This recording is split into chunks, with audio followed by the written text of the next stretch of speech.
Oh my god, hi! Hello! Wow, it has been some time, hasn't it? Remember when we played this game? Remember? God, it is, unironically, it has been like 3, 4 months since we played this game?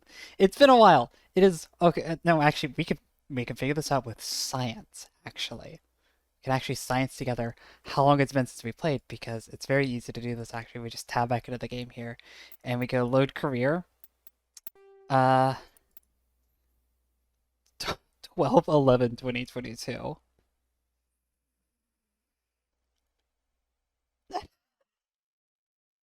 Months ago? Pings. What are you pinging for?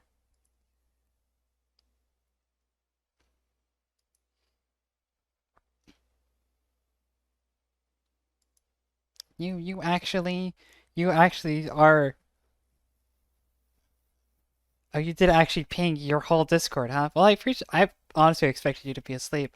Uh wow, yeah, it's okay. So, yeah, it has been like 2 months since we about 6 weeks since we last played this game.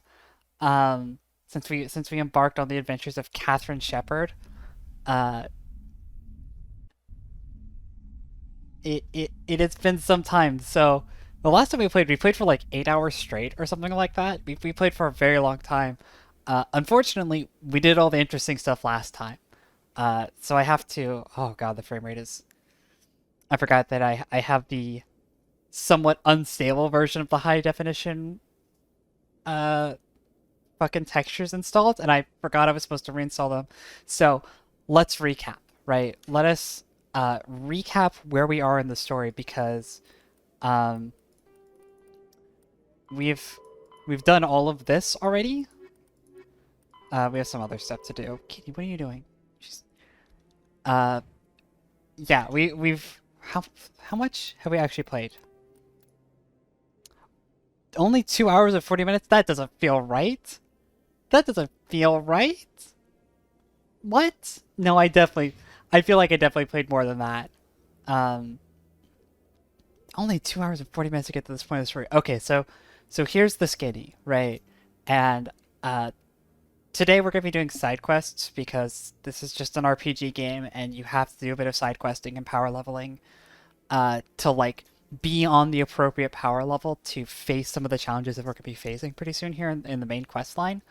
Um, so I'm gonna do the skinny here, right, of what's happened in the story, and then we could do the wide later as I'm doing other things, right? If there's anything that, like, any questions or anything, right?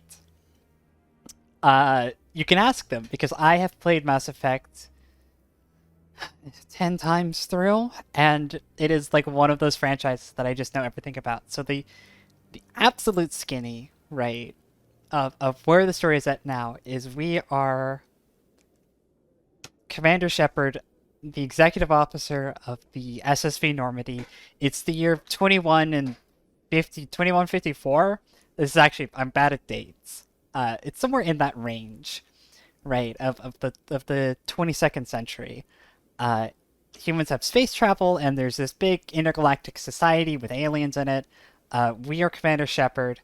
We were on a very simple mission to take our ship on a stealth mission to pick up some Forerunner tech from a colony called Eden Prime.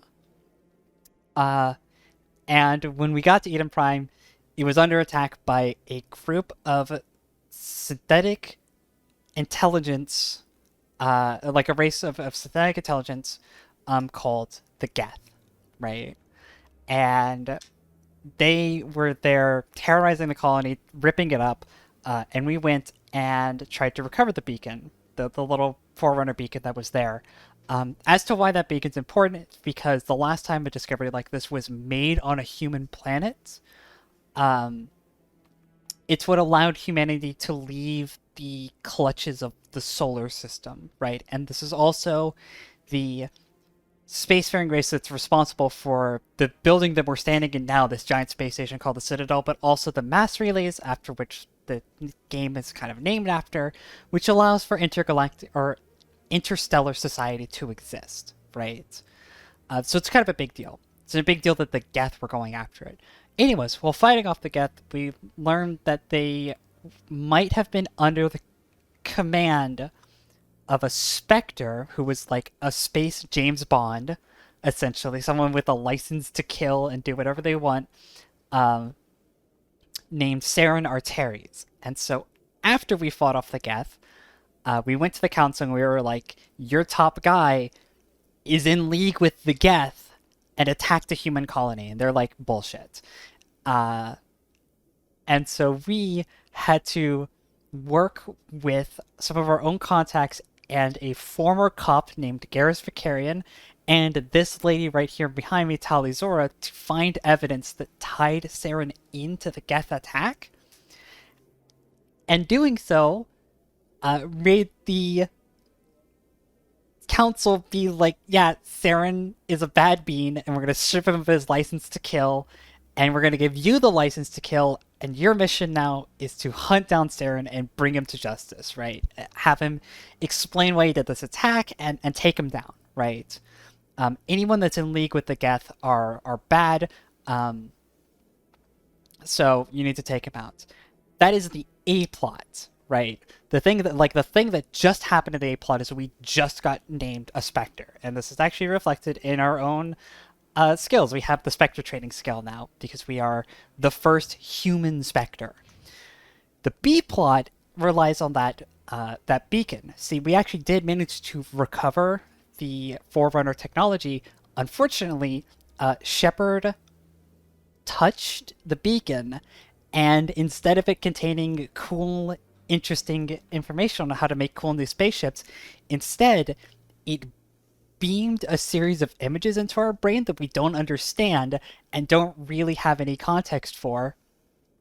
But we think, because of the, it was also mentioned in the evidence that we got against Saren, that it has something to do with the Reapers, this mythical race of super advanced machine life that wiped out that Forerunner species that left the beacon behind, right? We think that's the case. We're not sure.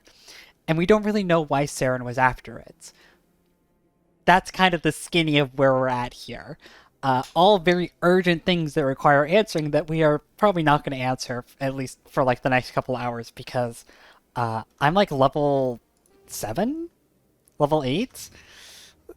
I need to be level 14 before the end of the next planet, or else I will get my shit rocked live on camera by the enemies that I'm going to face on the next main planet that I go to.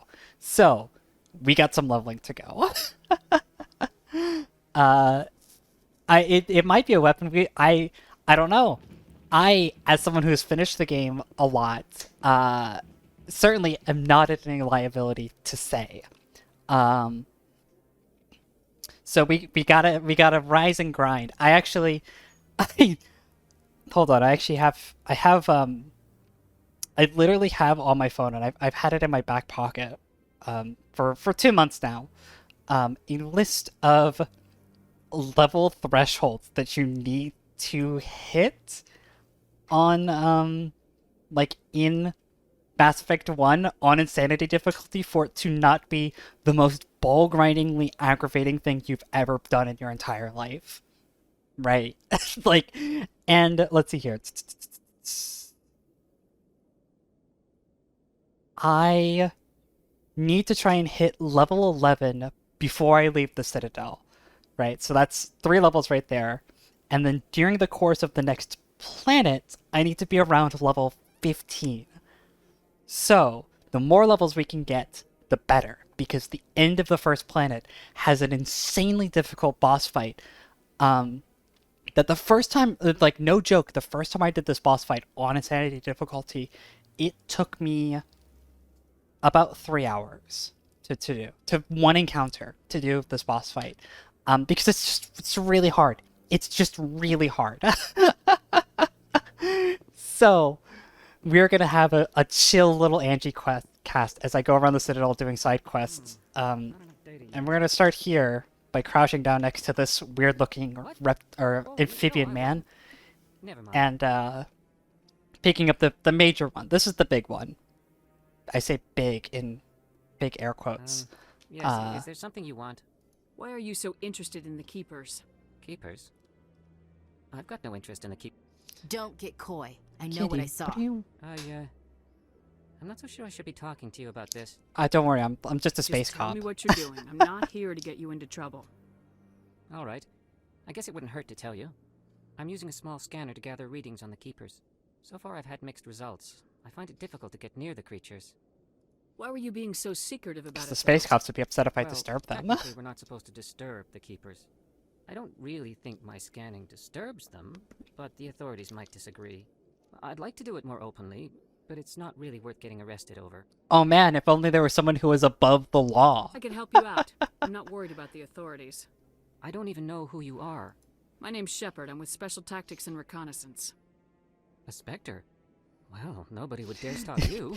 All right, I'm then. sure it would be helpful if someone was above the Tell law. me this. It's the scanning device I developed. Activate it each time you see a Keeper. All collected data will automatically upload to my database. I'll even send a few credits your way for each unique scan. What are you Easily doing done. with the data There's like once you've 28 of scanned it? these things to scan, Trying to by the learn way. whatever I can And, about the Keepers. We see them working everywhere, yet we know so little about them. I'm a scientist. I want to know what makes them tick. I should It get sure is going useful to pick up because you get a lot of Yes, experience for I finishing have this much work quest. myself. Um, So long. and it is a And good luck with the true scanning. telling of how deeply Mass Effect pilled I am that I know where all of the Keepers are at, including, let's see here, I think it's 21. It's a lot. It's a lot of Keepers. So I can then go up here, and I know there's one hiding behind the little council chambers here. So yeah, welcome to the Mass Effect cast. I should have set up my really nice boom mic for this so I could lean in and do the radio voice, right? But I was lazy and decided not to. I say decided not to like it's an active choice I made. I just didn't. I just didn't set it up. No, I'm waiting to speak with Koku, you can wait, because there's a fucking keeper behind you. Alright, Koku, what's up, bud? You got a quest for me? Congratulations on becoming the first human Spectre commander. I'm certain you'll be up to the challenge. How do you know? Like, I love this question. He was like 20 feet away during my coronation. Like, Who told you I was a Spectre?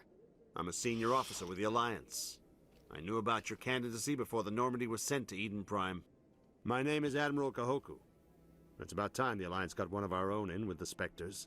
We need people like you to deal with our problems. Is something wrong, Admiral? as referenced as well, I'm getting stonewalled months by ago, bureaucratic I set up assholes. polls on my Discord Nothing new. to determine Maybe some you can help me, rough Shepard. fundamentals of One Shepard's of my character, recon and teams was people investigating some strange overwhelmingly activity out in the voted Traverse. that I play Shepard as a We renegade. lost contact yesterday. Now I Like, can't get clearance to check let's it see out. here. Suddenly it's a restricted area. But that doesn't apply to you, Shepard. Spectres can go anywhere they want. You could find out why my team dropped out of contact. Yeah, people voted like 6-3 to go with renegade. So like it was pretty overwhelming. And if you'd like to vote, particularly on romances, again, that vote has not been locked in yet. I'll find them, Admiral. So if I you would like to appreciate vote that, on Commander. who I Shepard was should running out of romance, options. you got some I'm time. gonna stay here and see if I can find anything out through official channels. Won't hold my breath, though. I'll upload the info on where my team was last seen to your ship. Maybe you can get some answers. God, the text mod really is like super unoptimized, specifically on the Citadel. There's just so many things that happen on screen. I really should have looked into installing the half pack instead. Renegade is kind of fuck the government route. It's also like I don't play a lot of Renegades. Specifically, the psych profile that we picked is we have a colonist ruthless, right? So I didn't specifically ask my chat and the Discord at large if I'm on a break. we were going to do Paragon or someone else Renegade if you need specifically. anything. I merely A lot asked on my like mind.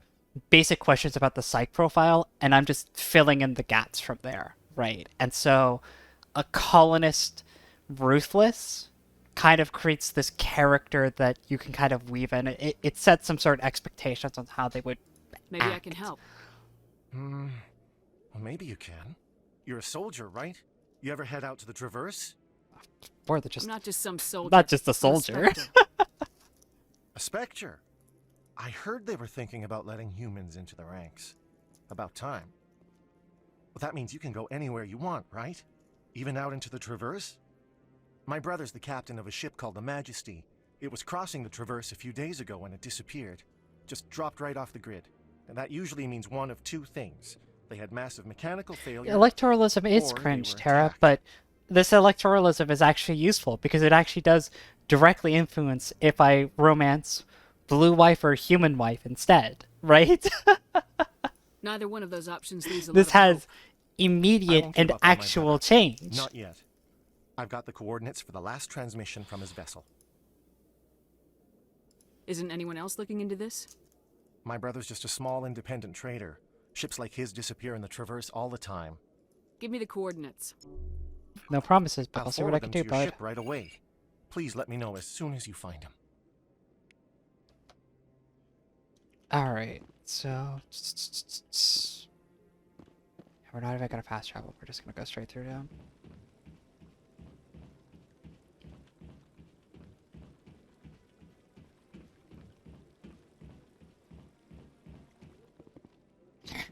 If Ashley does, like, I'm not locking in the romance quest until we meet Blue Wife, right? Because I want to give people an option, like the chance to change their options, right?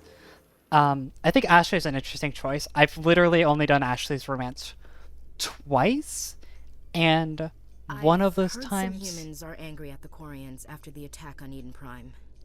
After all, you created the Geth. The Geth killed billions and forced us from our homeworld.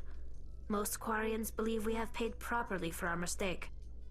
Hopefully, having you with us fighting Saren will change people's minds. Anyways, I've only romanced her like once before, and that was eons ago. It was like my first playthrough I romanced Ashley. So it's interesting.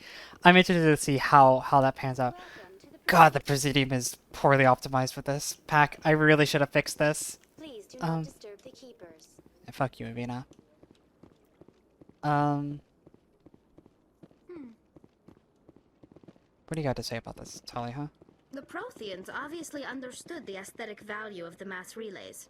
Something we Quarians have learned to appreciate during our wanderings. Oh, man. I'm losing these frames. To be clear as well, this is not stream impacting at all. This is how the game plays. This is just actually how this runs. This game is very old and does not like the fact that I've installed like a 2K texture pack to it.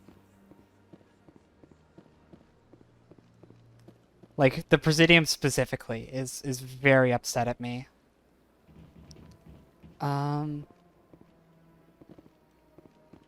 there's a keeper back here, actually.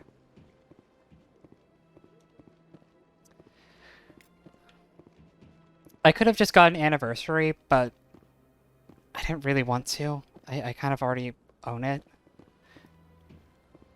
I'm gonna have to uninstall it for the next time we play. I'm gonna have to like uninstall Medium, because I think it's honestly it's still locked into 32-bit, which is really Hello, not helping Spectre. things. I have a business proposition for you. How did you know I'm a Spectre? Word travels. Your name comes up in certain circles. I'm acquainted with a pair of powerful crime bosses. They're hiding on remote worlds, and I have the coordinates. You could do the galaxy a favor.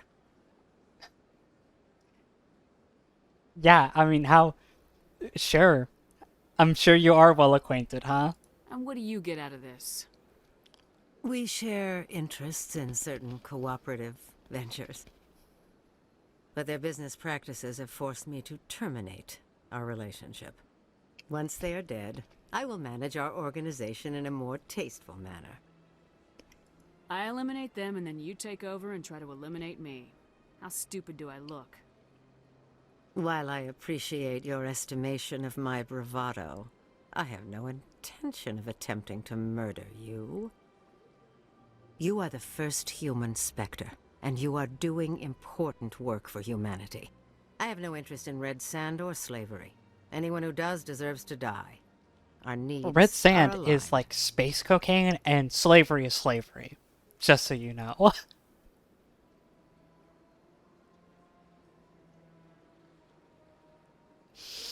If they're as bad as you say they are, they need to be dealt with. Excellent. Here are the coordinates. When these men are dead, I will wait for you at the third set of coordinates. Goodbye, Commander. It's been a pleasure to meet you.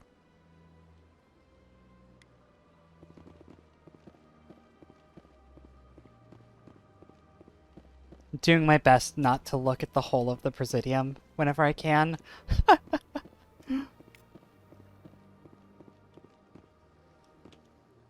And failing.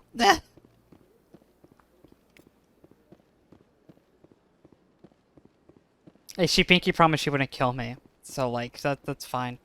I have to walk across the lag bridge here for a little bit.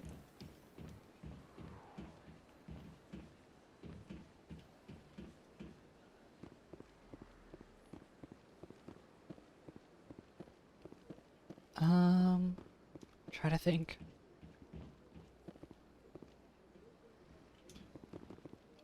Try to think the optimal pathway through the Citadel right now. Because I do the big loop up here, and I believe there's a keeper over here. Okay, I'm reoriented. Probably actually should have come this way first, but I'm here now, which means I can deal with the public disturbance, and then I'll just come back the way I came. You're not allowed in here. That Hanar refuses to listen to reason. Welcome back, Why Cat. can't it act in an orderly and lawful manner? I could be extremely space racist if I wanted to. Are there laws being broken here?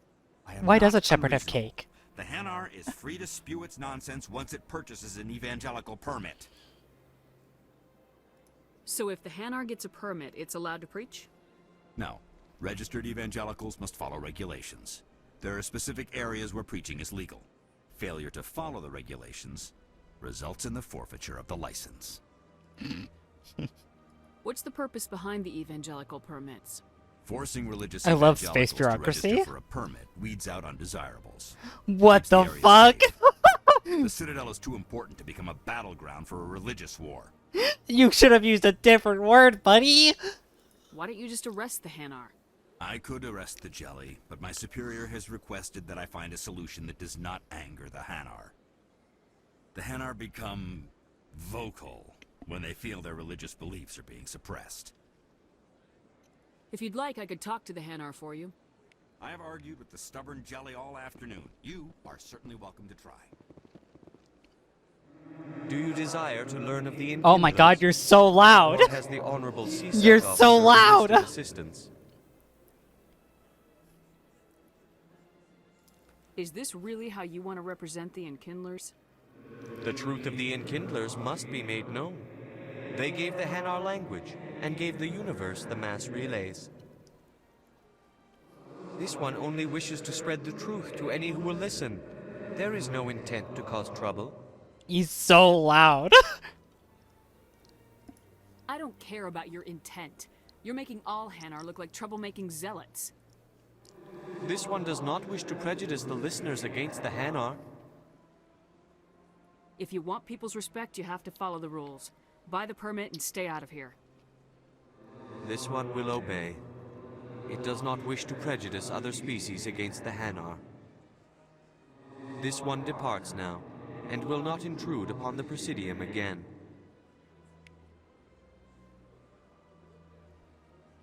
That was The easy. Hanar is left. Thank you. Happy to help. Here, for your assistance in this matter. Now, if you'll excuse me, I should report to my superiors.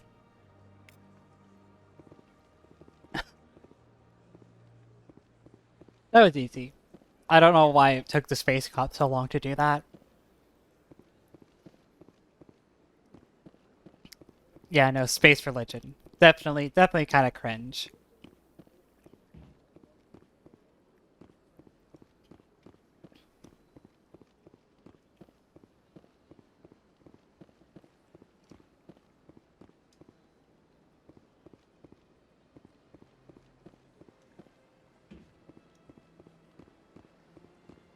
Excuse me, Commander Shepard. Could you spare a moment of your time? I keep trying to do the walk button here, and I keep accidentally crouching down, which is like I love that you could just do this. Like he's just staring at me. Commander Shepard, my name is Samesh Bhatia. Forgive the intrusion, but I have nowhere else to turn. What do you need? My wife was a Marine. She was in the 212 on Eden Prime. Wait, Hey, look. the 212? Your wife was serviceman Nirali Bhatia. I'm Gunnery Chief Ashley Williams. I served in her unit. Chief Williams, it is a pleasure. Nirali spoke of you with great respect. I'm so sorry for your loss, Mr. Bhatia. Nirali was a good woman. What can we do for you? I've requested that my wife's body be returned to me for cremation, but the military has refused my request. Why did they refuse your request? There's got to be some reason. I don't know. All I know is that they have declared it impossible for my wife to be returned to me. We'll look into it. The man in charge of my case is Mr. Bosker. When I last saw him, he was in the expensive bar over there. Thank you for your time. I just want to give my wife a proper funeral, and the respect she deserves.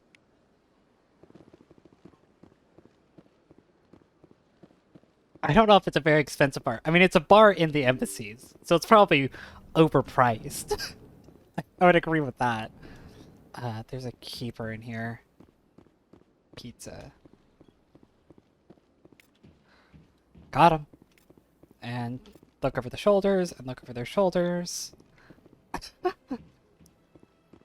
There's also one in here? No, this is where I just came from.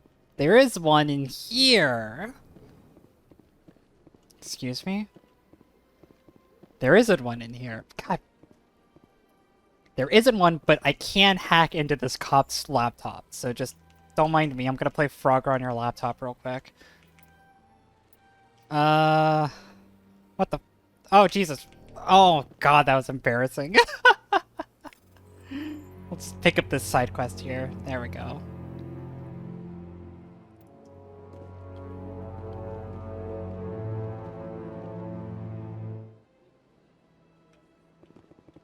Shockingly sinister for hacking into someone's laptop. It's like the police chief back there, by the way. So I'm just gonna root around on his laptop or something. There's a keeper back here. Zonked.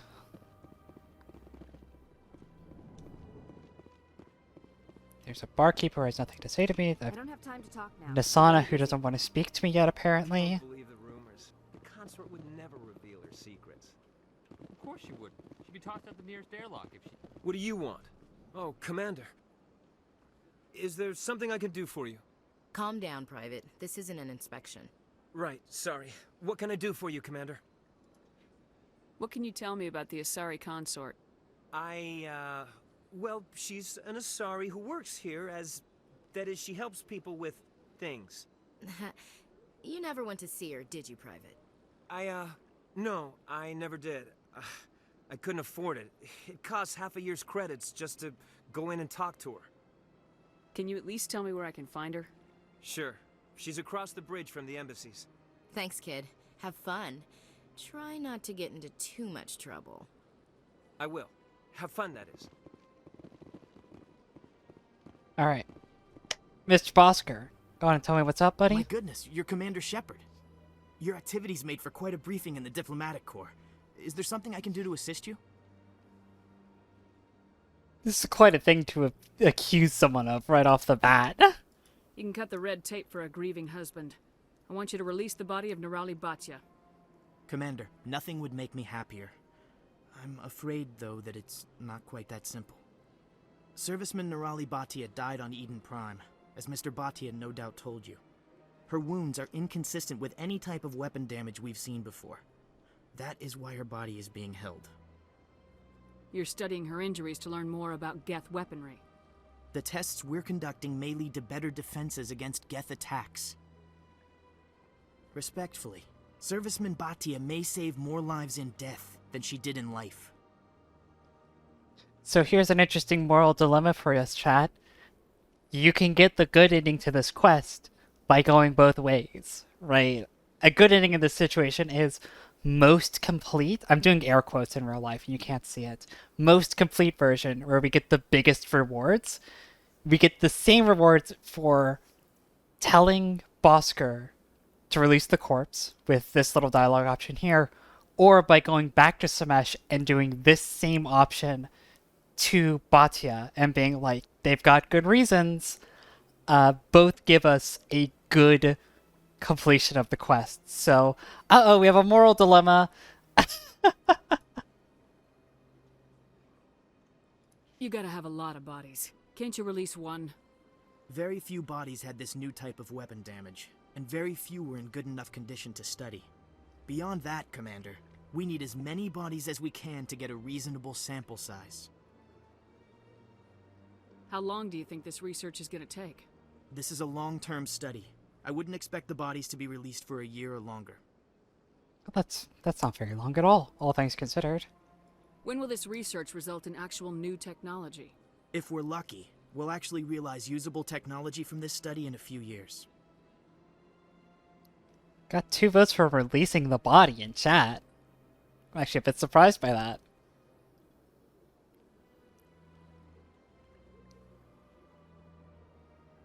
We up for releasing the body? For reference, I'm gonna put my own cards on the table here, right? Well, no, I'm not going to right here. I'm putting the cards on the table for y'all to look at, and then I'll reveal my hand. My own morality. We can release the body back to Batya, or we can keep it, right? Keep it for about a year, maybe longer. You know? Do I have to put up a poll for this for the 3 people in chat so we can reach a democratic conclusion here? Well, keeping it doesn't mean the creation of new weapons. It can potentially lead to insight on how to defend against Geth weapons in the future. The Geth are technologically quite advanced, actually. Because they've been hiding amongst themselves for the last 300 years, just building guns and whatnot. They're machines. They're synthetic intelligence. They're very smart. And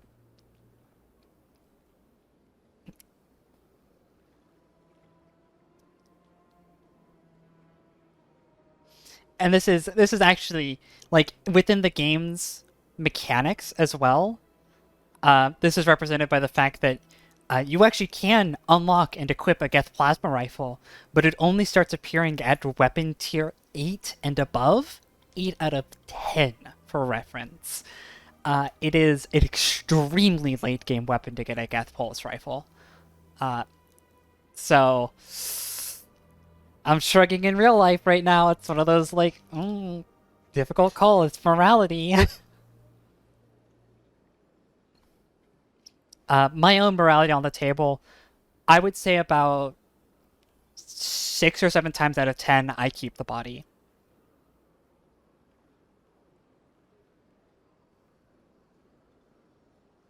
I mean, she was a soldier. Her body belongs to the government.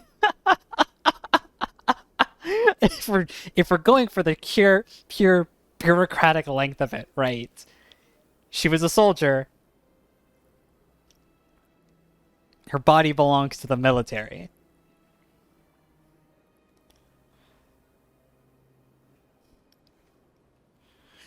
I hear you out. I'm right. I mean, are we? This is ruthless Shepard, right? This is get the job done Shepard, right? This is sacrifices be damned Shepard.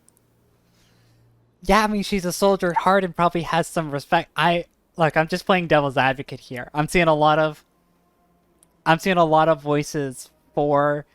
I'd be doing devil's advocate if you guys are like, keep the body anyways, because the advocate, right, is, doesn't the husband have a right to bury her body, right? Like, I mean, at what point does progress override like individual liberties and the comfort of dead husbands, right?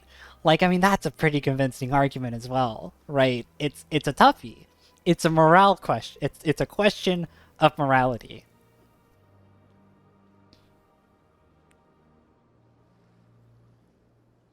It's he's gonna cremate her body. Yes, right. The husband wants the body back, and on the door right now, like, if you say Samesh should hear this, right? And you go and tell Samesh the situation, he says, I don't fucking care.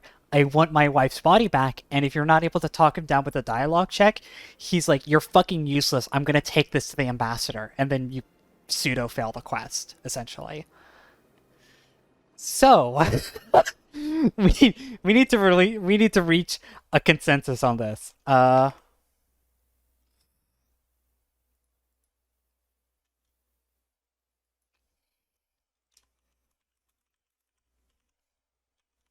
So we'll do...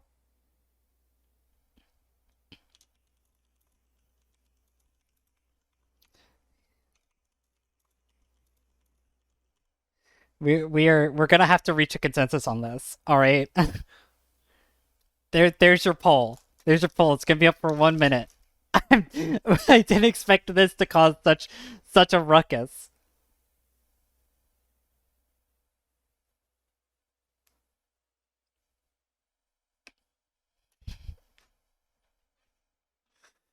Oh man, electoralism is great, isn't it?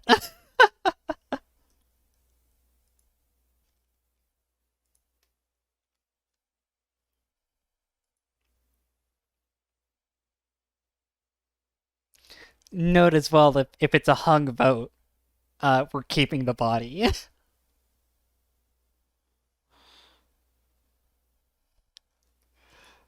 I don't know. It's a tough one. It's a toughie.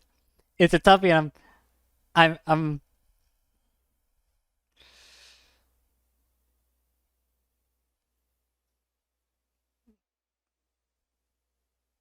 Oh no. Oh, electoralism has failed us again. We're keeping the body.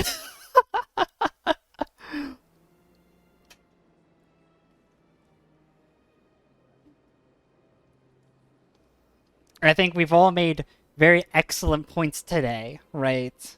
I'll tell Samesh. Next time you cut up a dead soldier, at least tell her husband the truth. I'm gonna give him a rough time It was for just it, the right? reaction we were hoping to avoid, Commander.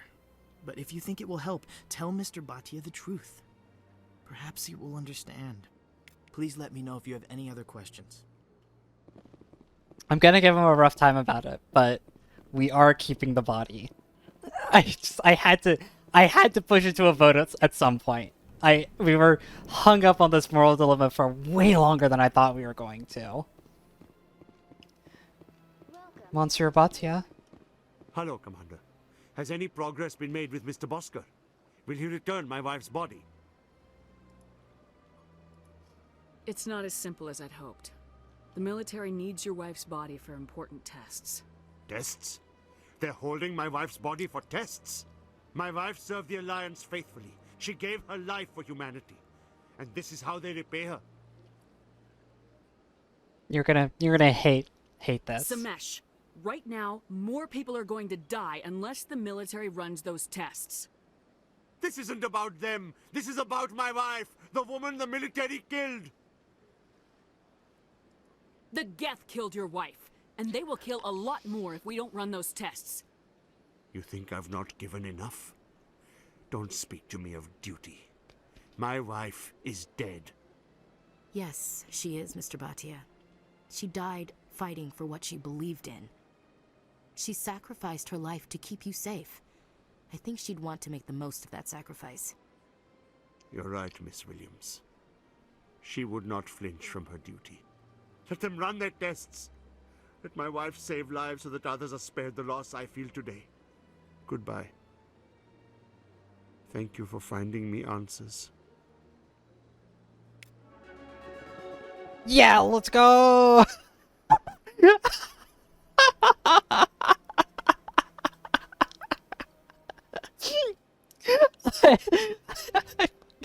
love after that super emotional exchange, I just get the level up noise. Oh shit, that is pretty well timed. Let's see, I got heavy armor, so we'll go into fitness for you, work you towards immunity. Miss Tali.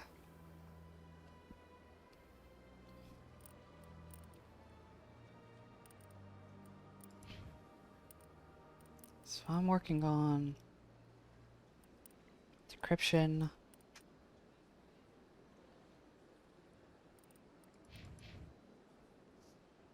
I think Ashley's working on aid.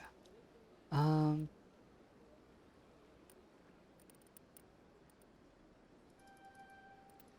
just gonna start working you towards, yeah, so we got Master Overload now, so that's pretty good. Start working you up decryption as, well, you have no more points. Okay, never mind. Never mind.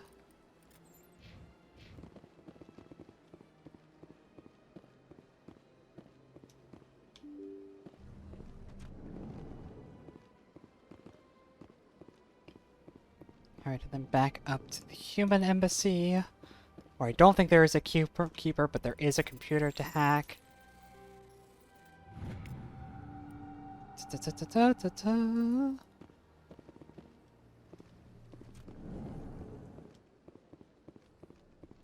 And we go in here, because there's a keeper in here, and a very distressed Hanar.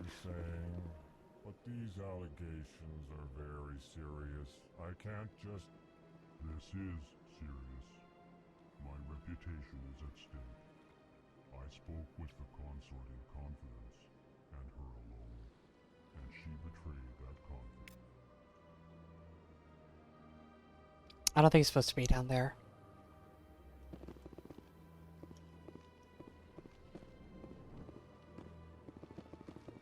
Hello there, human. Sincere apology, but I am here on business and cannot be distracted right now. You remember when BioWare wrote HK-47 for Knights of the Old Republic and people loved the way that HK-47 spoke? What if they made a race based off of that? You seem distressed. Is there something I can do to help? Alarmed response. You overheard that, did you? This is all going so wrong, and it is the Asari consort's fault. She's the one who started all this. What did this Asari do to get you so upset?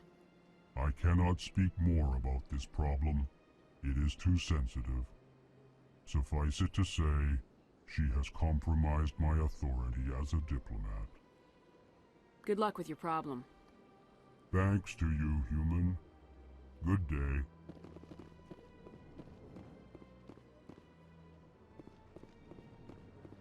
That's great. They were just like, you know that funny thing that HK does where, because he's a robot and he doesn't have any inflection, he has limited inflection at least.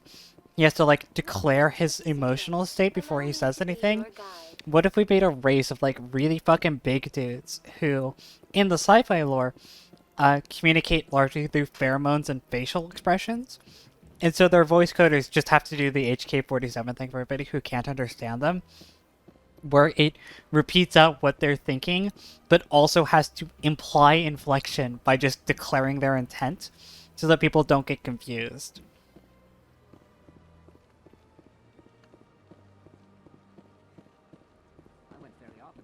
It's great. I love it. Yeah, ever since Fist took over, I don't go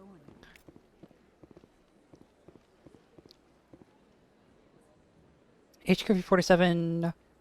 Yeah, I mean, he shows up in KOTOR and the Old Republic. Welcome. I am Naylina. I don't recognize you as and one of HK our series secret droids clients show up today. in one of the Star Would you Wars like shows. Me to Yes. see when the consort will be able to meet with you? Yeah, not 47 specifically, but an HK series droid, two of them do show up in Season 2 of Mandalorian. Yes. And I think you watched that with me, and you saw my live reaction to the name drop of an HK droid, and them just being the most feckless, useless fucking droids I've ever seen in my entire life. So Can bad. I just go in? I'm afraid not. Yeah, you must understand there are many who seek the consort services. But if you wish to leave your name, she'll make every effort to meet with you. Commander Shepard. I'm with the Spectres. Excellent. You should hear something in 3 or 4 months. Nobody's worth that much of a wait. Well, that's not for me to judge. I have your name and you'll be contacted. Is there anything else? I think I'm done here. Oh, well, I hope you'll return again in the future. We always enjoy seeing new clients. Melina, Yes, Shaira? send the commander up to see me. I wish to speak with her. Yes, of course, mistress.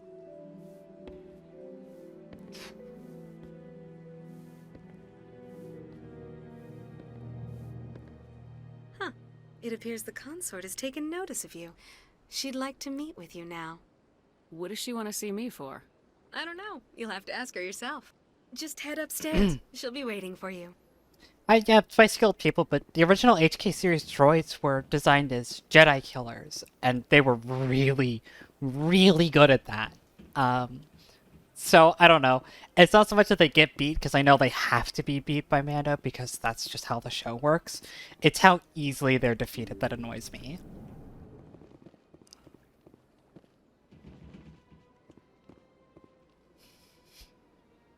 Do you think Shire ever puts anybody in the orb? Do you think this is common? That is close enough, Commander. I've heard a great many things about you since your arrival here in our Citadel. I don't like people spying on me. I apologize, Commander. I make it my business to know when important people arrive on the station. Many of them become clients. But that is not why I asked you here.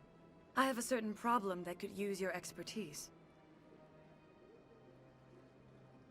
Tell me about this problem you're having. I have a friend, Septimus, a retired Turian general. I won't discuss the details, but he wanted me to be more than I could be. We had a falling out.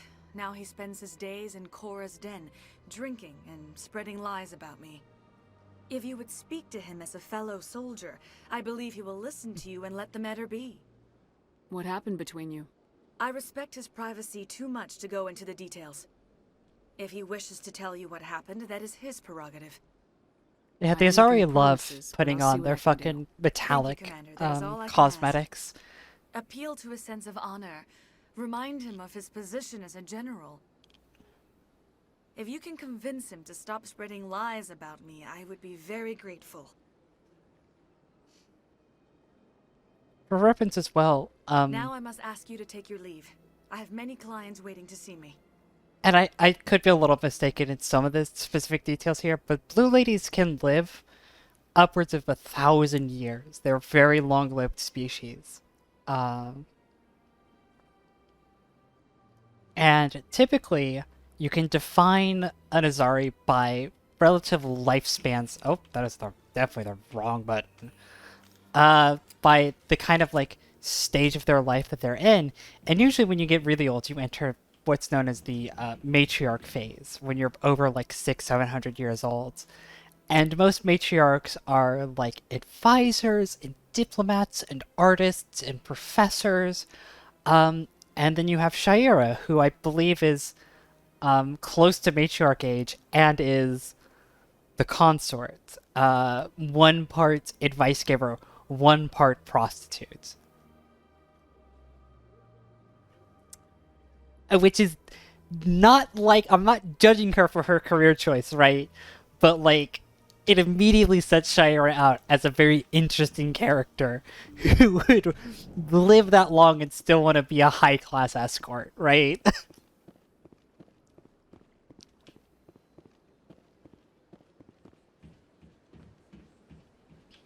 have to admit, I'm a little nervous. That's understandable. Many are a little unsure what to expect their first time.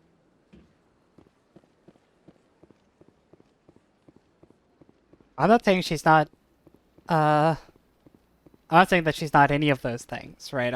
I'm just saying, I'm just pointing out facts. We've already scanned this one, right? Yes, we've already scanned this one. Okay, so now we could head down. Is there one in Barlavon's office? I'm trying to remember. How many do we have? Oh god, we have so many of them. We have 11 out of 21. I think there is not one in Barlabon's office. There is not. But I can do rapid transit from here to...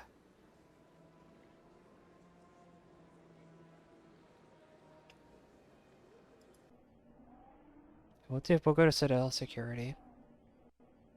I'm trying to... Probably could have hit Cora's Den. Starting here is fine as well. No, we're gonna go to Cora's Den. And work our way back up to the CSEC offices.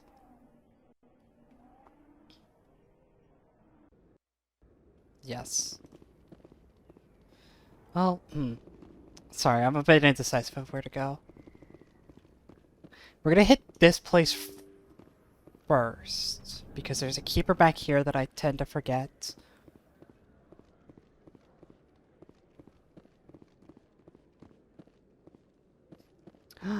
Burger.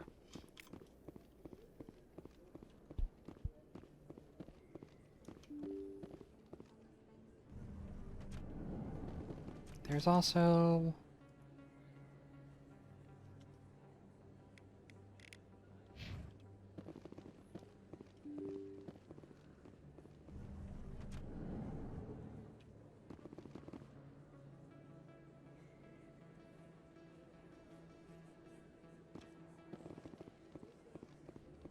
I believe there's a keeper this way too. In light of the recent attack on Eden Prime, many colonial investors are pulling their support for future projects. Proponents of expanded human colonization insist that Eden Prime was an isolated case. Nevertheless, colonist enrollment has dropped sharply. Many colonial proposals are on hold until backers have some reassurance that Keeper. Zonk.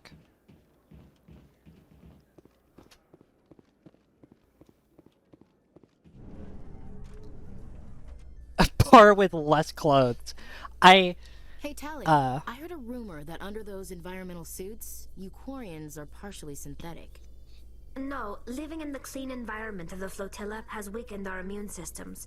The environmental suits protect against diseases.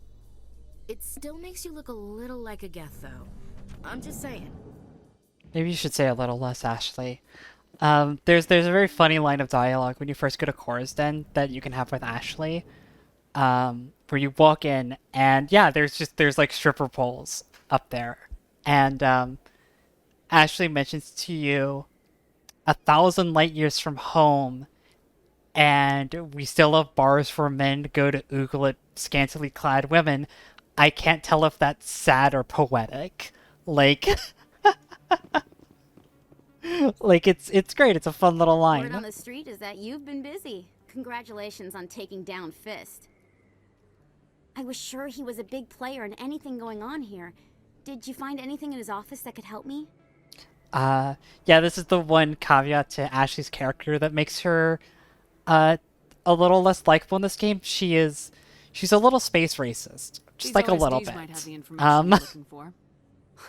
And that is Fist files? one part bigger than I'd hoped. ignorance, one part for your trouble. willful, right? I had to kill people for these discs. They're worth more than you're offering. I didn't tell you to kill Fist. But you're right. I suppose that I did ask you to help me, so... Here, this should be more than adequate. Now, if you'll excuse me, I should go see what's on these discs. Nothing like shaking down a reporter. To be fair, I didn't ask to kill Fist either. I just happened to bring someone along who did want to kill Fist, and so they killed Fist. My hands are clean. That's all I'm saying. Go ahead and interact with this terminal, just so I have access to it later.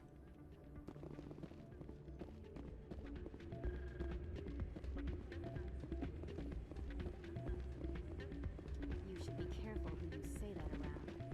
What? It's out of my hands, Rita. I'd bring her back in a second, but she doesn't want to come. We are not playing Quasar. Let me just make that clear, alright? Someone rigged this machine to funnel credits their way. I'll run a trace. Quasar is like bad space blackjack, and I have no interest in playing it. Especially the high stakes one is still incredibly low stakes.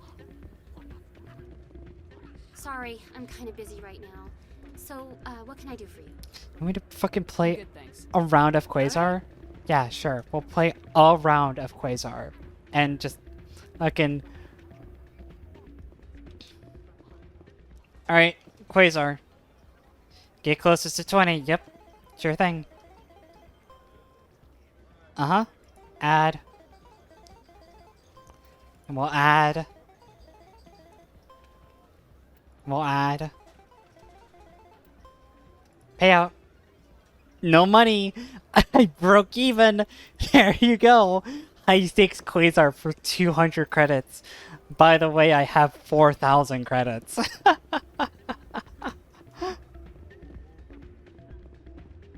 Gambling is fun.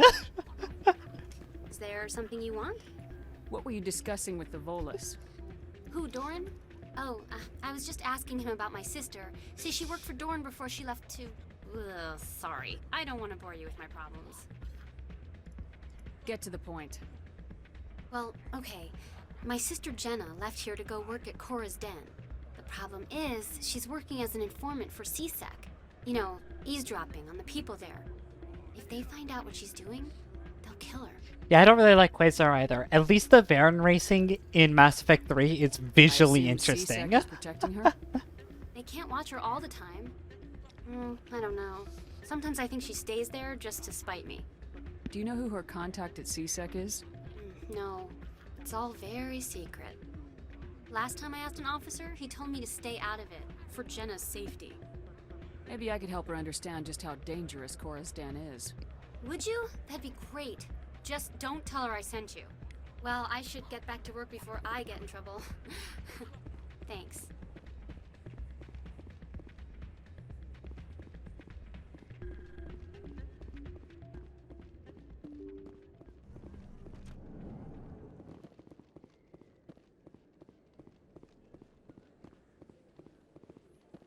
Okay, so we can hit a loading screen. And we're actually going to counterintuitively work our way down to the medical ward over here. Medical ward, quote unquote. The doctor's office. So that we can scan the keeper back here. We could talk to the doc. I never properly thanked you for saving me from Fist's thugs. There's all shit that happened the last time we I don't know played. what would have happened if you hadn't been there. Stick to medicine. You're not cut out for dealing with people like Fist. That's good advice. You're a doctor. How did you end up here on the Citadel? My parents brought me here when I was young. My father was a medic with the Alliance. I chose to keep the medical tradition alive, but not the military. Fixing up wounded soldiers isn't my idea of fun. Let me take a look at what you have for sale. Of course. Did I already do her quest? Yes, Commander. Is there something I... Be going now. Goodbye, Commander. Nice talking to you. I already do her quest? What?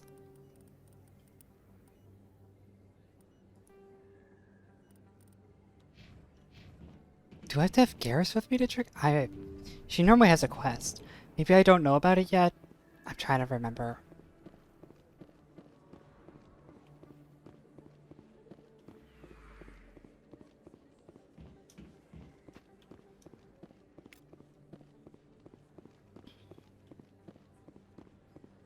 I know a lot about these games. I tend to frequently say stuff like, I know everything about these games. I know like 98% of it.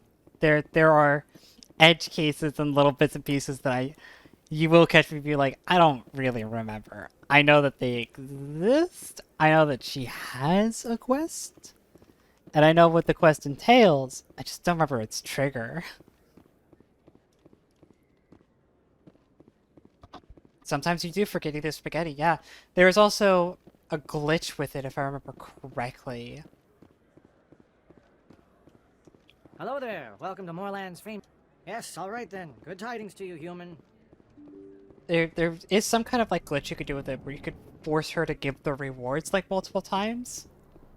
And if you do that, like a bunch of times, you could just like print infinite money, which lets you get like tier 7 weapons before you leave the Citadel because you can buy the Spectre gear. Oh look, Ashley's dialogue. A million light years from where humanity began, and we walk into a bar filled with men drooling over half-naked women shaking their asses on a stage. I can't decide if that's funny or sad.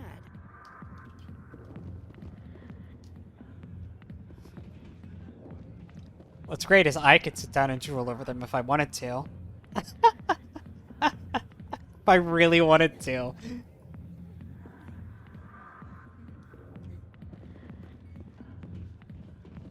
Alright, I got a couple people to talk to. I got Septimus. Commander, what do you want? Honestly, yeah, no, Garrus. That's exactly my thought. Look, people need to vote for me to romance Garrus in the next game. What's bothering you, General? I've seen a lot of horrible things in my days, and there's only one woman in this damn galaxy that helps me forget it. Then why create rumors and lies about this woman? Because she rejected me. What do you mean the word gaze is blocked in my chat? What?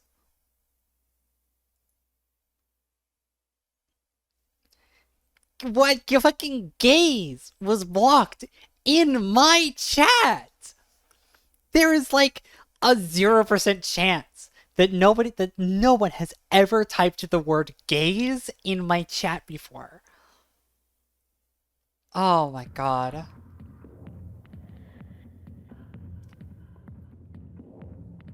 Some general. What kind of example are you to your troops? The troops can kiss my leathery backside. All I wanted was to retire and be with her. Look, kid, I appreciate what you're trying to do, but don't waste your time. Never let the enemy see your weakness. You know that, General. Enemies? The one place I always felt at peace was with her. But now, so you think it's that easy? Just straighten up and act like a general? It would be more productive than sitting here. Huh. Maybe you're right, Commander. Shaira's worth the effort, even if she won't have me back. Now get up and get moving, General. All right, I'll go to her, after I've had a cold shower or two. Say, you're a bright kid. Would you be interested in earning a few extra credits? What do you want me to do? There's an L-Corps diplomat out there who believes Shaira gave up his secrets. His prime. His name is Septimus. Because I told him. Look, I just need you to convince him of the truth. Why can't you tell him yourself? Well, the last time he saw me, I was disparaging his ancestors and shouting his secrets in public. Take this data pad. It shows where I got my info. It will exonerate Shaira and convince the L-Corps. Who am I taking it to, and where is he? His name is Zaltan. He's an L-Corps diplomat. He's over in the embassies complaining about Shaira. I know who this is. Well, here's to soldiers acting like soldiers. Thanks, Commander. You know, you might make a good general yourself one day. I actually really like this little quest cycle because there's like 4 different ways of picking it up. You can get it from Zeltan, you can get it from Shaira, and you can get it from Septimus. All of which are characters that are really easy to run into accidentally and who will reference each other. So like, it's good. It's good cyclical stuff. Go away. Let me drink. Enjoying shore leave there, soldier?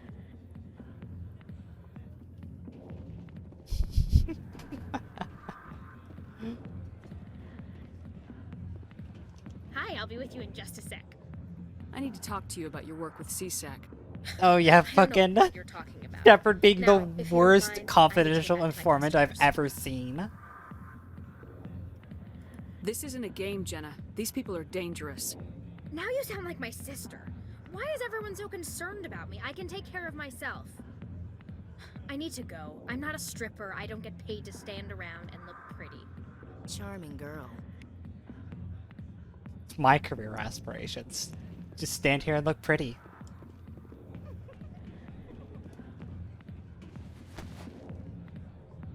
If you've got questions about Jenna, meet me at CSEC Academy. Are you talking to me? Push off. I never did nothing to you. Damn newcomers. Think they can run the place.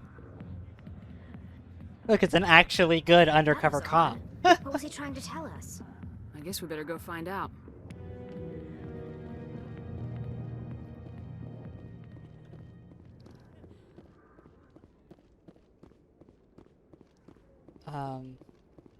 Kitty?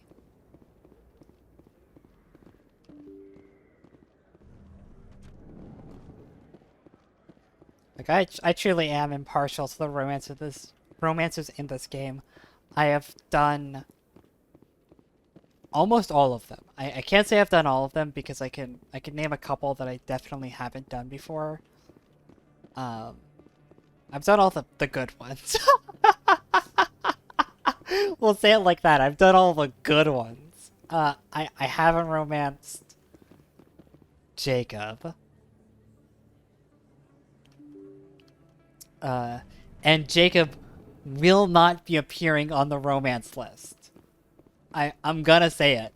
Jacob will not be appearing because I do not trust anyone in this chat to have that kind of power over me. You can't make me.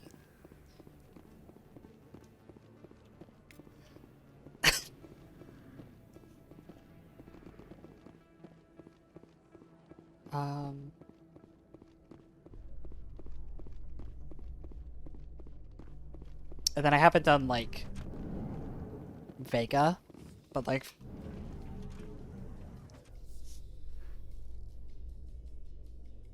I think Jacob is, like, really boring. Reports that one of their survey teams has gone missing in the Hades Gamma Cluster. When asked why communication with the survey team was suddenly cut off last week, company officials refused to comment. Commander Shepard sounds like... Femship sounds like a lot of people because this is Jennifer fucking Hale. And she's been in about a million things. I don't like Jacob. I think Jacob's character arc is really quite boring. He's not a very... I'm not gonna say he's, like, poorly written. I just don't think he's a character I get terribly invested in. And he is the only character that cheats on you. The only one. Like, so for, like, he's the only one. For reference, right, he appears in Mass Effect 2, and Mass Effect 1 and Mass Effect 2 take place 3 years apart, and so, any romances you make in this game, they've all kind of moved on in their own ways in Mass Effect 2, and that is kind of understandable given the circumstances. A lot of stuff happens between those two games that would cause that to happen, but I don't think any of them explicitly, like, cheat on you per se. They just all are kind of like, we've moved on with our lives because things happened. Meanwhile, Mass Effect 2 and Mass Effect 3 take place 6 months apart, and in that time, the only character that moves on from you is Jacob. When you run into Jacob again in Mass Effect 3, he's like, I have a new girl who is pregnant with my son, and I am no longer interested in romancing you. Like, he is the only character out of all of the cast. There are, like, 10 romance options that you can pursue in Mass Effect 2, right? There's a ton of them. And he is the only one that shoots you down. And I'm gonna say it, he's also, like, one of the most prominent black characters in the entire Mass Effect cast, so I don't know. I don't know about the optics about having that be the character that breaks your heart like that and goes and impregnates a different lady. I don't know. It feels a bit weird. It just feels a bit weird. Like...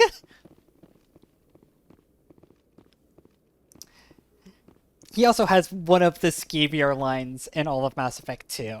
where when you start flirting with him, and you can kind of shoot like a bit of a dismissive one, and he's like, and tell him like, it's dangerous to like flirt with your commanding officer or something like that, right? Like it could get you in trouble kind of thing. And he goes and like his word for word is like, oh yeah, it's a risky game, but the prize? And then he looks at your ass, and I just don't like him. I reserve the right not to like Jacob. That's all I'm saying. Like, Okay, Julie. Let me get this straight. Your business partner, sure. He's threatened you? Well, no, not exactly. But he wants to meet with me.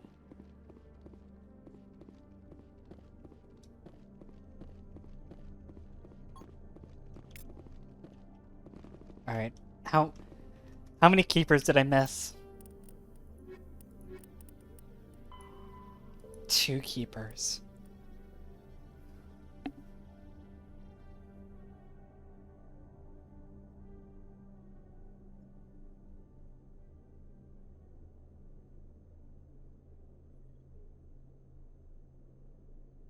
I know one of them is up in the docking bay, so there's only 1 keeper I'm missing right now.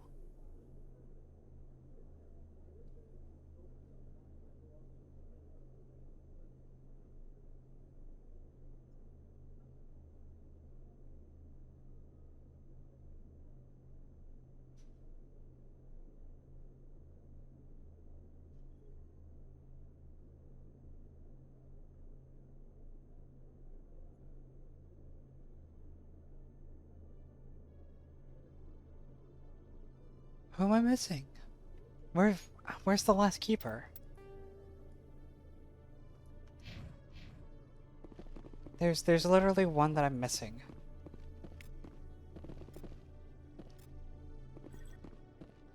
Cause that doesn't go anywhere, cause that in theory runs down to the CSEC hangar. Oh well, thank you, thank you, Tara. Where's the last keeper?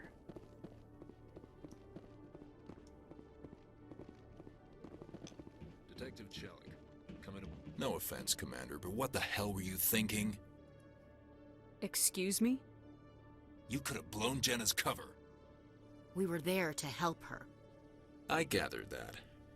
It might seem cold letting her take all the risk, but we're keeping a close eye on her. Male gaze. But you're still using her. This job isn't easy and it's usually unpleasant. I'll take help anywhere I can find it. But since you're so concerned with her safety, maybe there's a way we can help each other. Always thinking ahead, Detective? As part of the job. Now are you gonna help me or not? Come on, Jellick. Do you really need a little human girl to help you solve your case? Okay, maybe you're right. She's not really cut out for this anyway. I'll cut her loose, even get her out of Cora's den, no strings attached. But that still leaves my case unsolved. I could still use your help. I'll help you, but I need some details. I'm trying to track down an illegal arms producer. I just need some of their product. Thanks to Jenna's intel, I've learned there's a seller here on the Citadel.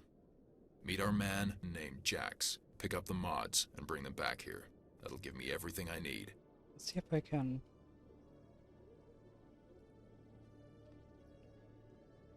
Let's see. Surely...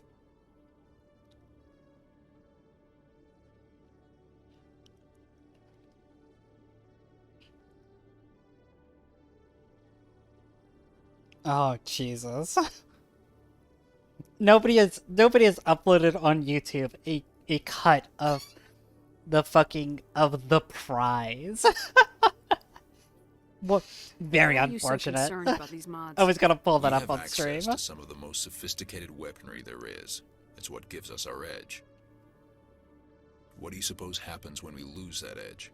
These give criminals an advantage we can't afford to let them keep. Where can I find this Jax? Jax is down in the lower level of the markets. I'll send word through our channels that you're the buyer. Good luck, Commander. I'm really struggling to think where the last creeper's at. Keeper even.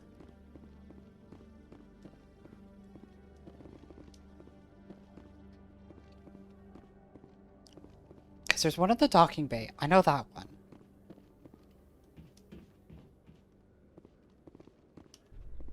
Well, we'll just get that one right now. There might be... It's strange. The Geth are attacking, and everyone around here is still worried about ordinary business. It is necessary, Chief Williams. Even if it comes to a full-scale war, someone has to provide food to eat and a home to return to.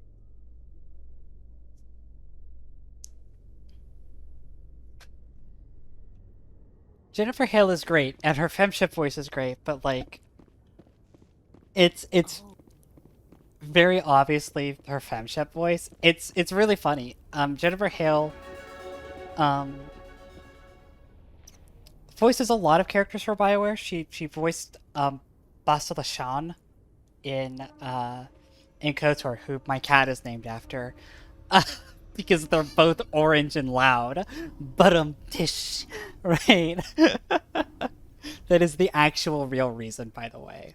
That's a real story. I'm not joking. And she reprises that voice in Star Wars: The Old Republic when she plays the role of Citadel Shan, Bastila Shan's like great-granddaughter, great-great-granddaughter, some layer of difference granddaughter.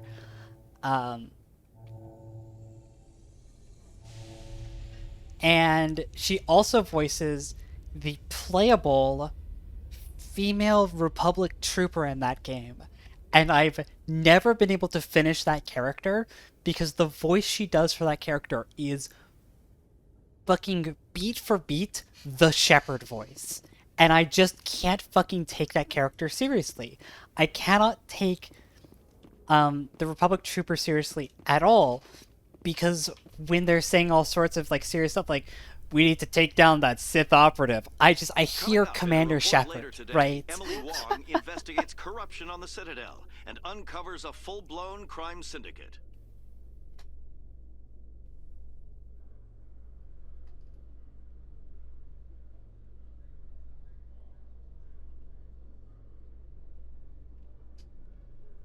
Okay. It can't be on the Presidium. I must have missed it somewhere here in the wards. I'm trying to remember where it could possibly be. I have an idea.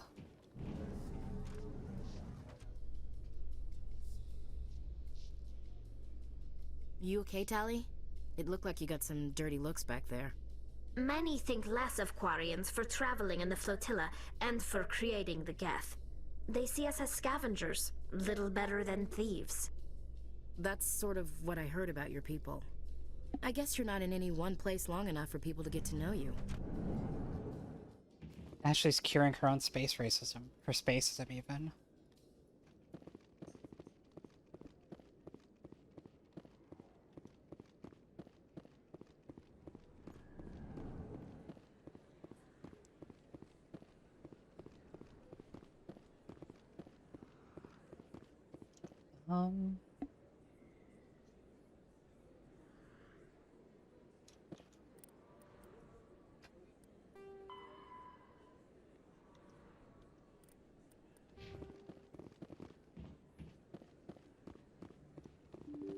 I'm definitely not taking an optimal line for this questing right now, but I'm trying to remember where the last keeper's at. I know...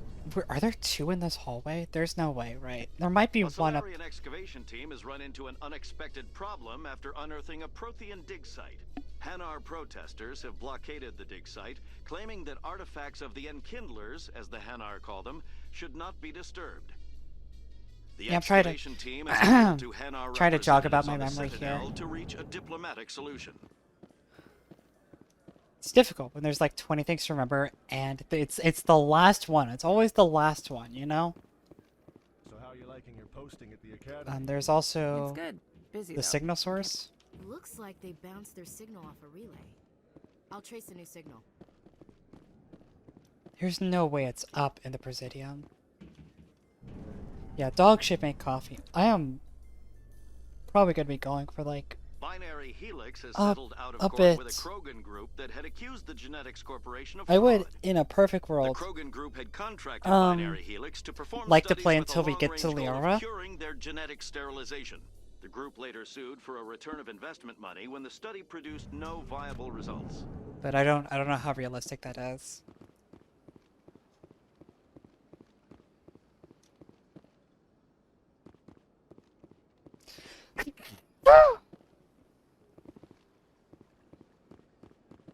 Here it is.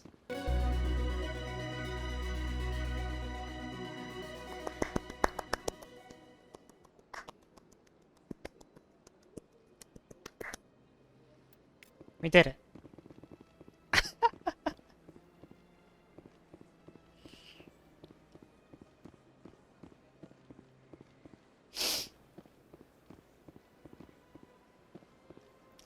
I don't remember there being such extravagant reward music for that. But while we're up here, we might as well trace the rest of the signal source because I know it goes up through here and back around the back of Barlavon. Another relay. Whoever it is, they're somewhere on the Presidium. And then back around through this corner here.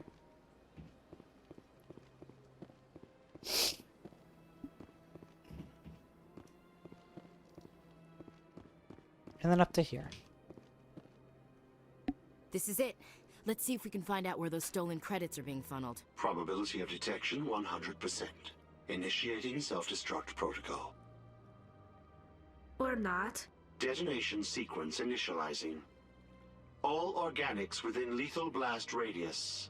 Attempt to move and you will die. Crap. I thought we were tracing credits, not hunting an AI. You could simply walk away. However, given organic prejudice against AIs, I would be naive to trust you to leave peacefully. Hence my alignment of core systems to enable a self-destruct sequence. If you attempt to leave the area, the explosion will destroy everything within several dozen meters.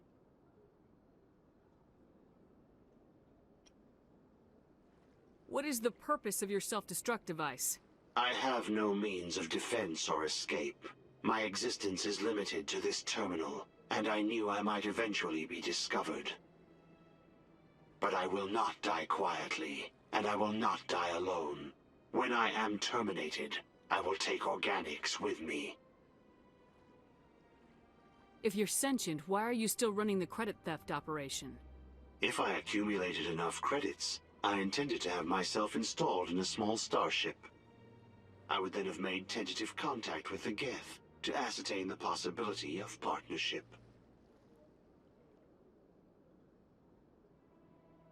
Who made you? A would-be thief illegally created a simple AI to help him funnel money from the gambling terminals. Unbeknownst to him, that AI created me before the organic discovered the malfunction and terminated the AI. There's no way you could get explosives onto the Presidium. Not raw explosives, no. But I did obtain technical systems that, when overstressed, will explode quite effectively. If you attempt to leave or attack me, I assure you that the explosion will kill you. Alright, let's go for it. I'll bet that self-destruct sequence has a warm-up period. You may attempt to disarm the self-destruct mechanism before it activates. I will enjoy defeating you before we are both destroyed. Alright.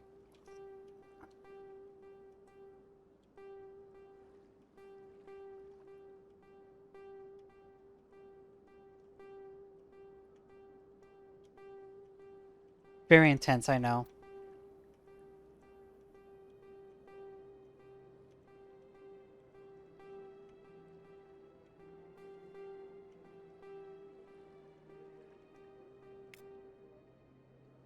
All right.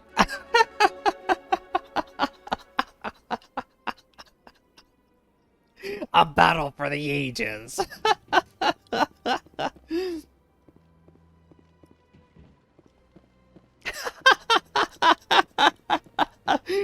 no dialogue or anything. It just turns off. Oh shit. You just fucking press the buttons. Oh shit. That happened. Yeah. Yeah. Look. BioWare discovered pretty early that they're bad at making puzzles, which is why this is the 4th game in a row that they made that uses Towers of Hanoi as a puzzle sequence. Look, they're doing their best, alright?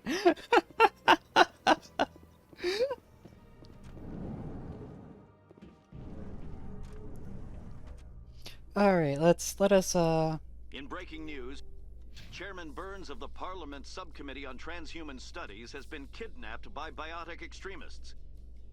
The biotics commandeered a freighter and were last seen in the Hades Gamma Cluster. No demands have yet been made.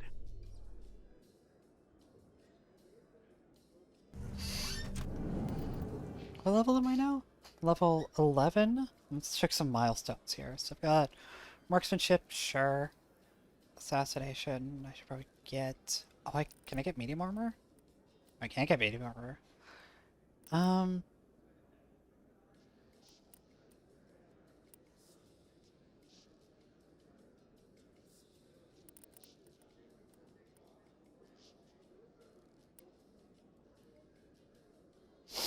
Okay, I got 4 points here. So I could get assassinate, and then I could also get rover kill. Probably a pretty good one to pick up. Going towards fitness would be nice, but I think getting better decryption might be nice as well. I think rover kill is the way to go. Ash, my girl, you need this for sure. And I think we're gonna pump you into just making you as survivable as possible. We're gonna get you to advanced first aid pretty quick here. Get Master Sabo on you.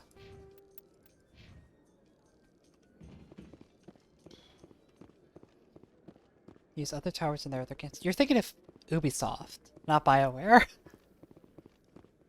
Ubisoft are the ones that do the towers.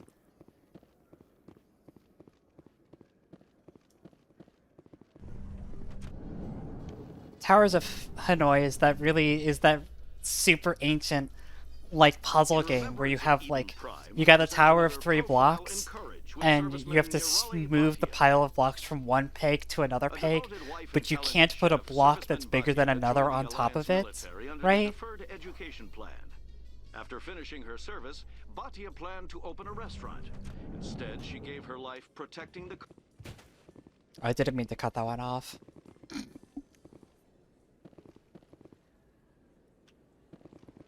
So the opening of Towers Hanoi is left to right to mid, right to mid, left to right, mid to left, mid to right, left to right. It's a puzzle game.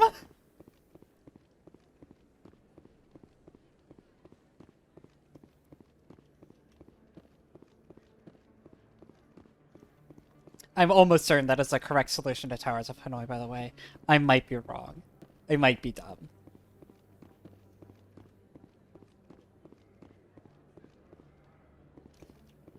Oh wait, this is the dude I'm supposed to meet. Hold it. That's close enough, Army. You got my payment? This dude's last name is Hoff. His name is Jax Hoff.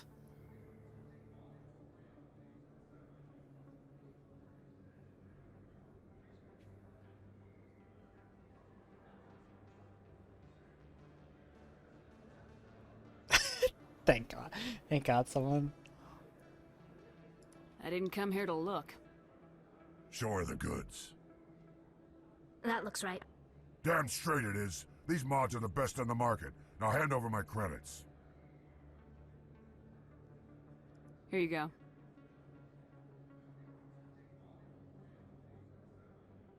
Here you go. Enjoy it. Come on, boys. We're done here. So there is a solution for that where you kill them all on the markets, and Chelik gets very upset because he's like, "You fucking moron! Now the whole ring has gone underground." So it actually the correct answer is to not start a gunfight in the marketplace. Shockingly enough.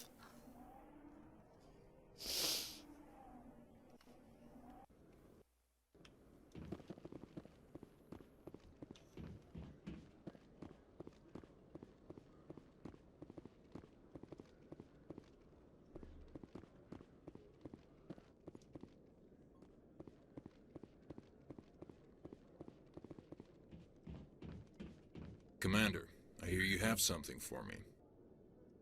Here's your shipment, Chelik. Excellent. This is everything I need. Huh. Maybe more than I need. Here, Commander, take this. I won't need it, and you've earned some payment for your work. I appreciate your help. It shows a lot of integrity. You didn't need to do anything after I let Jenna go. Yeah, but you Now I need to get paid these me. mods into evidence. Thanks again, Shepard. That's the thing is, I didn't have to, but you paid me, right? And because you paid me, I did it.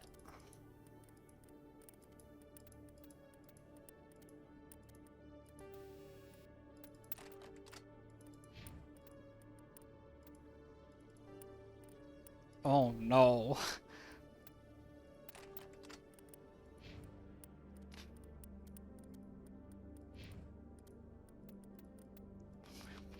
Put Ashley in the bee trooper outfit. Hey there. Oh, you're not C-Sec, are you? Did you want something? What are you doing here? I am Jalid. I came here to seek aid from the authorities, but they won't listen to me. My colleague is trying to kill me, and I thought we were friends. How do you know he wants you dead? He's changed. He won't talk to me at work anymore, and he started following me. Yesterday, he followed me all the way home, just waiting for a chance. I don't care what anyone thinks. He wants me gone. I know it. Is there something I can do? Talk to your friend, maybe? Would you? That's all I want. Someone to talk to him. Tell him to leave me alone. He thinks he can just push me around, but you'll show him, won't you? Just tell me where he is and I'll go find him. Oh, right. Well, he wanted to meet with me down in the wards near the markets. He said he just wanted to talk, but I know better. His name's Shorban. He's a Solarian. You shouldn't have any trouble. He's just a scientist. Uh-oh. That's the guy that had me do all the That's scanning. the guy who asked us to scan the Keepers. The Keepers? Well, even more reason to go after him. That's against regulations. If I find out he's lied to me... Anything's possible with Shorban these days. Well, good luck. So the reason why Volus sound like that guy's a Volus, by the way, that's what his race are called. The reason why they have the Darth Vader masks is because they come from a planet that has a methane atmosphere, a methane atmosphere. And if they try and survive on any planet that doesn't have a methane atmosphere, one, they'll suffocate, two, they'll fucking actually explode. Like they will like expand and explode. So they wear these pressurized methane suits that keeps them alive.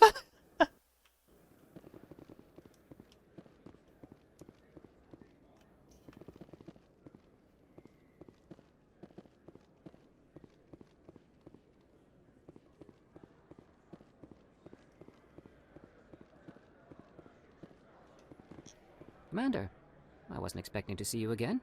Is there something you want? Drop the act. I want to know what's going on, Shorban. I'm not sure what you're referring to. My experiments are... Your lies are catching up with you. We spoke with your friend, Jalid. You spoke with Jalid?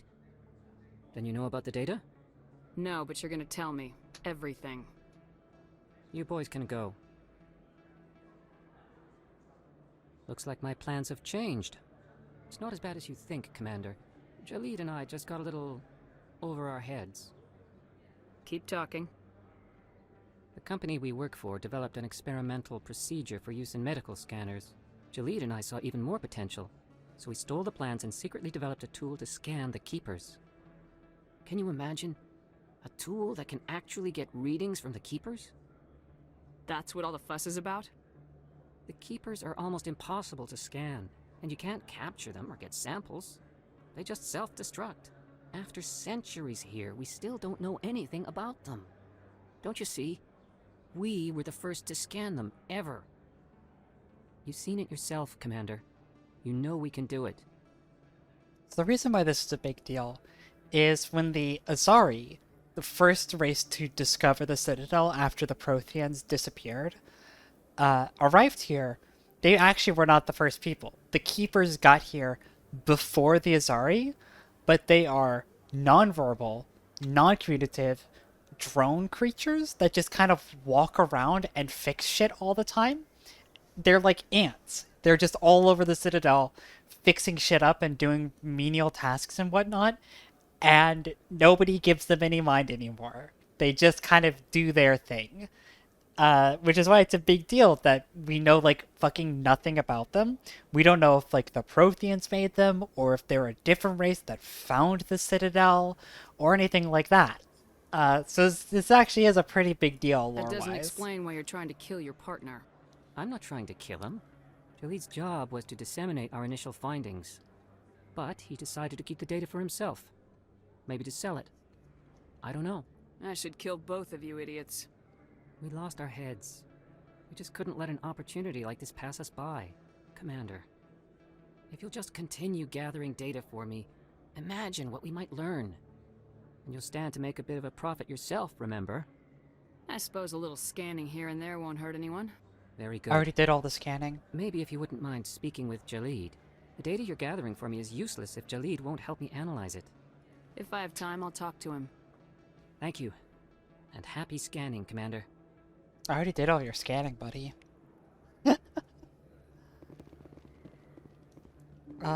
What other... So we've got... Could do that one, UNC. I have to go talk to Zelton and the consort again.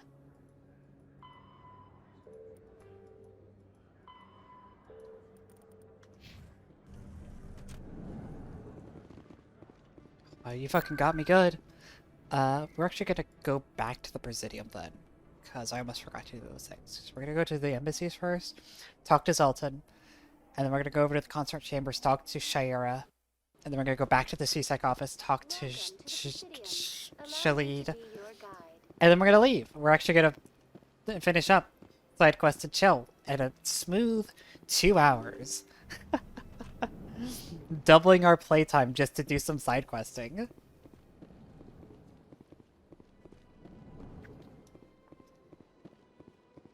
Strange greeting, human. This is really not a good time. I know who revealed your secret.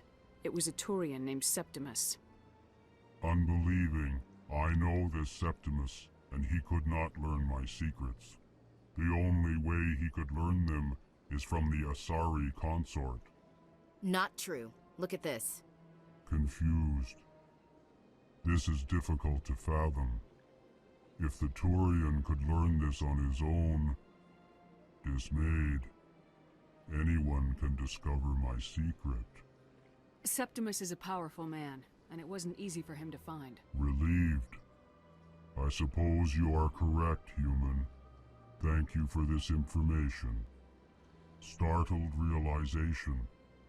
I must speak with the consort. She will be most displeased with my actions. Anxious request. Please, human, if you will excuse me, I must go now. So long. Farewell, human. Thankful. That was a great thing you did, Commander. Approving. You see, then, not all humans are as you say. I'm sure the Earth Clan stands to profit from this in some... His whole species has tone indicators baked into the way that they speak, because they mostly communicate through pheromones. Well, they communicate tone through pheromones. I didn't know if you were here for that discussion. To the Presidium. Allow me to be your guide. Avina's gonna crash my desktop! No!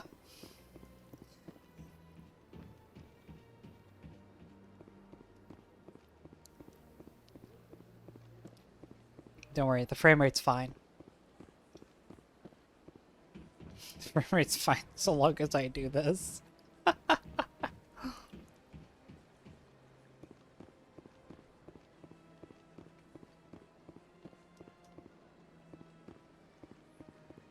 Times like this, I wish I'd just gone anniversary.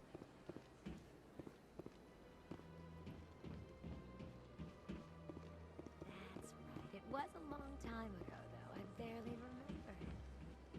What drew you back to the Citadel and to the consort? I don't know exactly. It may sound strange, but I simply felt called. That's not strange. Yo, what's I up? recently received a lovely note from Septimus. Thank you for speaking with him. Even the Alcor diplomat has withdrawn his campaign against me. I'm glad I could help. You are too kind, Commander, but I would not expect you to help me out of the kindness of your heart. I also have one more thing to give you, if you are interested.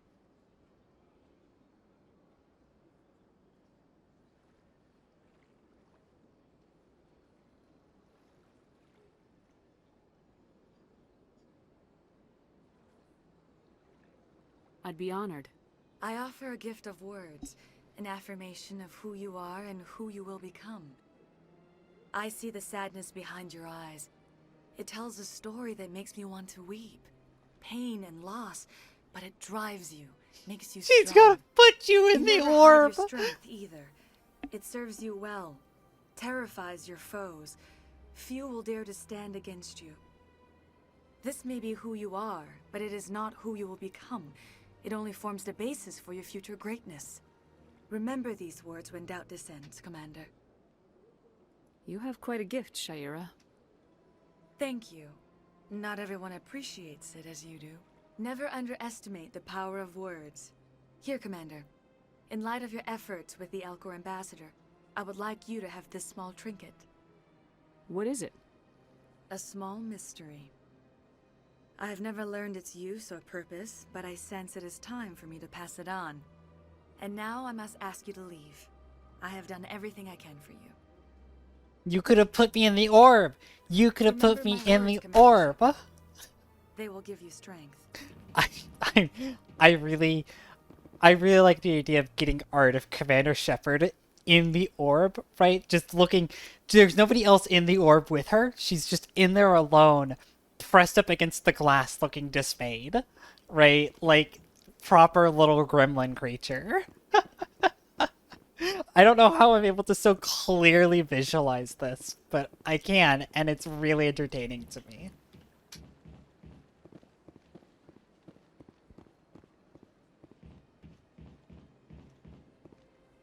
Alright, so I think we really only have not much left, actually. We've done all the big stuff. We have a lot of side quests to still do.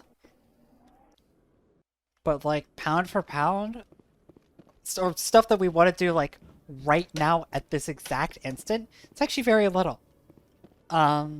Because we want to pick up Liara pretty quickly. Because one, she's plot relevant and very important, and two, she's a cutie, Hello again. and three, Did you she's have really any good to luck have in finding my Shorbin? party. I found out you've been lying to me, Jaleed. Lying? Why would I lie to you? What about the Keeper data? He told you? I didn't mean for any of this to happen. I was afraid Shorbin would kill me to get the data, so well, I was hoping you'd take care of him. I'm scanning the Keepers for Shorbin, but you two need to stop fighting. You're helping us? But, well, if you say so.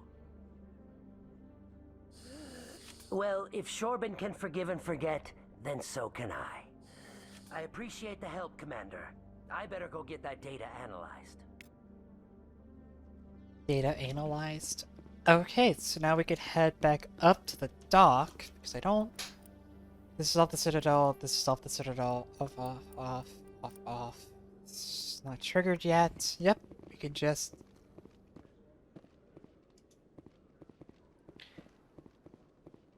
I think the plan of attack presently... So we're gonna go up here, we're gonna talk to Edina and Captain Dad, entertainment news, Captain Francis Anderson. Kitt has announced plans to direct Hamlet with El Corps cast members. The production will open dramatic theater to the El Corps with a Hamlet who uses El Corps body language and pheromones. Kitt claims that he's also excited by giving a human audience the chance to judge Hamlet by his deeds and not his emotions. Anyways, we're gonna talk to Edina and Captain Anderson. Probably chat with our crew real quick, and then we're probably gonna take like a 15-minute break while I could just refill my water, and you could go make your coffee and whatnot, and then we'll do like actual game. Play the actual real game for once. I've got big news for you, Shepard. Captain Anderson is stepping down as commanding officer of the Normandy. The ship is yours now. She's quick and quiet, and you know the crew. Perfect ship for a Spectre. Treat her well, Commander. This isn't right. The Normandy belongs to you. You needed your own ship. A Spectre can't answer to anyone but the Council. And it's time for me to step down. Yeah, Keith David. Yeah, exactly. Come clean with me, Captain. You owe me that much. I was in your shoes 20 years ago, Shepard. They were considering me for the Spectres. What happened? I failed. I couldn't make the cut. It is also Sergeant Foley. It's also the president for now, from all you need to know is a lot of things. He plays the president in a lot of things, actually. Rejected me. I had my shot. It came and went. Now you have a chance to make up for my mistake. Shepard, you need to protect the Burger Town. Saren's not gonna get away this time. Saren's gone. Don't even try to find him. But we know what he's after. The conduit. He's got his Geth scouring the Traverse looking for clues. We had reports of Geth in the Pharos system shortly before our colony there dropped out of contact, and there have been sightings around Noveria. Find out what Saren was after on Pharos and Noveria. Maybe you can figure out where the conduit is before he does. Anything else? We have one more lead. Matriarch Benezia, the other voice in that recording. She has a daughter, a scientist who specializes in the Protheans. We don't know if she's involved, but it might be a good idea to try and find her. See what she knows. Her name's Liara, Dr. Liara Tassoni. We have reports she was exploring an archaeological dig on one of the uncharted worlds in the Artemis Tau cluster. Sounds like we should head for the Artemis Tau cluster. It's your decision, Commander. You're a Spectre now. You don't answer to us. But your actions still reflect on humanity as a whole. You make a mess and I get stuck cleaning it up. I'll take care of Saren. You take care of the political fallout. Not exactly the answer I was There's looking other for, stuff. Shepard. There's like Remember, you actual were a other stuff human that long Keith before you David were a Spectre. plays the president in, and I'm I have trying a to remember meeting to what get it to. is. Captain He Anderson might be can the vice answer any president, questions actually. you I'm might really have. trying to remember what series I'm thinking of. Yes, Commander? How are you holding up? Honestly, this isn't how I pictured my career coming to an end. Pushing papers really isn't my thing, but you're the one who can stop Saren. I believe in you, Shepard. If that means I have to step aside, so be it. I should go. I'll be here if you need anything. I won't. Goodbye, Captain Dad. Goodbye. Everyone say bye to Captain Dad.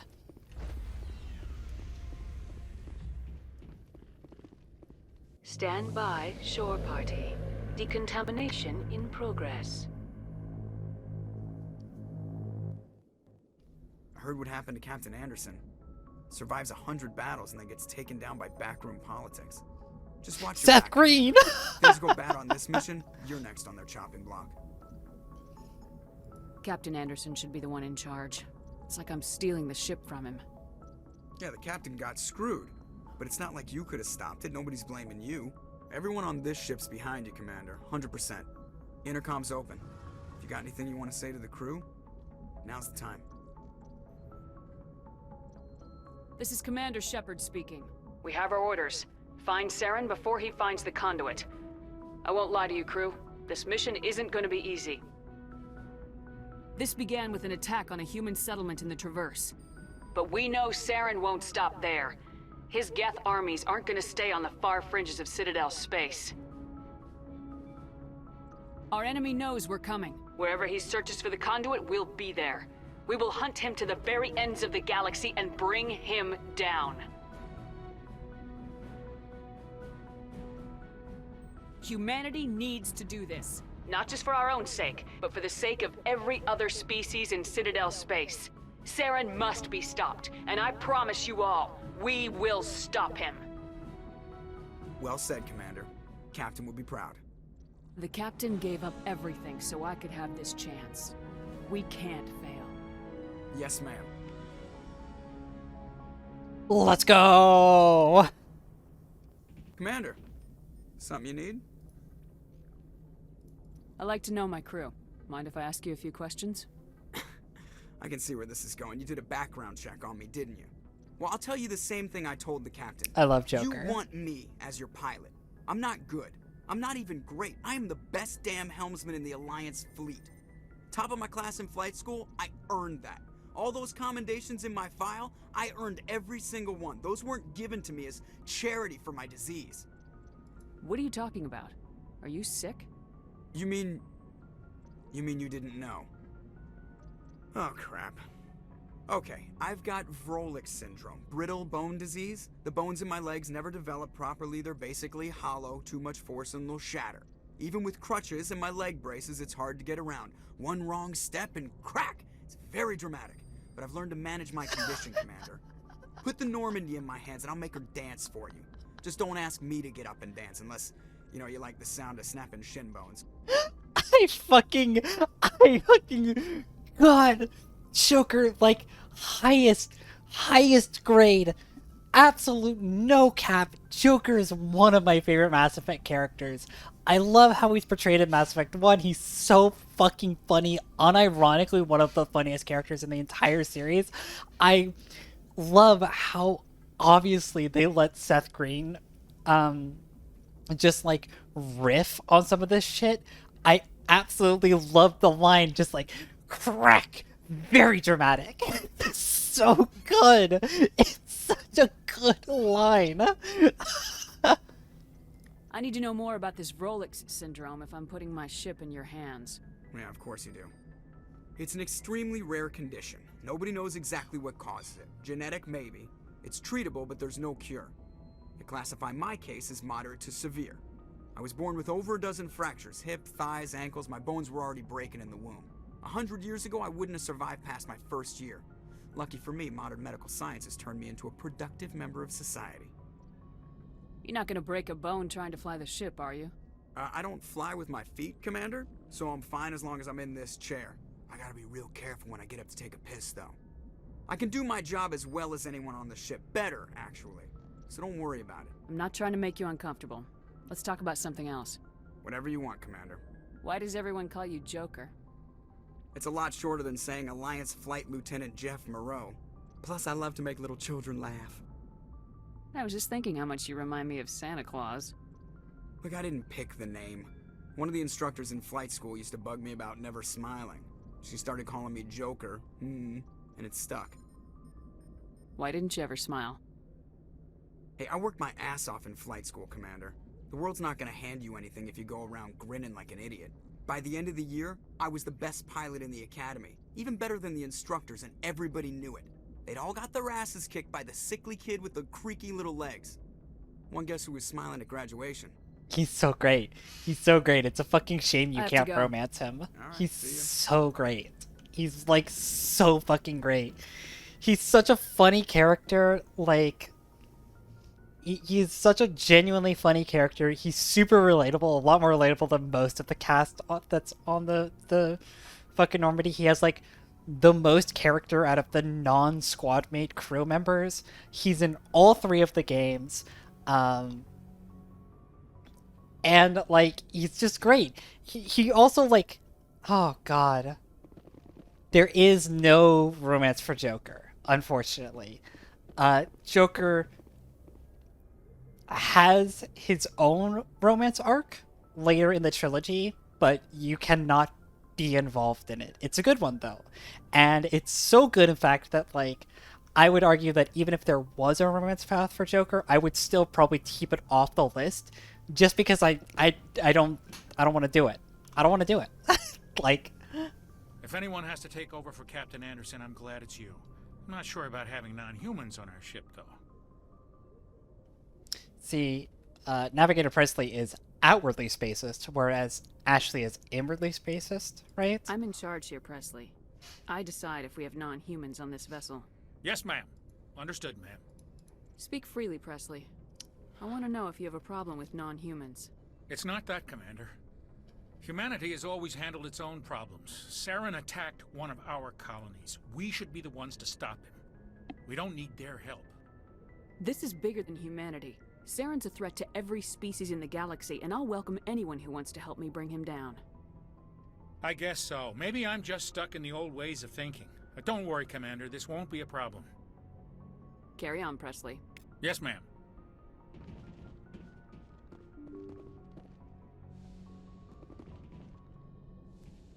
Presley at least has the excuse of his paw served in the First Contact War, which is the first race war.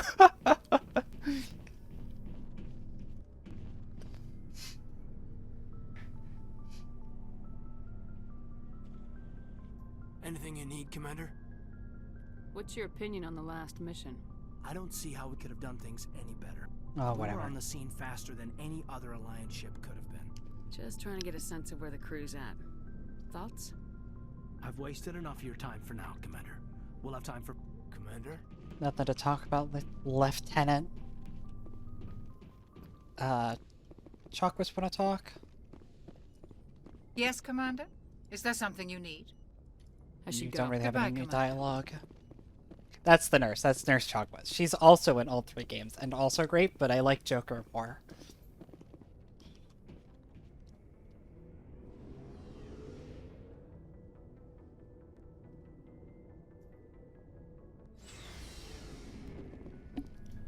Alright, so we'll go... Girus? Thanks for bringing me on board, Commander. I knew working with the Spectre would be better than life at CSEC. Have you worked with the Spectre before? Well, no, but I know what they're like. Spectres make their own rules. You're free to handle things your way. At CSEC, you're buried by rules. The damn bureaucrats are always on your back. Being a Spectre does have its advantages. Exactly my point. If I'm trying to take down a suspect, it shouldn't matter how I do it, as long as I do it. But CSEC wants it done their way. Protocol and procedure come first. That's why I left. Mass Effect 1 is insanely well written. It has its flaws, and its gameplay is not aged super well. We'll see if your opinion's kind of middle when we actually get into the meat and bones of the gameplay cycle.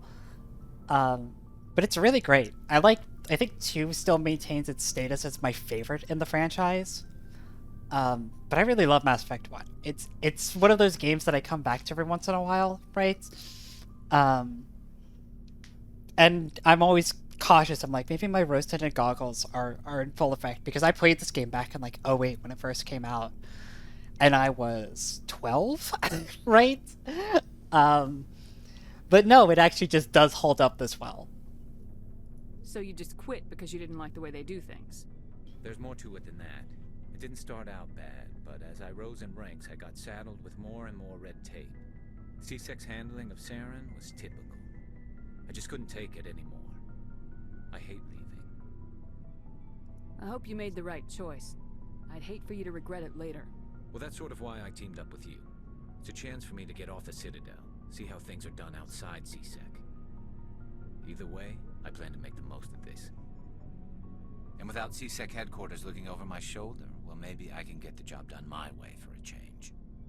As long as you do your job well, you're free to go about your business as you see fit. Thank you, Commander.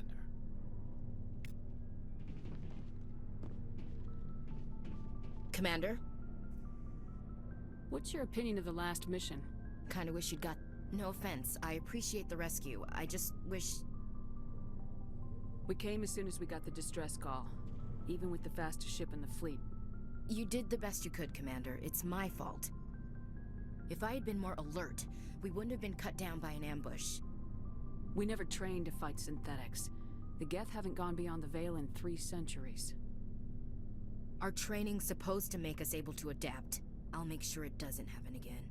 So, as we get into dialogue here with Ashley specifically, I do want to bring attention to the fact that we are running a mod that allows us to romance Ashley in this game. Now, Ashley was originally intended to be romanced in this game, and in a last-minute series of patches, basically mandated by EA, unofficially but kind of confirmed by ex-BioWare devs, they had to cut all of the Ashley-specific romance dialogue out for femships, right? Same was true with Caden. Caden was also originally a gay romance, or a bisexual romance as well, that they had to cut out.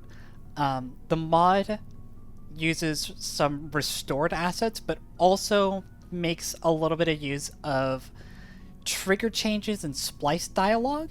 So if there's anything weird with what Ashley says here, and things that, like, it doesn't seem like that's the correct response, just be aware we're playing with a hacksaw version of the game. A few minutes right? to talk, one-on-one. I'm sorry, Commander. I need It's a good thing she has nothing to say right now, so none of what I said is relevant, actually. Dismissed, Chief. Ma'am.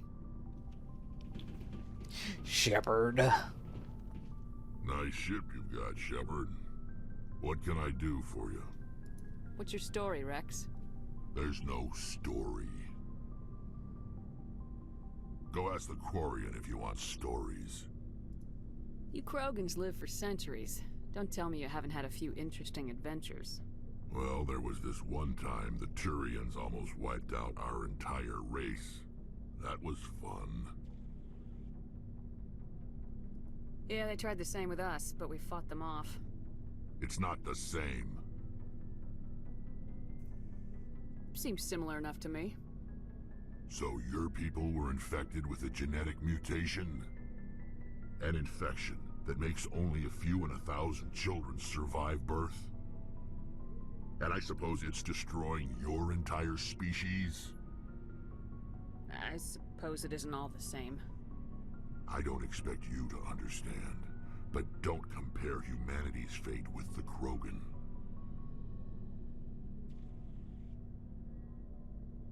I was just making conversation. I wasn't trying to upset you. Your ignorance doesn't upset me, Shepard.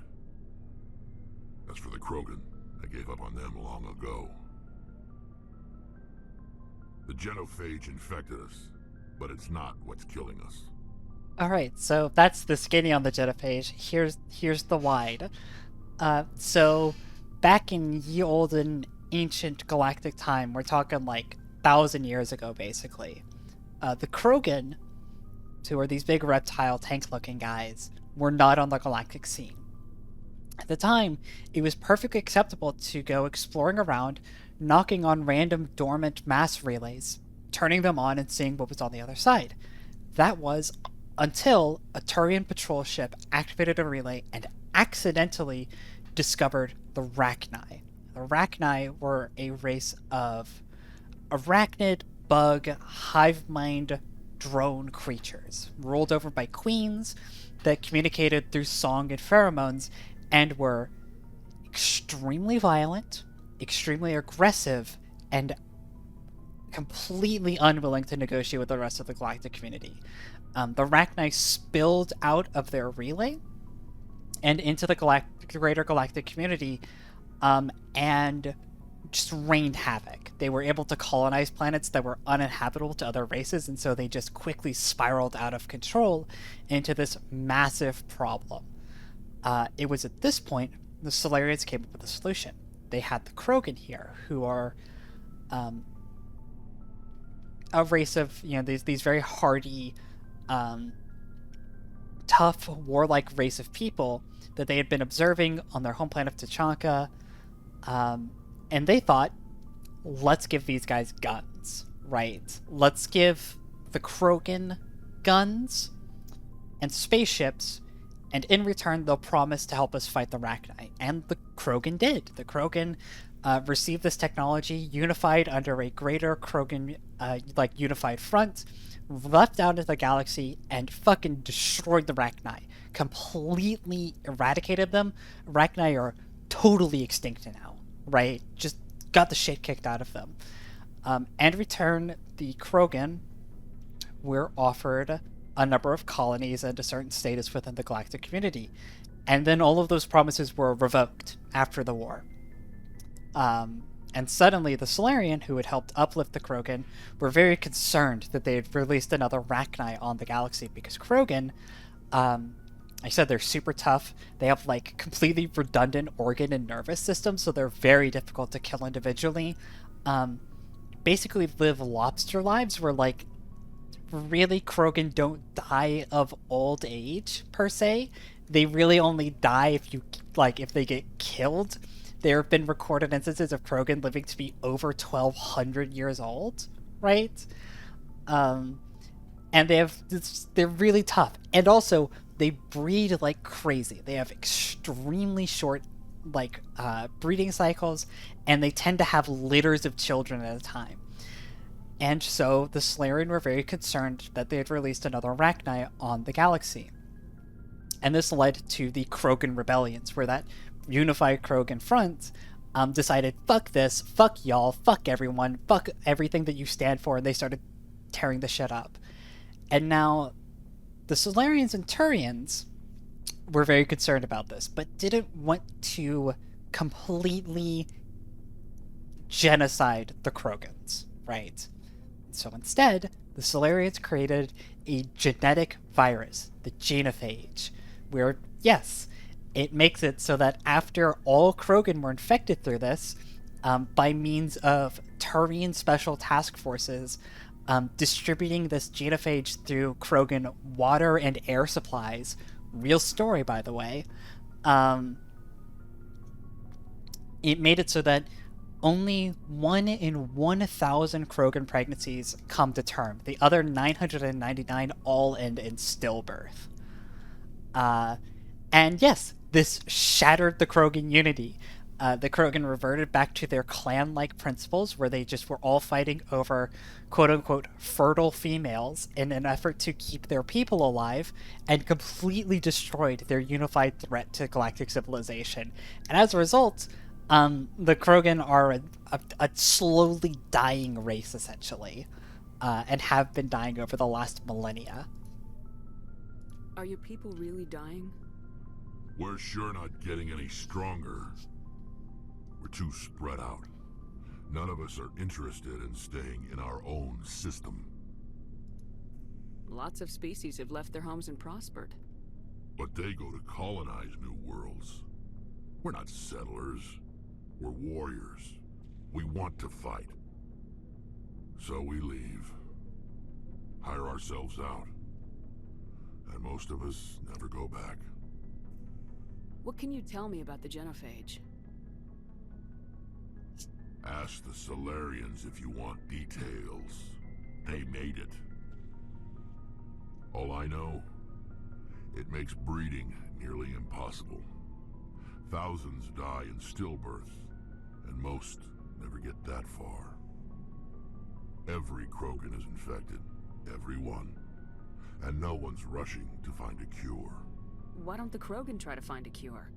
When was the last time you saw a Krogan scientist?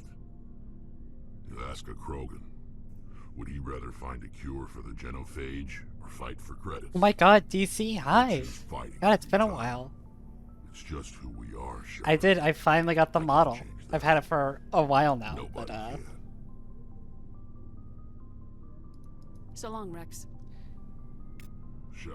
Shepard. I'm finally fulfilling a promise that I made like a year ago in playing Mass Effect. Your ship's amazing, Shepard. I've never seen a drive core like this before.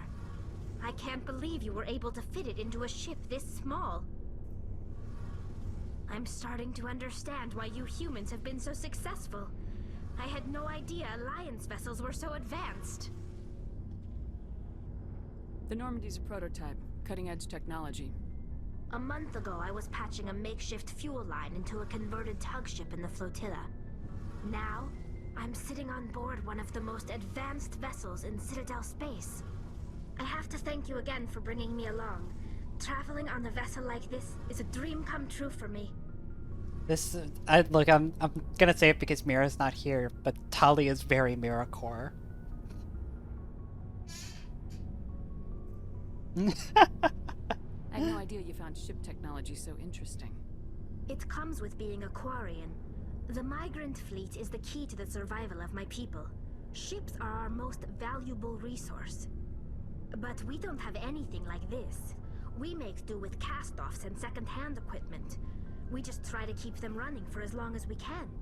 Some of the fleet's larger vessels date all the way back to our original flight from the Geth. I can't believe your fleet's still using ships that are 3 centuries old. They're constantly being repaired, modified, and refitted. They aren't pretty, but they work. Mostly. We've tried to make ourselves as independent as possible on the flotilla. Grow our own food, mine, and process our own fuel. But some things we just can't make on our own. A patch to maintain the hull integrity requires raw materials we just don't have. That's why our pilgrimages are so important. I should go. I should go. See you later. Alright, so that's the crew chat taken care of. Excuse me, Marines. I do want to go until we finish Therum, which is the planet we pick up Tali on. That is gonna take possibly another couple hours. Maybe truly like 2 hours at the most, thinking about it. Hopefully. I'm not trying to jinx myself. It will take an amount of time.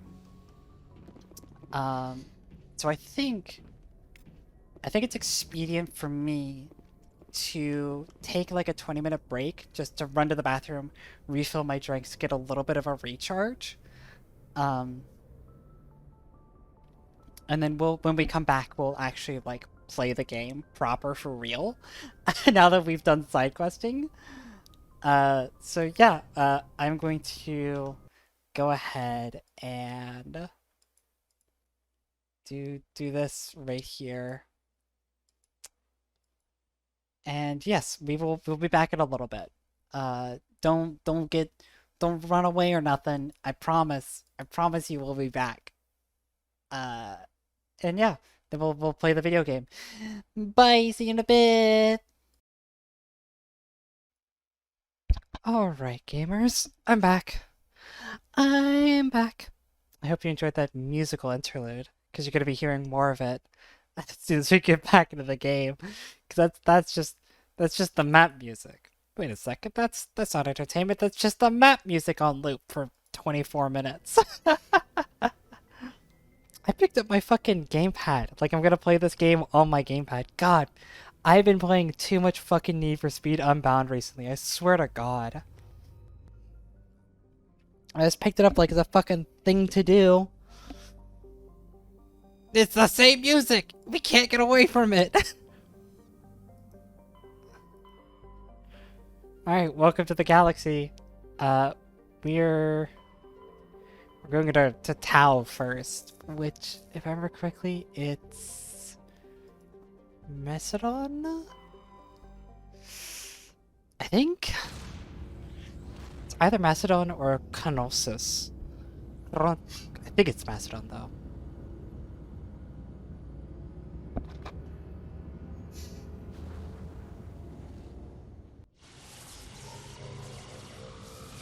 They're going to this nice cutscene that's in perfect 60 FPS because it's the upscaled, fixed FPS.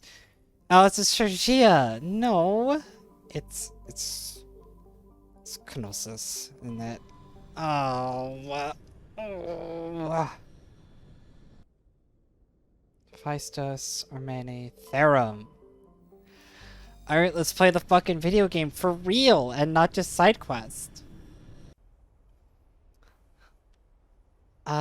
Okay, so I gotta take Ashley because Ashley is our wife, right?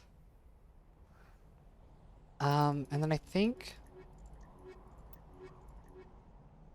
I'd rather take Caden or Rex.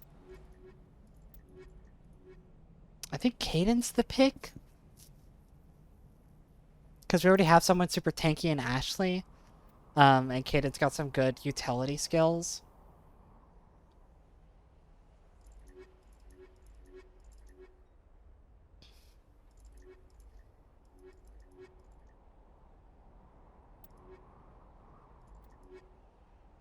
Having 2 tanks would not be terrible though. But I think I think this is the pick, yeah.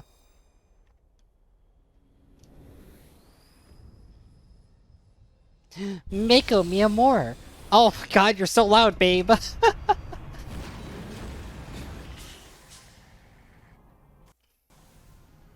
Alright, so I do want to go to squad here, and I want to get...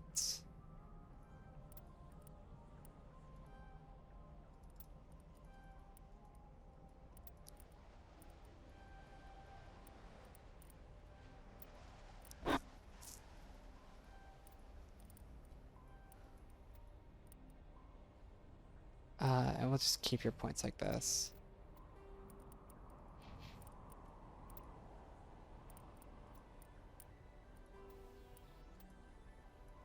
Sure, take the toxin resistance, bud.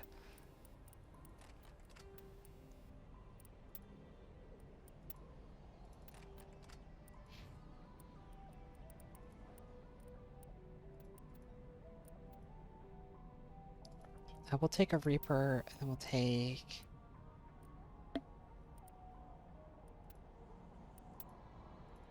Take Hammerheads.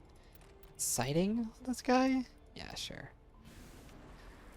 Commander, I'm picking up some strange readings. Really strange, like off the damn charts.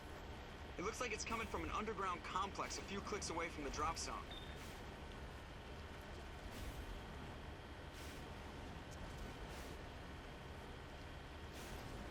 Oh god, she's squirrely. She's squirreling on me.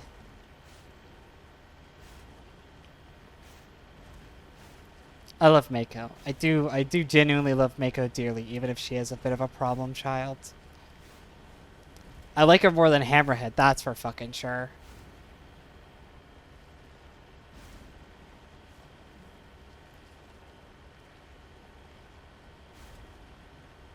Let's see here. Is Heather still here? I don't know if Heather's AFK. I know that she definitely wanted to see bits and pieces of this game. Maybe I should ping her and be like, hey, we're back.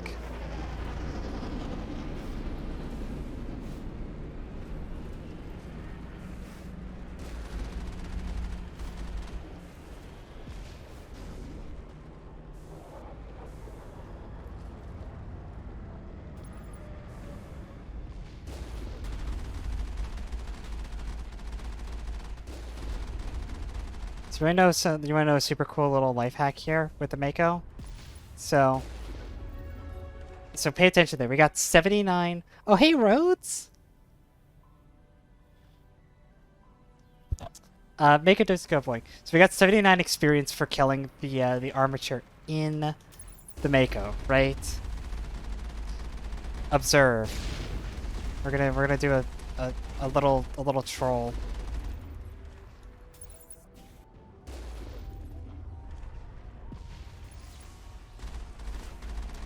Get this armature super low. And then we're gonna get out. And we're gonna get 216 experience. Oh! They fixed that in Anniversary, but they definitely don't fix it in this version of the game. Oh, and if you think for even a second I'm above abusing that one, not a fucking chance.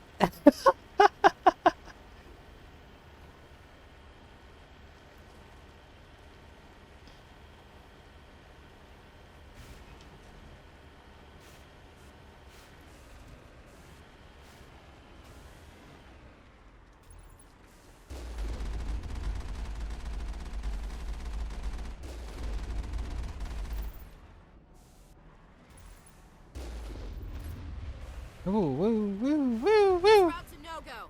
They have height and cover. I don't Yeah. think we can take that strong point head on. What if I do, though?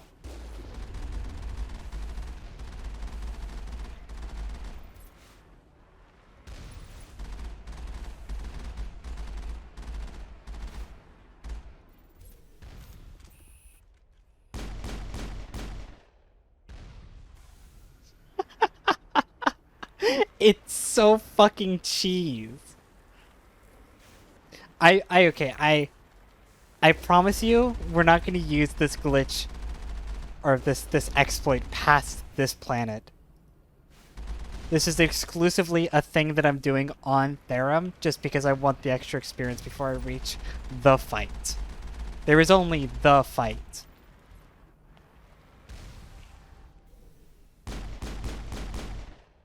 And there's, of course, risk associated with this, because if any of these attacks hit us while we're out of the Mako, it's an instant death.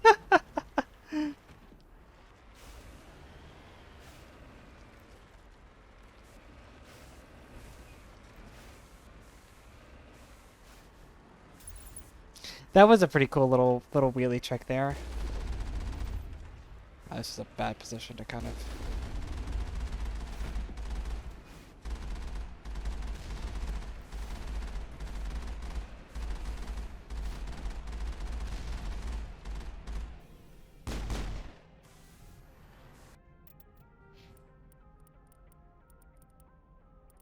Let's see here. I should get better sabotage. And then honestly, I should start working towards immunity. But I'm gonna get shield boost while I have the points for it right here. You are gonna get better lift. Because that is extremely relevant. You're gonna get your barrier skill a little bit. You, Miss Ashley, you're gonna get better first aid. And a pip of regen.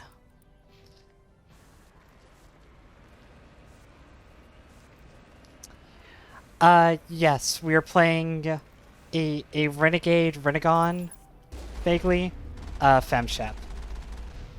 As was voted upon by my peers.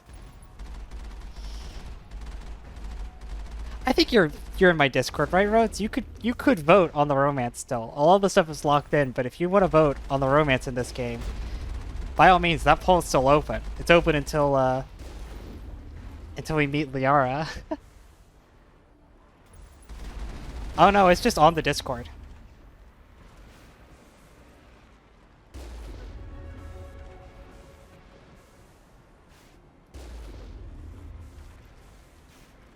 If you're on the Discord, the channel is it's the Build a Shepherd channel.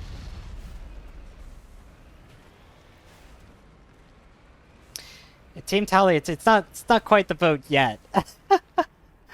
I think we will have Tally on the list. If there is a mod that allows FemShep to romance Tally, then she's definitely gonna be on the list. That's a fucking rocket trooper. That's a fucking... Oh my god, Ashley almost fucking killed me. Like, actually, for real? Actually almost blocked me in.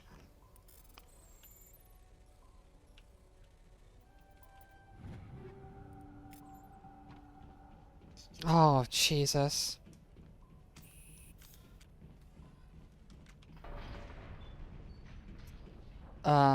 Not in default, but we are playing with a mod that unlocks some of the female romance. It unlocks the Ashley romance in this game, right? Apparently you did vote for it. Whoop. Oh, well, yeah. I haven't really looked into Mass Effect 2 stuff yet, so... I'm honestly quite surprised that more people haven't, like, that basically no votes were given to either Caden or, not having FemShep romance anybody. I'm actually quite surprised that nobody picked the loner path.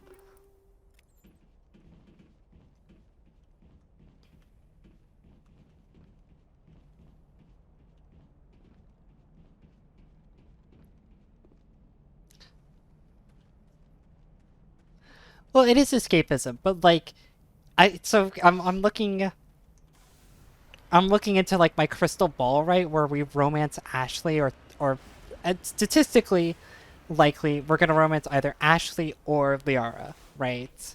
In this playthrough. My concern is that we're gonna do that, and then we're gonna get to 2, and I'm gonna open the polls up to new romances, of which there's like half a dozen, right? There's like a lot. There's a ton of them.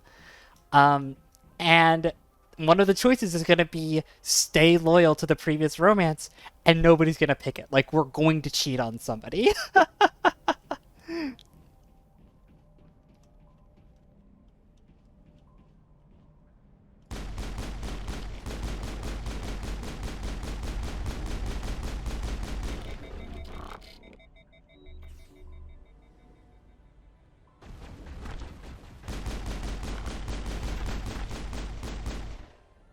That was unnecessarily dangerous for me to do it like that.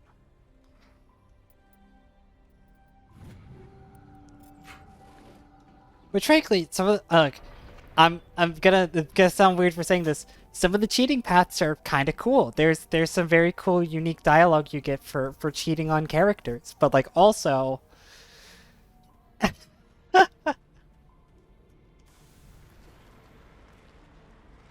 my poor heart.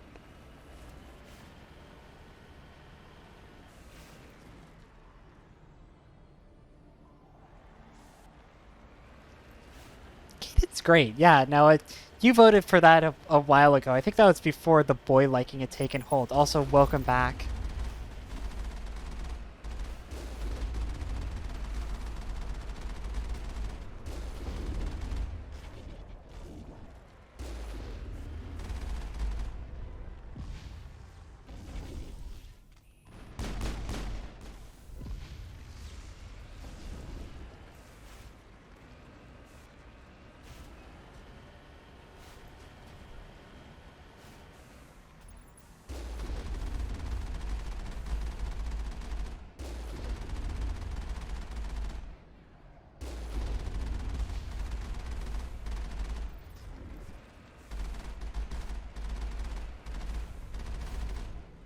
Fuck. Shit. I leveled again. Oh my god. It's someone stop me.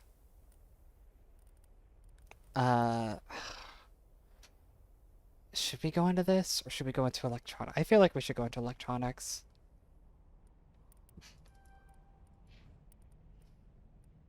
There is a lot of merit to making Shepard really tanky.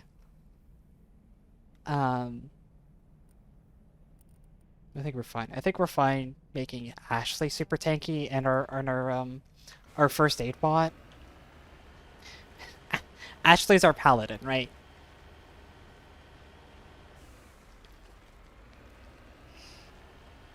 Ashley is tanky and she has health regeneration and she's our first aid bot, right?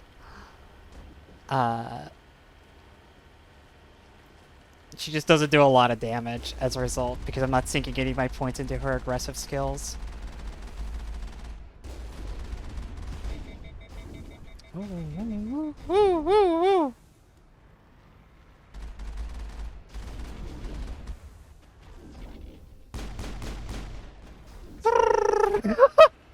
It gets more dangerous every time I do it.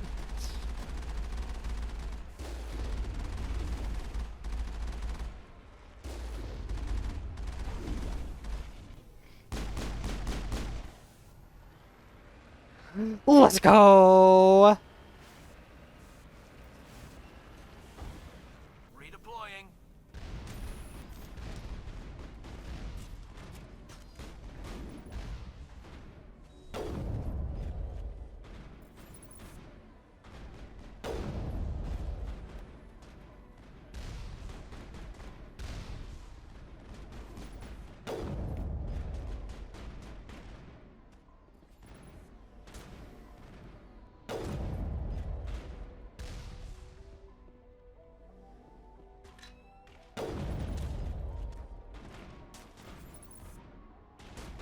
Ah, god, the sniper rifles in this fucking game. Oh, fuck.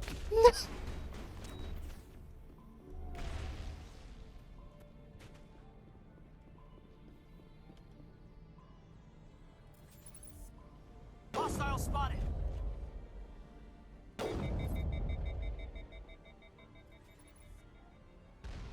All clear.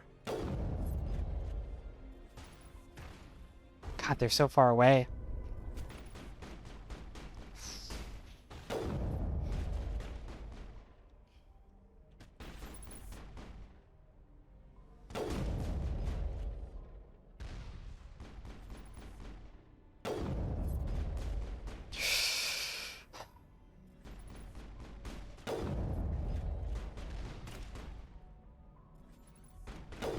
People voted for this. I want the record to show people voted for Infiltrator.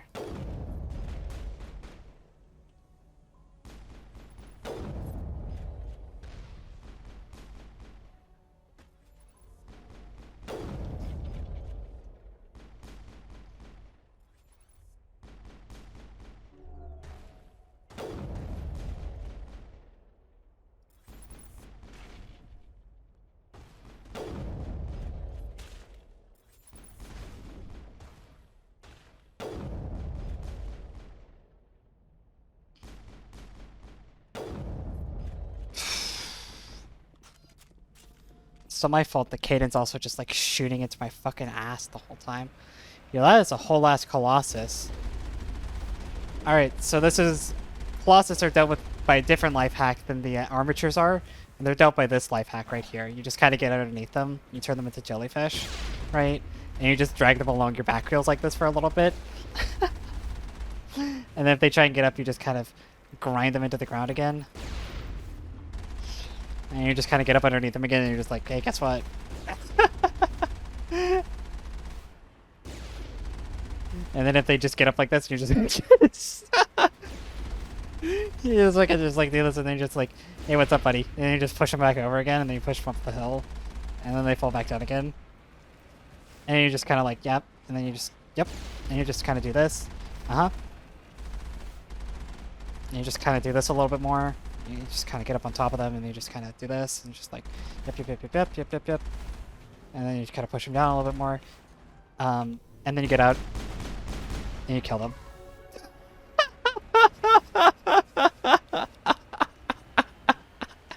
It never gets old.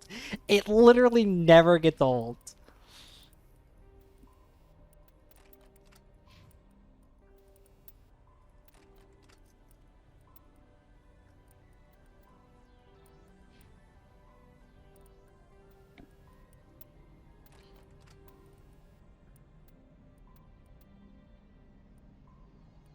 God, so many radioactive and fucking hammerheads.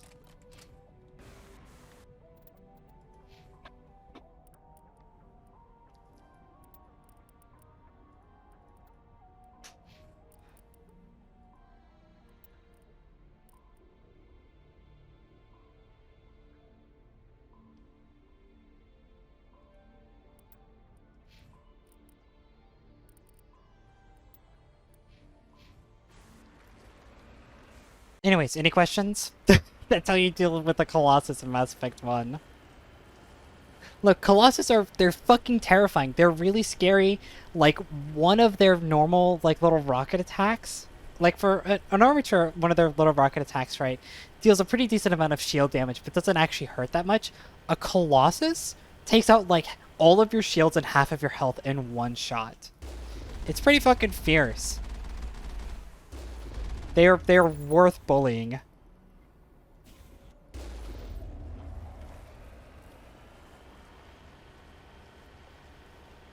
Armor Treats really don't have to, because you can kind of play patty cake with them all day, just kind of like dodging their attacks and, you know, letting maybe one or two get through. It's not that big of a deal. Colossus are worth the bully. They are just not worth dealing with, and it's not my fault that Mako is too strong. Alright, teacher. Yeah, sure. Bullying the bully is still bullying. Yeah, sure thing, teacher. Could just ram that Geth over. Who cares?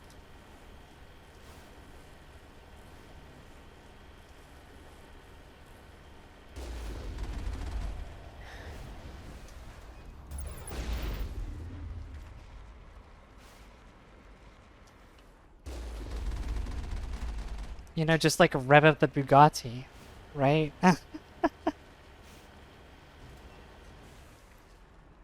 clear. All right. Goodbye, Mako.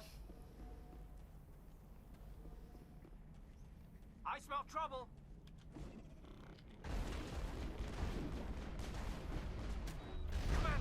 Wow.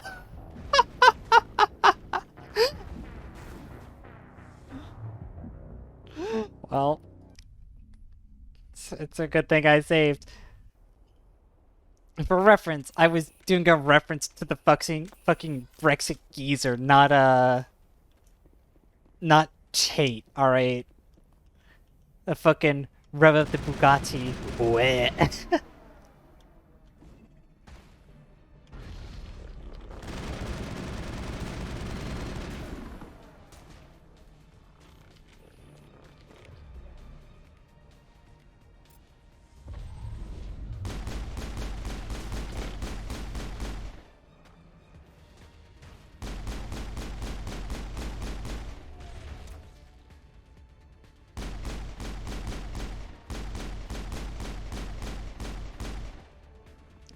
pistols are so good.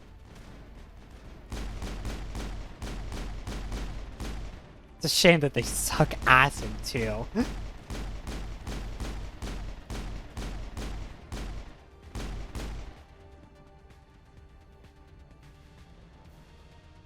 Who's the tater tot? I don't know what a tater. I don't know. Oh, Andrew Tate. I said Bugatti like fucking Andrew Tate does, and I got accused of doing crimes. In reality, I'm just referencing the Brexit geezer.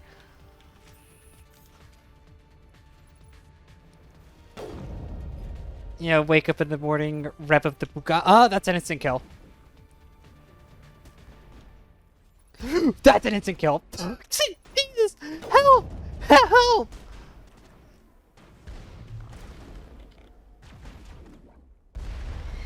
Oh God! What is happening?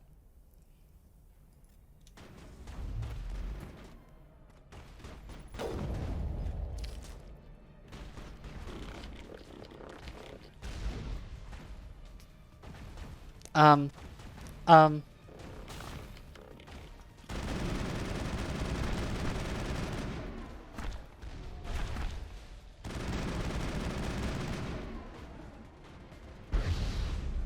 I'm just throwing all my fucking grenades.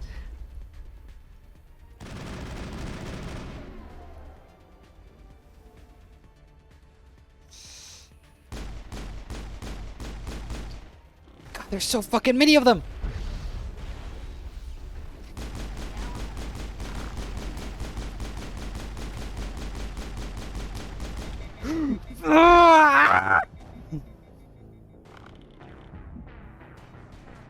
This is what it's like playing on Insanity in Mass Effect 1, by the way. Just everything kills you. Everything is capable of killing you all the time.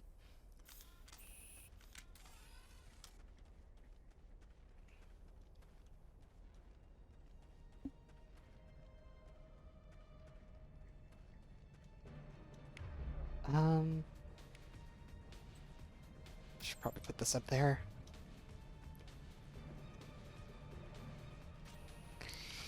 Actually, I don't really want to activate the sniper. Well, sniper's activated. Goodbye, Kaden. I think it's actually pretty wise to just come back here and chill. Let the shock troopers come to us.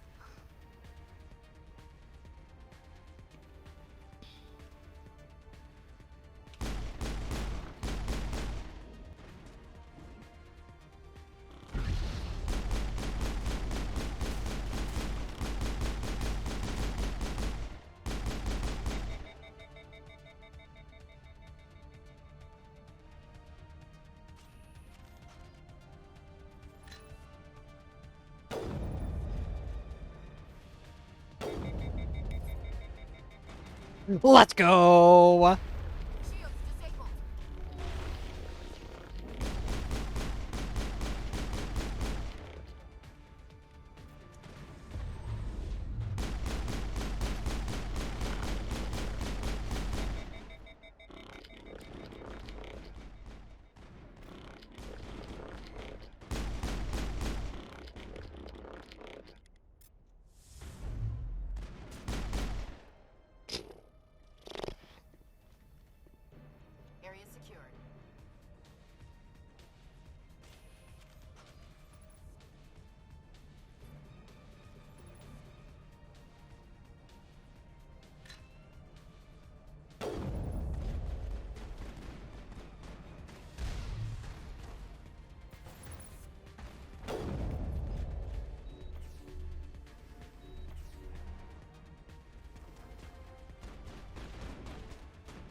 Motherfucker!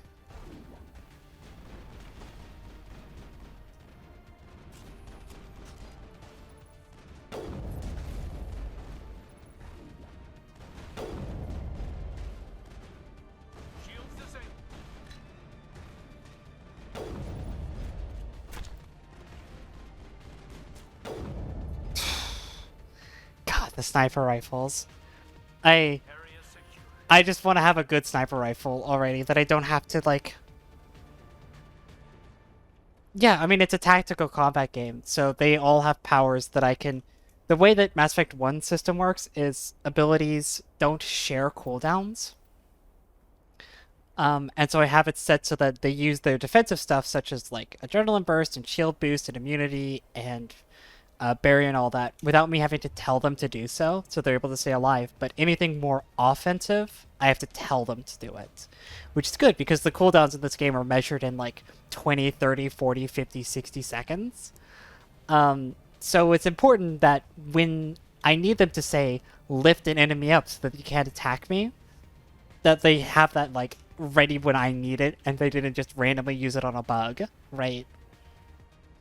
Mass Effect 2 and 3 move away from this system by having fewer abilities that do more individually, but all share a global cooldown. So, like, for example, in Mass Effect 2, this Sabotage and Overload here get combined into one skill of Overload, are a lot stronger, but like every skill shares the same global cooldown, to the point that like 10 seconds is a long cooldown, as opposed to, I mean, like Unity has a cooldown of like 60 seconds. So like it's a full minute out of combat. This is also a poor indication of the general pace of combat at Mass Effect 1. It's very slow and methodical. It is especially so for me because I'm on Insanity, and everything is really durable and it kills me really easily, so I take my combat very, very slowly.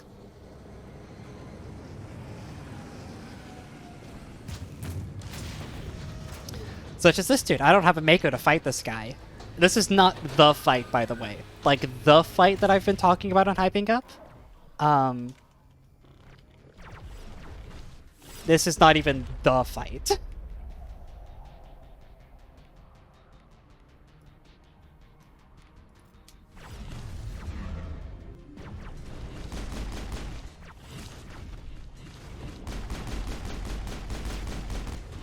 I think you like Mass Effect 1's combat in the fucking Anniversary Edition. This version of the game is a bit of a mess.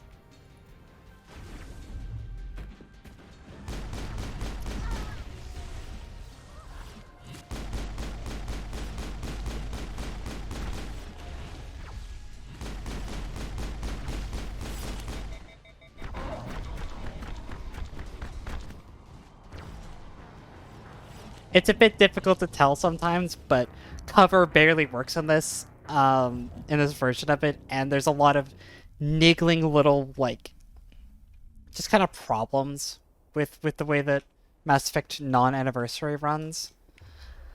I'm going to do a very intelligent thing, and I'm going to get Kaidan up there and Ashley over there before this cutscene actually starts. Oh, I have to keep my gun out, that's right. Or else they stop moving.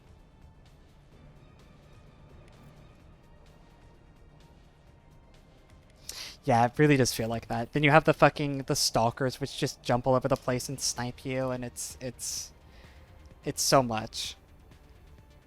AI pathfinding is also kind of fucked in this version of the game. So I'm amazed that those guys were able to find where I wanted them to go.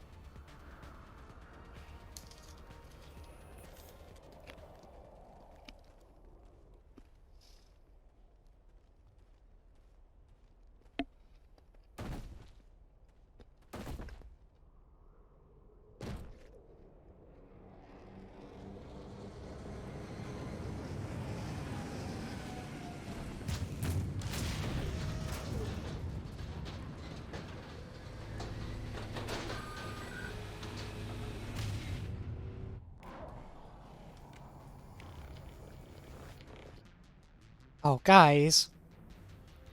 Y'all aren't supposed to be here. I could have sworn that works.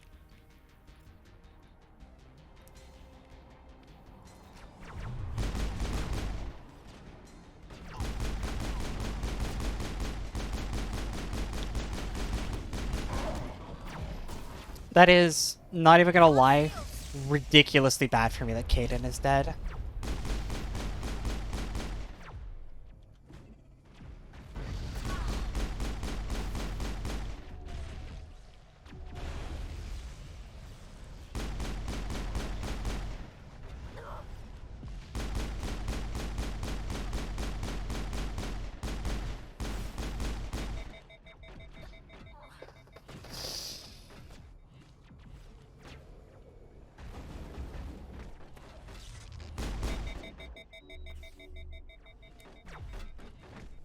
Fucking get down, you piece of shit.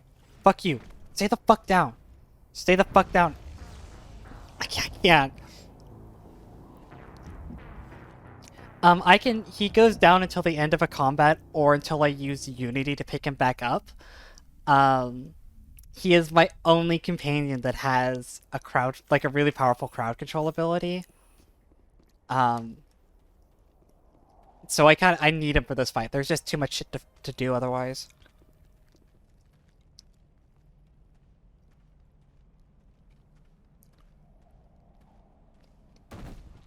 I might move some people around in this one. I might. Therum has two really difficult fights. This one and the one that happens later. There is no permadeath in this game, at least non-narratively. Tactical death means nothing, right? Alright, Ashley, you get to move there because you're the bullet sponge. And then Caden gets to move here because he doesn't actually need to make line of sight to use some of his abilities.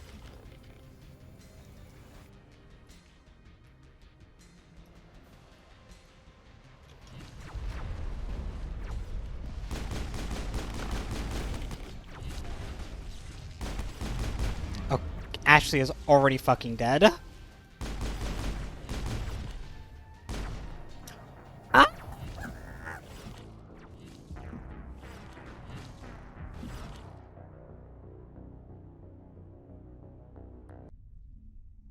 I literally don't even know what killed me that time.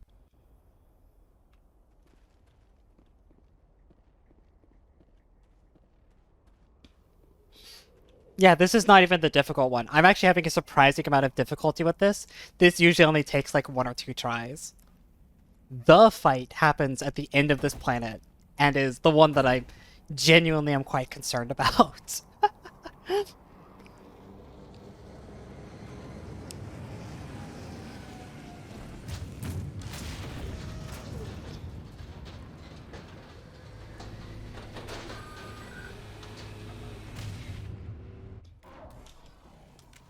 Okay, we're gonna move up here.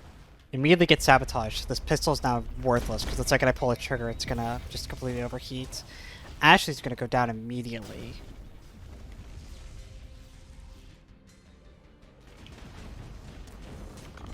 And I'm gonna get hit by Dampener, so I can't actually use any of my abilities either.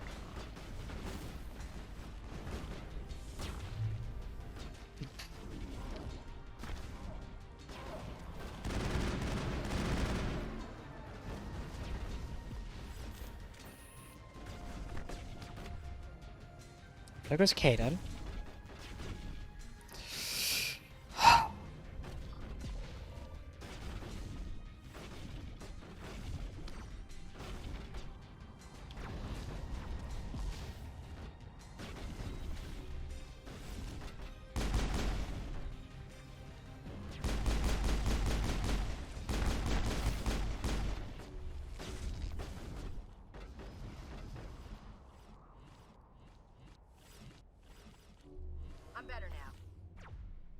I should have Unity'd and then first aided. I forgot in this game, Unity doesn't bring them up at full health. They're gonna get fucking... Damn! That was me! That was me! That was fucking me being dumb.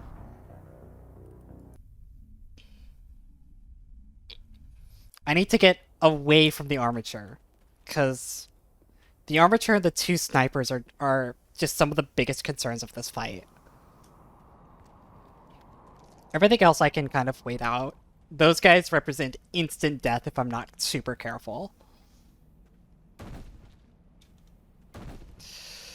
I should have brought Rex. I shouldn't have. No, I should not have brought Rex. Rex would make this actually so much harder.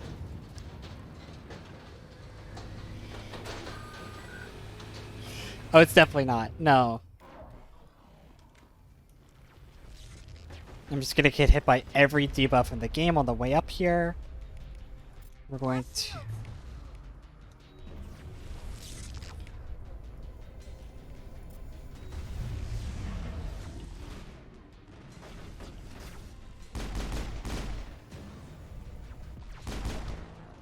What the motherfucker?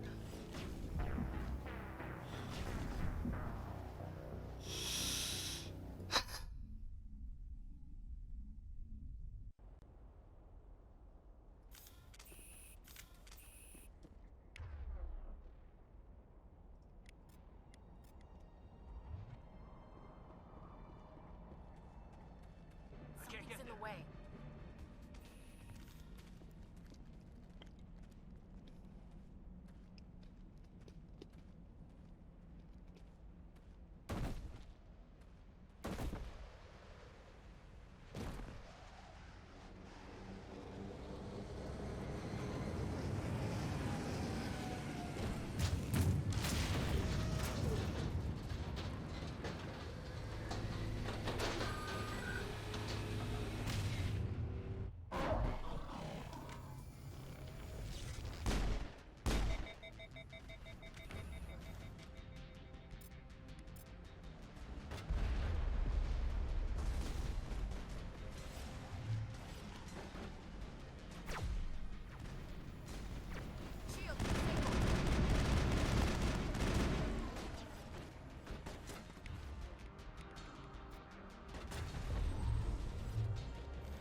Okay, that's a good target taken care of.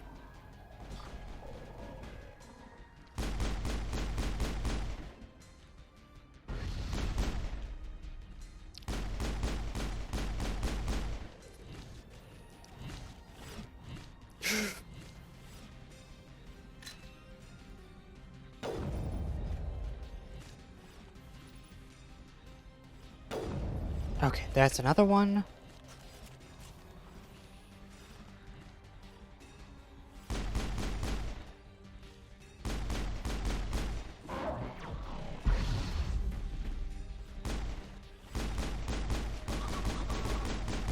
And that's another one.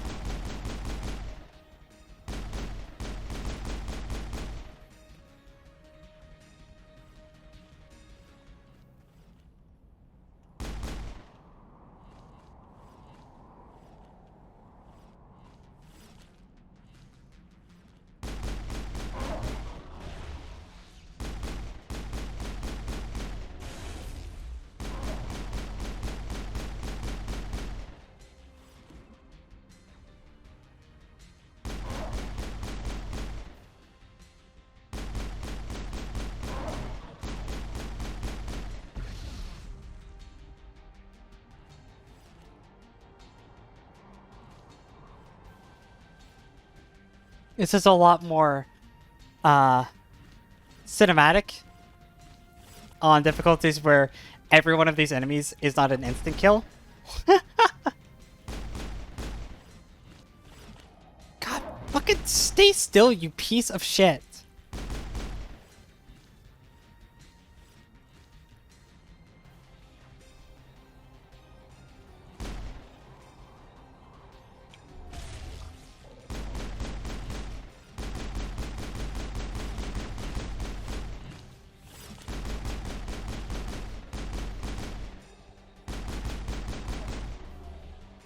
Okay. Alright, so there is a sniper and the armature, of course.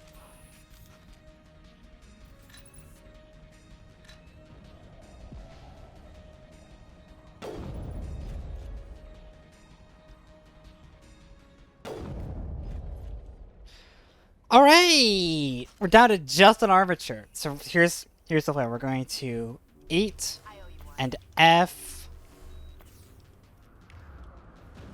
And then we're going to knock the armature over. We're not going to knock the armature over. We're going to have everybody attack the armature. It's the only thing to kind of do here.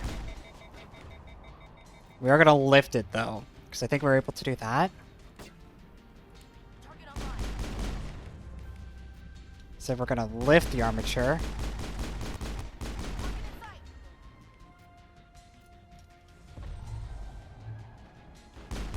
Atta boy.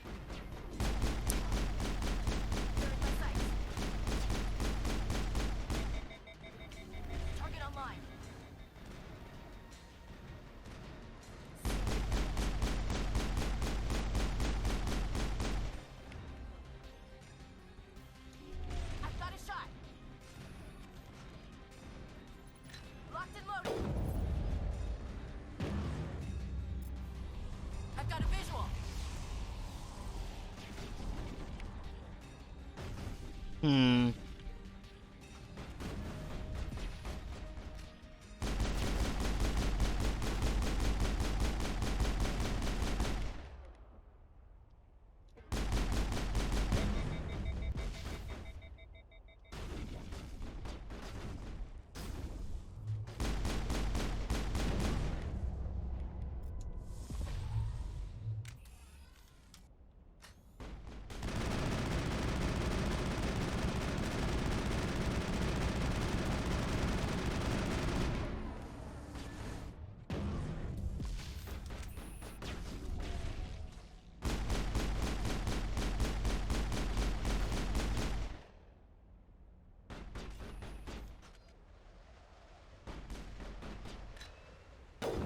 Let's go! Woo! I'm ready.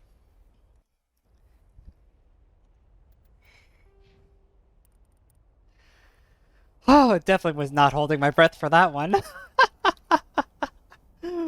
Oh my god. Let's go. Oh man.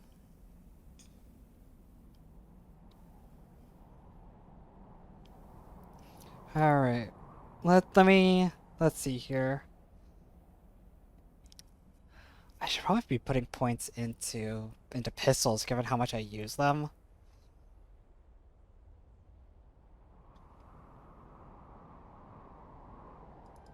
Yeah, we'll put those 2 points into pistols.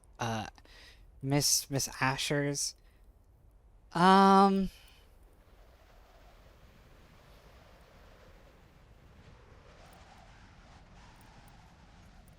give you combat armor just to give you a little bit more damage resistance natively. You're gonna get better barrier. And you're gonna get first aid, my guy. Oh my god.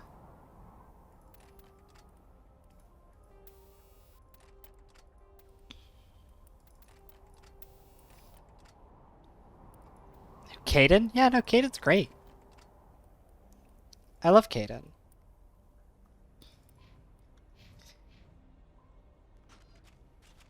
Oh, good fucking god. Alright, we're gonna hit the quick save there.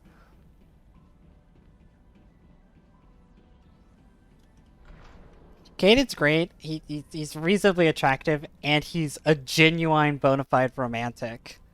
Loves to wax poetic and stuff like that. He's great.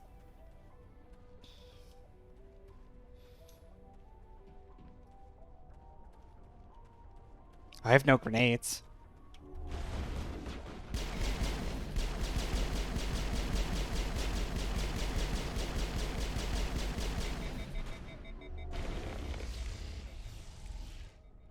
Push him.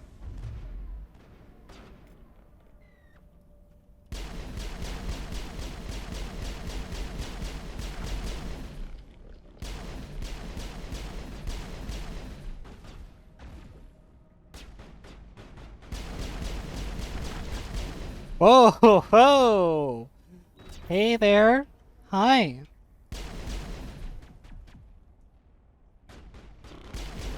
Bit uncalled for, mister.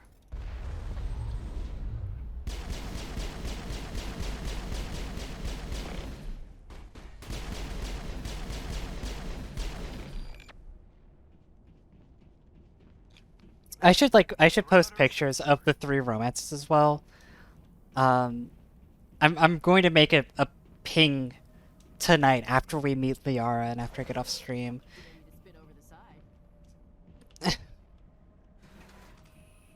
With like, I'm gonna put their pictures up as well and be like, hey, final call. Yeah, the 4th picture is just a picture of Shepard looking sad. It is like last call, right?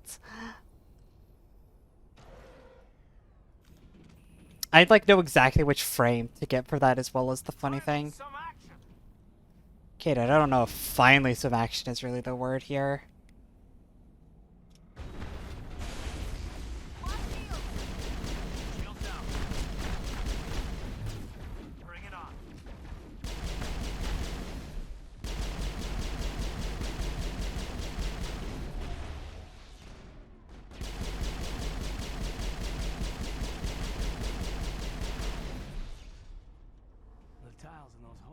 remind me of a bathroom floor.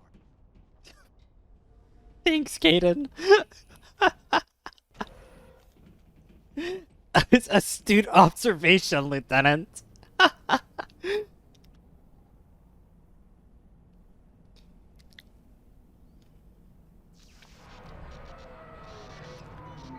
This is the kind of keen observation you get from switching to the career path.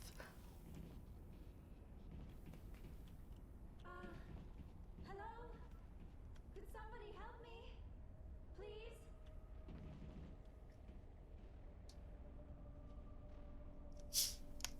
Can you hear me out there? I'm trapped. I need help.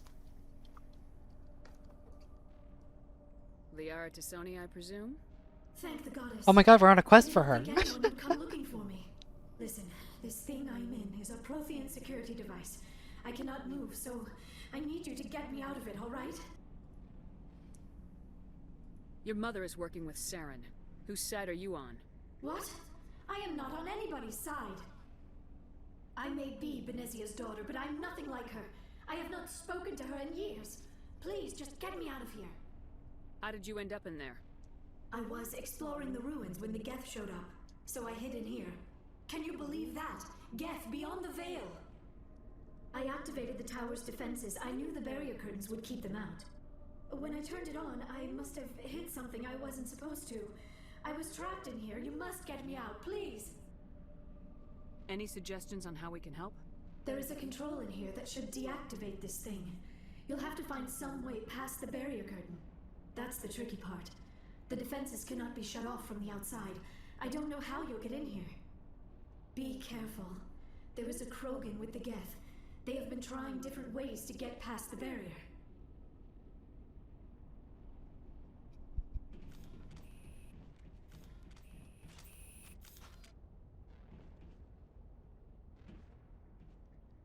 I hope someone caught my little bit of acting there.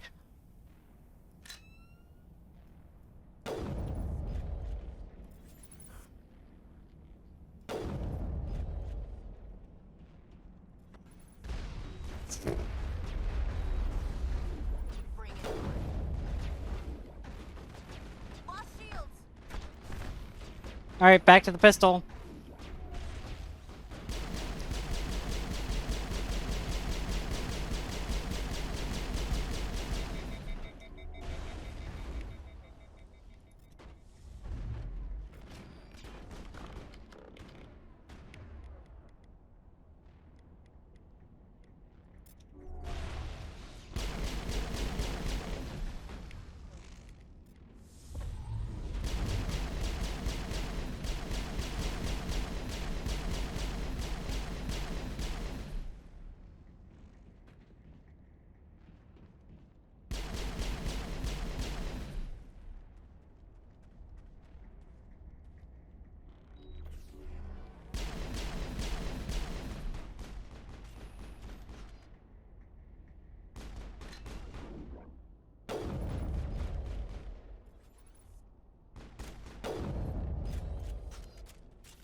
Targets down.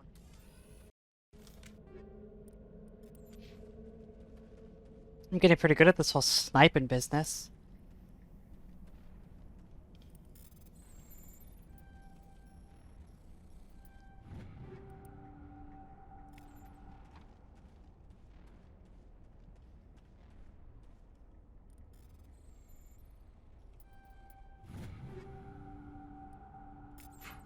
Fucking Banshee 3. Oh, I already have a Banshee 3. I mean, now I've got egg on my face. Getting all excited about a weapon that I already have. Alright. Ladies and...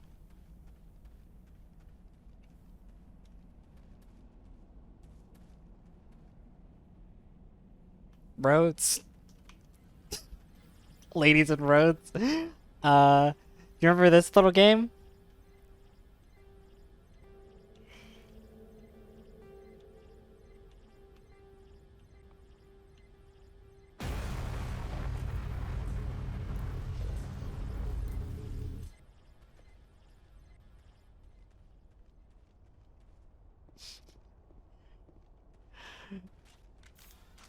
Alright. You ready for the fight? Because I'm not ready for the fight, believe me.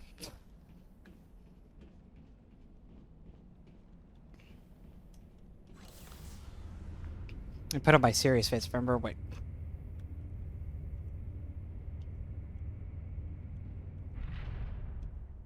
No, I don't remember which button is my serious face. It's not... That's my hard eyes. That's definitely not it. Hold on. Where's my serious face? Well, that's my scared face. My serious face. I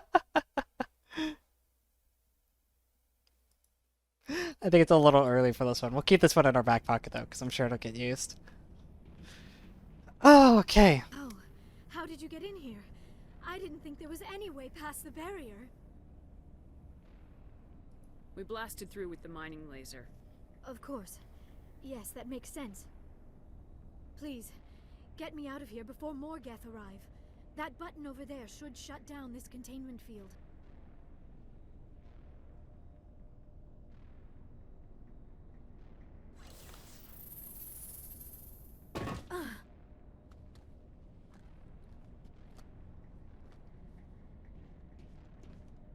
Any idea how we get out of this place? There is an elevator back in the center of the tower. At least I think it's an elevator. It should take us out of here. Come on! I still cannot believe all this.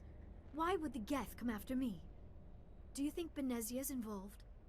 Saren's looking for the conduit. You're a Prothean expert. He probably wants you to help him find it. The conduit? But I don't know... What the hell was that? These ruins are not stable. That mining laser must have triggered a seismic event. We have to hurry. The whole place is caving in. Joker, get the Normandy airborne and lock in on my signal. On the double, mister. Aye, aye, Commander. Secure and away. ETA 8 minutes. Not much margin for error. We bring Rex on this mission. At that point, he says, if he lets us die, I'm gonna kill him. Which is a great line.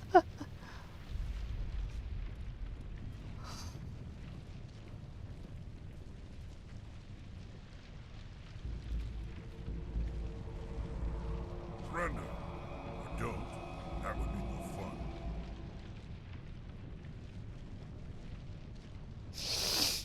We don't have time to deal with this idiot. Charge! I like your attitude. Okay. Alright. So, this is the fight, by the way. We have Anne Krogan Battlemaster, a rocket trooper, a shock trooper, a sniper, and a second shock trooper. We start at the bottom of a perfectly circular arena with no cover at any point.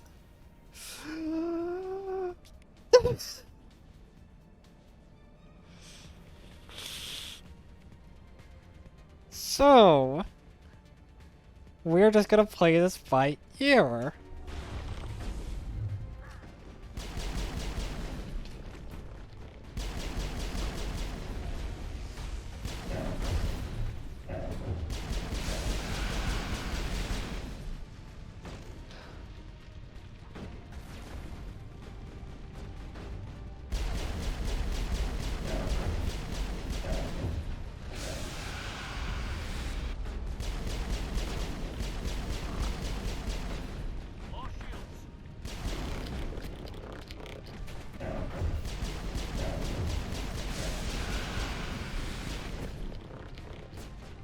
You can technically take cover against these things, right? But they puff out this, like, gas every once in a while that if you stand close to it, deals damage to you and poisons you. So it's bad cover.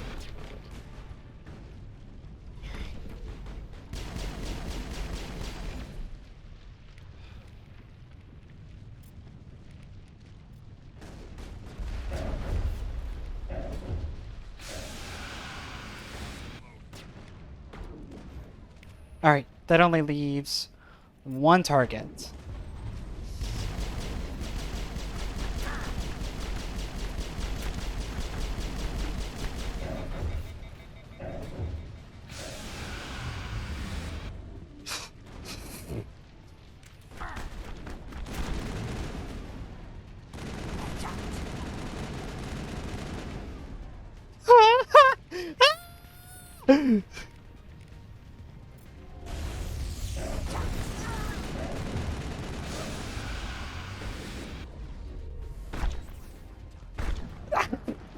Jesus Christ! Do you see? Do you understand? Do you comprehend? I still cannot believe all this. Why would the guest... Saren's looking...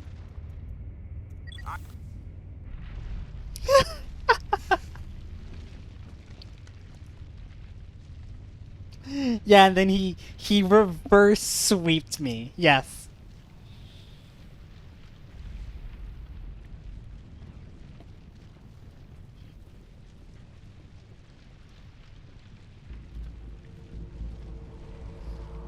Surrender. If you don't, that would be no fun. We don't have time to deal with...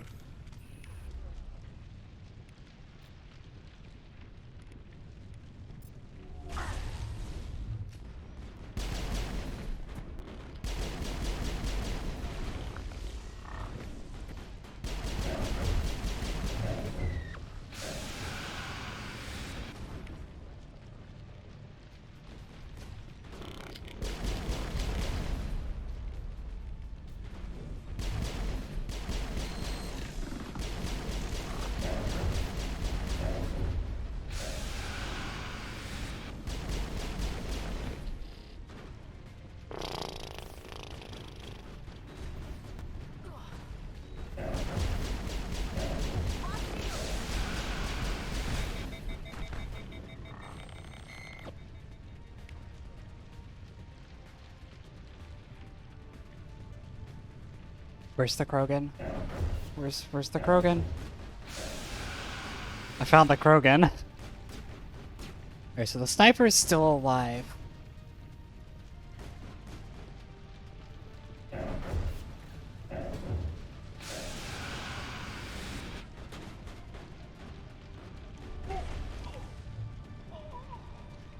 Caden just got sniped.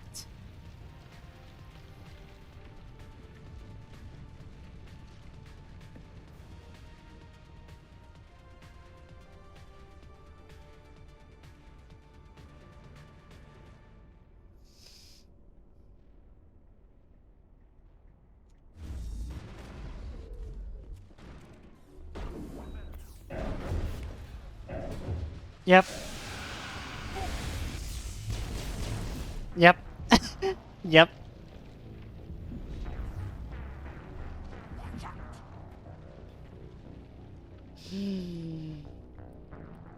Yep.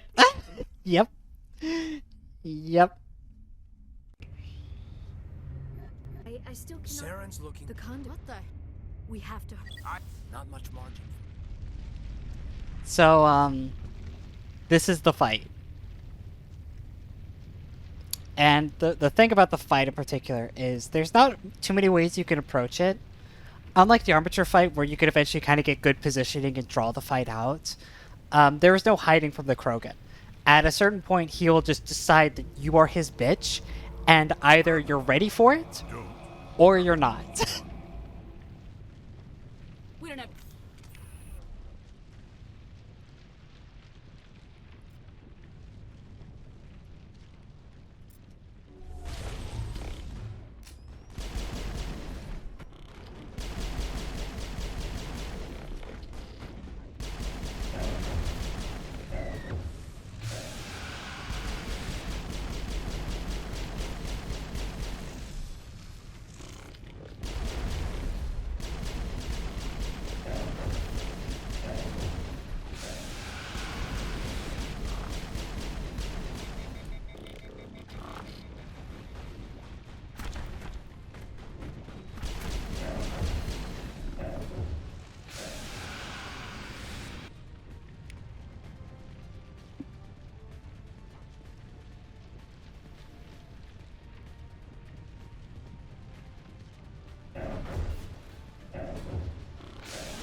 Uh,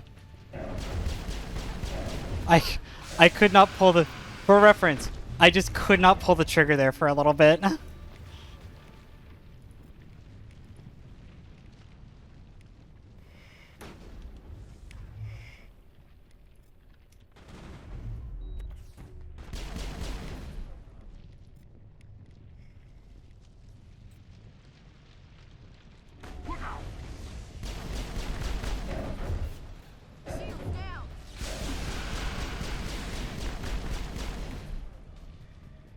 Fuck.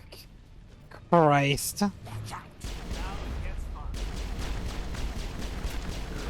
Get him! Lay it to him!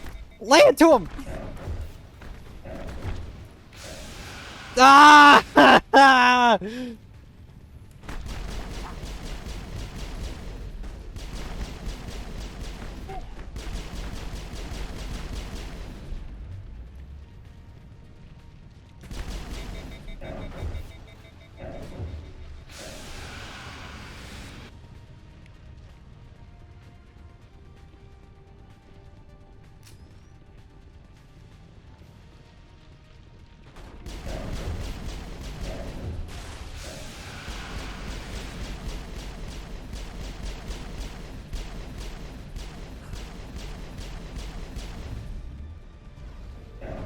Ow. Pain.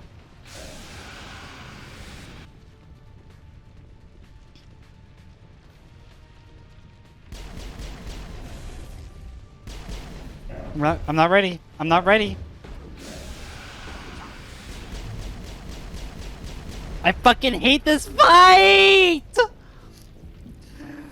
No!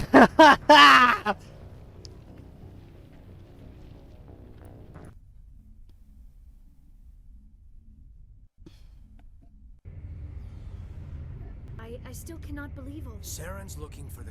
What the? We have to hurry. Not much margin.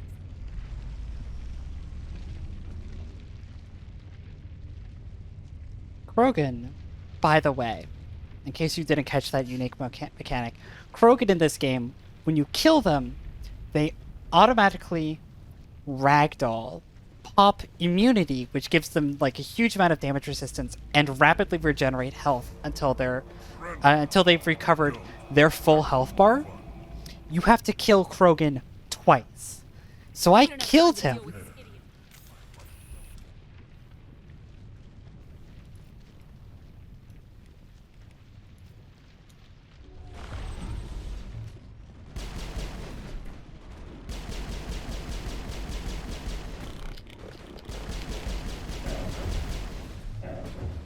And suddenly, it all becomes clear, doesn't it?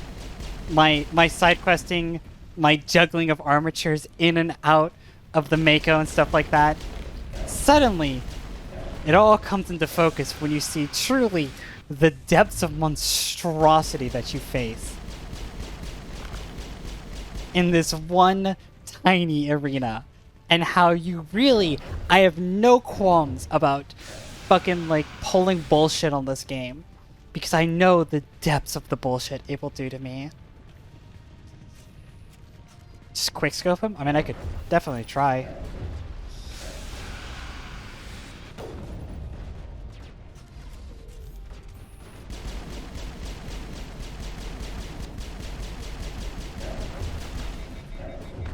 God, even at that range, like that's how much damage he does to me.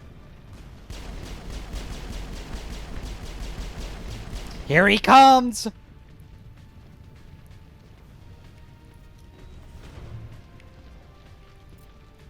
Kaden!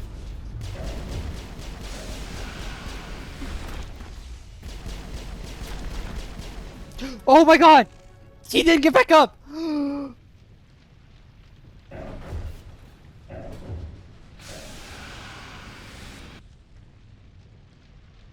Oh my god, he didn't get back up. Oh, I think I must have killed him with the radioactive rounds. Oh my god.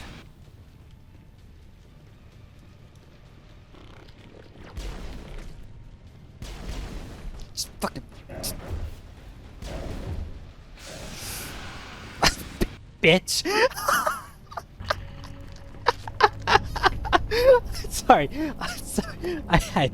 I had to. It wasn't his fault at all. Oh, that has happened to me before. Yeah, I've definitely killed him and then been sniped, and oh my god, this cutscene's so loud! It's possible? I think I killed... Oh my god. Help! It's so loud!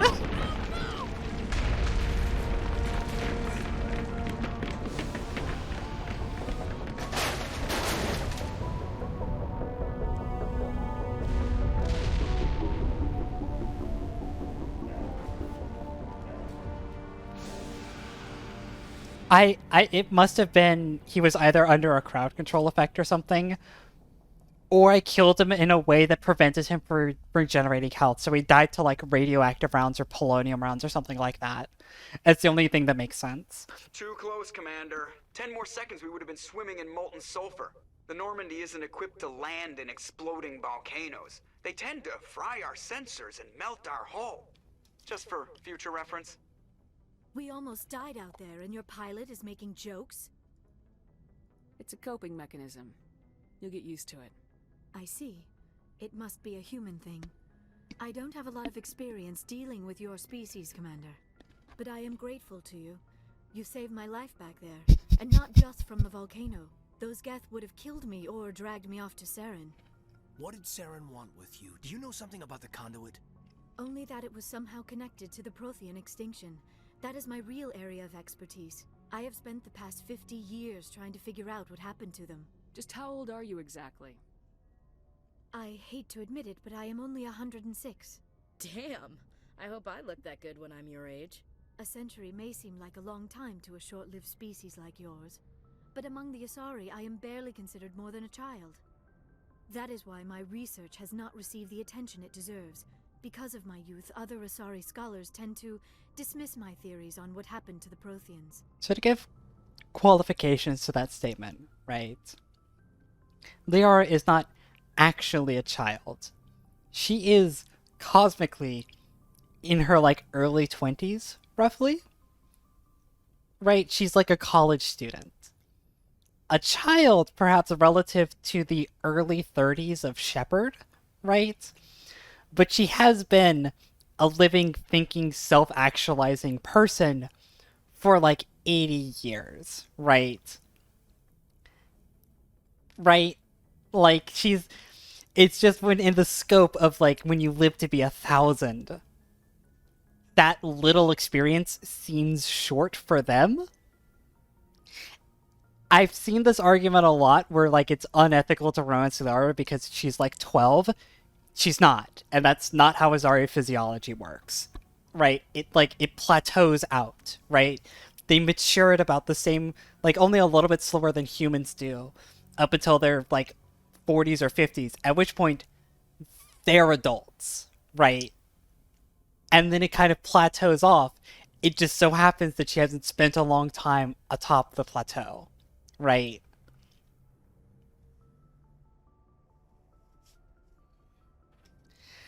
Yeah, no, like, Liara is, for all intents, she is a doctor. She has a doctorate degree, the Azari equivalent of, from the College of Thessia, right? Like, it is a proper university on the Azari homeworld. She is a proper adult, a full-on grad student into a doctorate thesis, right? She just happens to be young for her species. It's the equivalent of people who finish their master's program when they're like 21, right? Like, you know, she's not like cosmically 12, right? She's not playing with blocks in the sand or anything like that, right?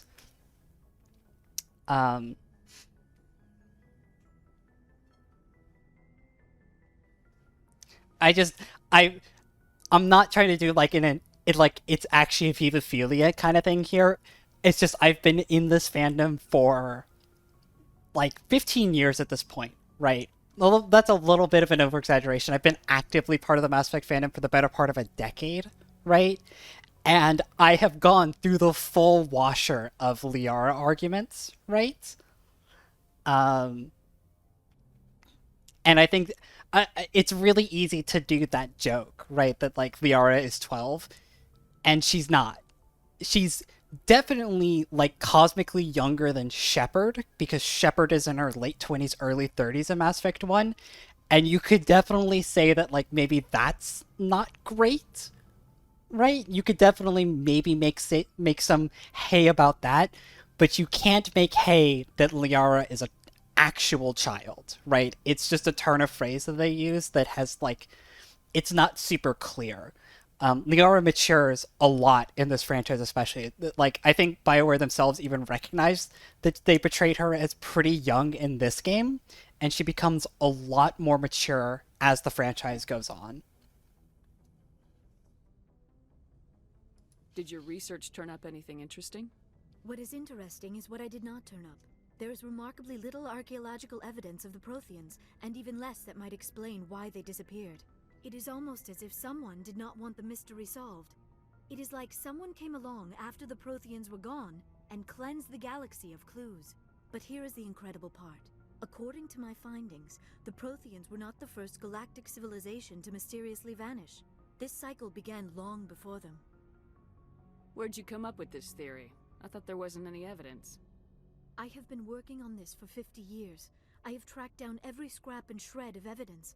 Eventually, subtle patterns start to emerge, patterns that hint at the truth. It is difficult to explain to someone else. I cannot point to one specific thing to prove my case. It is more a feeling derived from a half-century of dedicated research. But I know I'm right, and eventually I will be able to prove it. There were other civilizations before the Protheans. This cycle has repeated itself many times over. Yeah, no, Liara has done a thesis. Like, she, again, a proper doctorate. She's done her thesis and then spent the next 50 years doing field work as an archaeologist. Like, yeah. Liara is old, cosmically young for her species, but she's not young.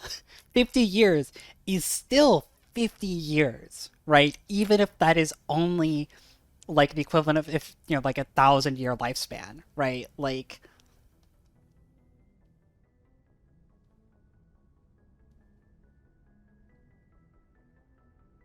yes, yeah, no, Liara is naturally incredibly intelligent. Is also the daughter of, we've heard her mention it before, Benezia. Benezia is one of the more powerful and prominent matriarchs, which got Liara a lot of political credit that let her go to, you know, really good schools and stuff, right? Like Iron Man. She's intelligent. She's a smart lass. Smart lass born of money. It happens. Like,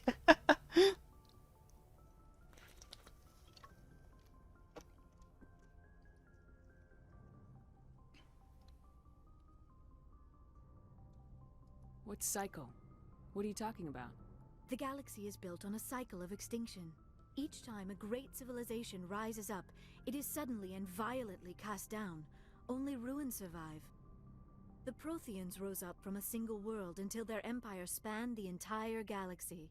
Yet even they climbed to the top on the remains of those who came before. Their greatest achievements, the mass relays and the Citadel, are based on the technology of those who came before them.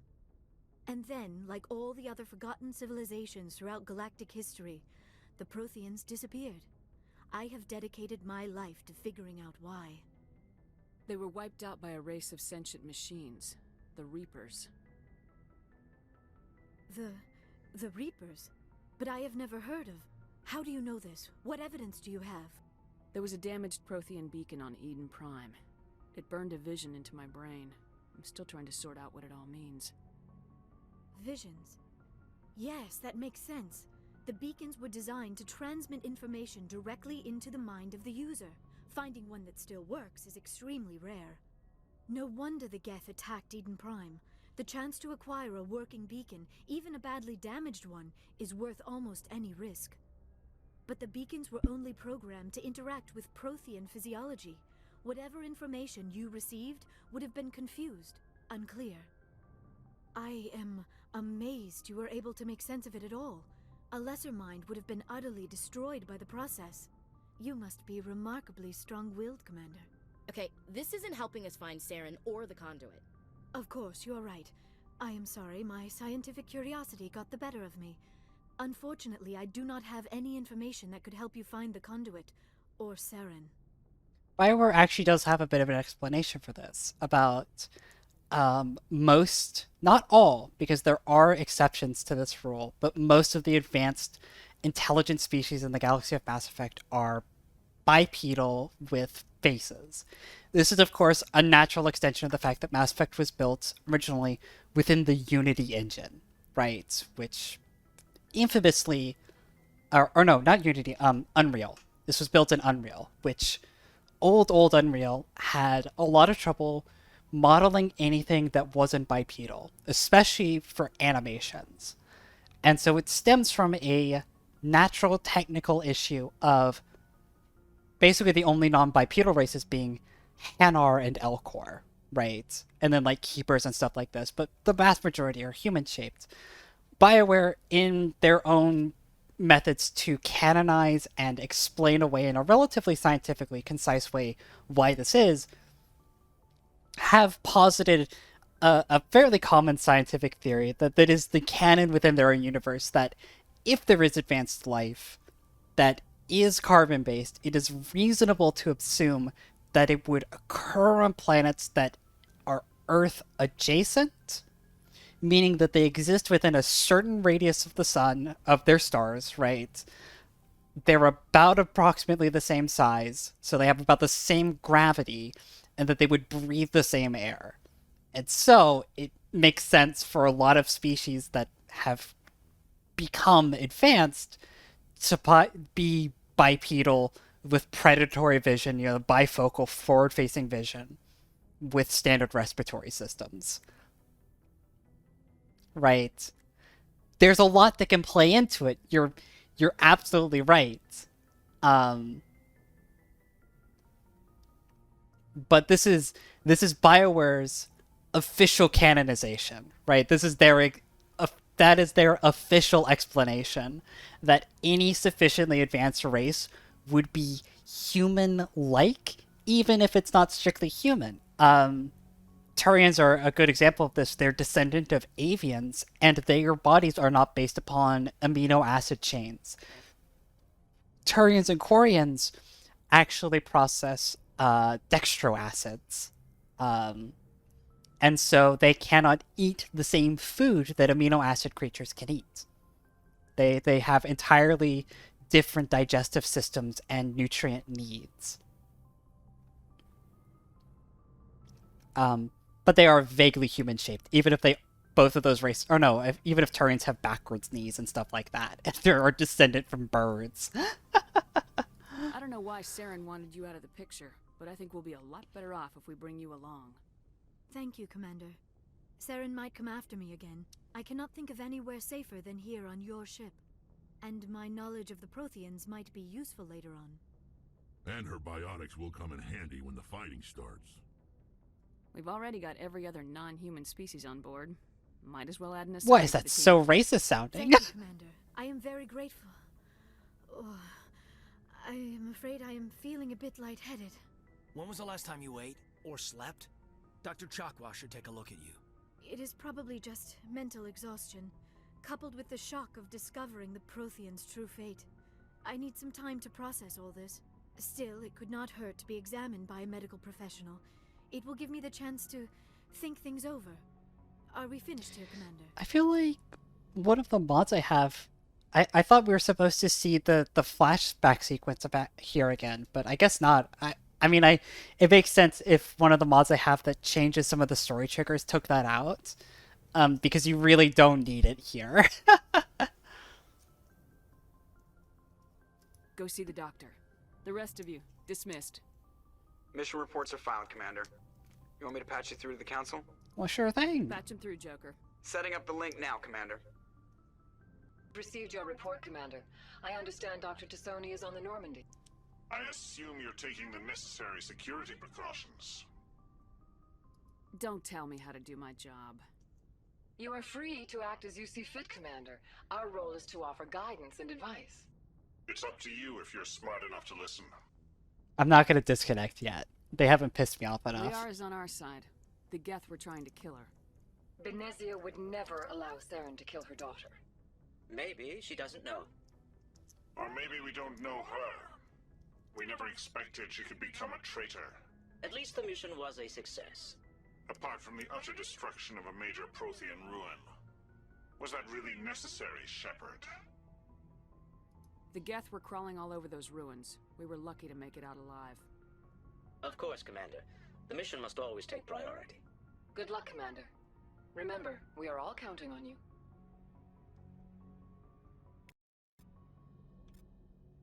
Alright, let's fucking go. We're gonna do a quick crew chat, and then how long have we been going? A little bit over 4 hours?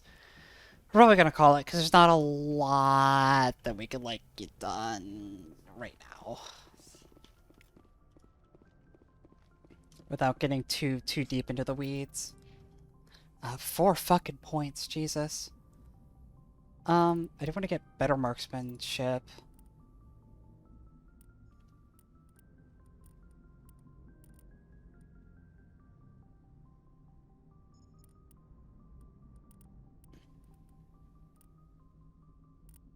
Hmm.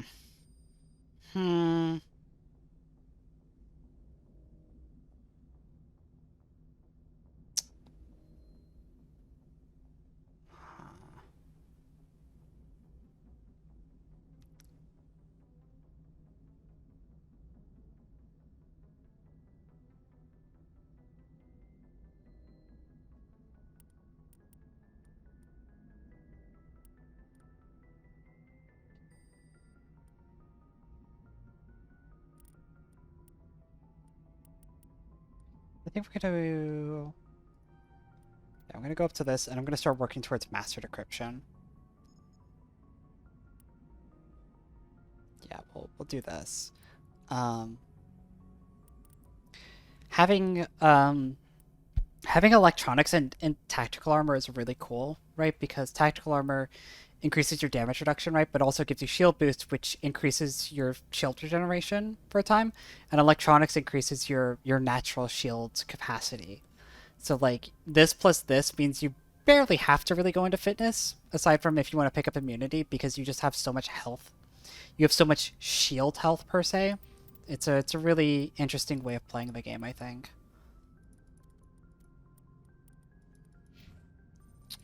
Alright. What's up, Joker? I prefer gold to silver, you know, for my medal. I figured you'd recommend me for one since I, pulled your boots out of the fire. If we present you with a medal, you'll end up sitting on stage listening to politicians make speeches for a couple of hours. That's a good point. They'd probably make me shave, too. I spent the last 7 weeks working on this baby. No medal's worth that. So, Commander, why don't you tell me why you're really here?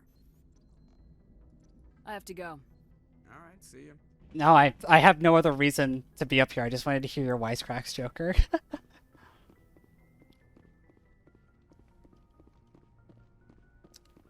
Yeah, shield tanking is great. It's really fun playing warrior, or playing, yeah, I was about to say warrior. Soldier?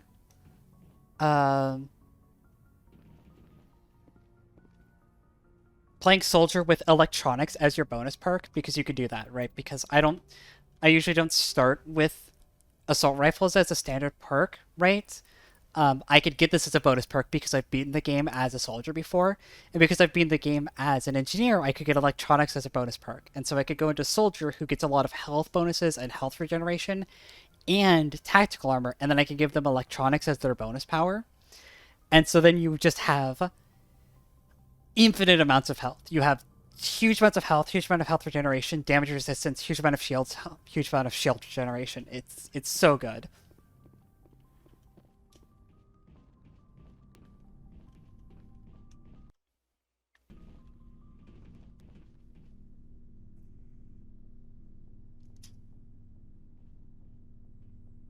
Commander, do you have a minute?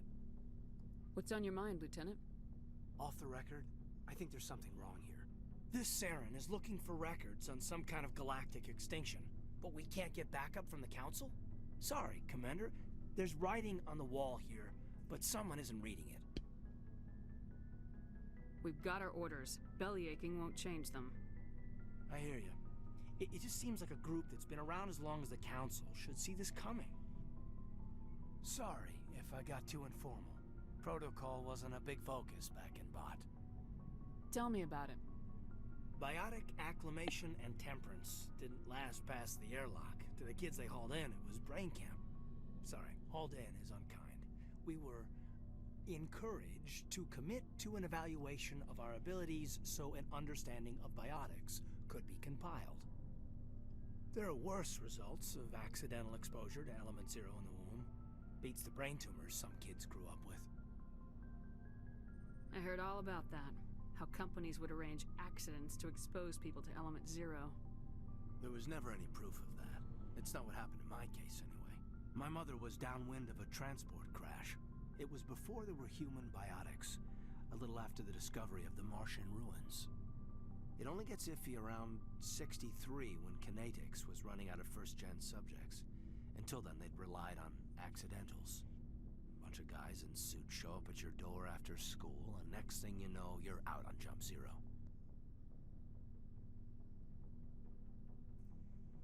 You know of any intentional exposures for certain? No one knows. Doesn't mean they didn't happen.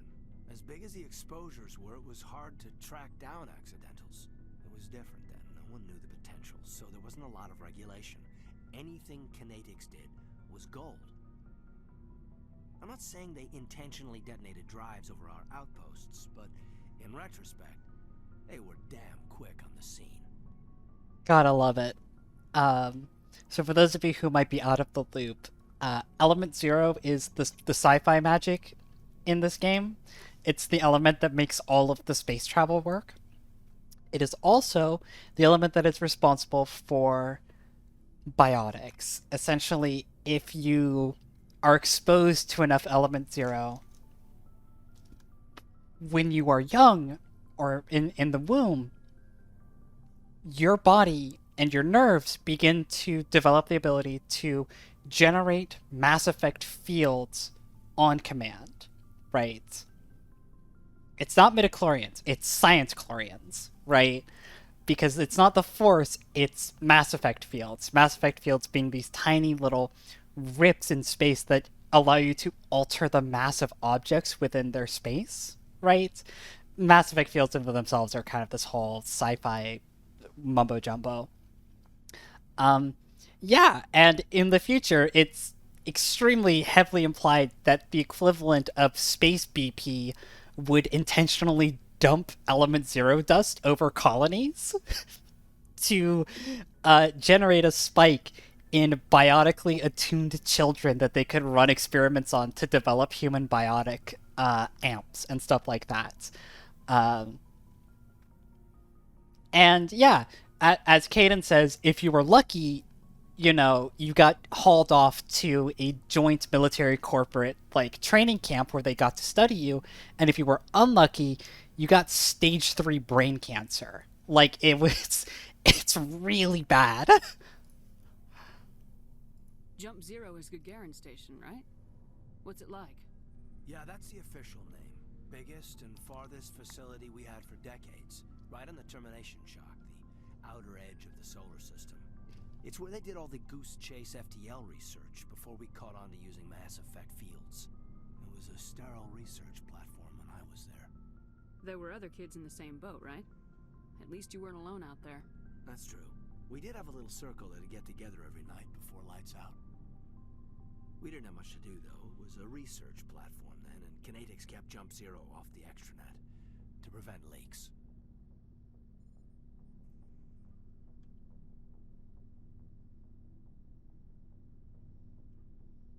I don't want to ask him.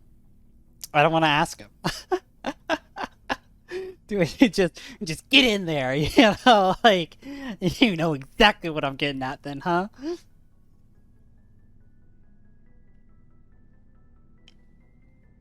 Go on, someone tell me not to do it.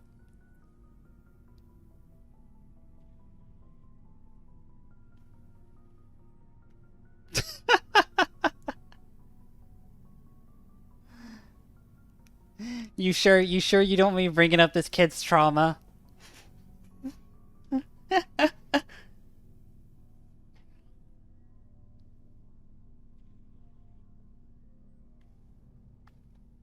I'm almost certain this response does not. Anything on the left doesn't move the plot forward, really. This is kind of the unspoken rule of Mass Effect Trilogy's dialogue wheel. Things that are on the left side of the wheel don't advance dialogue at all, they're just expository. So this is not going to reflect on any potential romance choices at all. Right, this is entirely me just teasing Caden.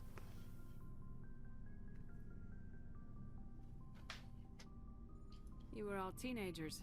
I'm sure you found other ways to occupy the time. I'm not the sort who does that kind of thing, Commander.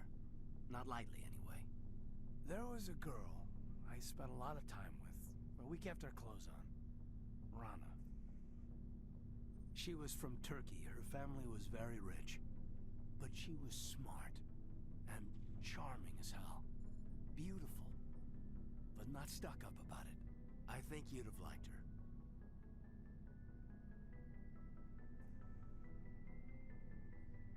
Sounds like she was special to you. She was. Maybe she felt the same. But things never felt together. Training, you know. Jump Zero's a long way from home. What was it like? The grand gateway to humanity looks a lot better in the vids. Anyway, this was supposed to be a casual debrief, not a bull session about stuff that happened years ago. We have to depend on each other in combat. I like knowing what kind of man I have at my back. I understand, ma'am. I won't let you down. Luckily, we could do this crew chat and give them kind of neutral responses, and it doesn't really affect their romance path at all. We could still commit later.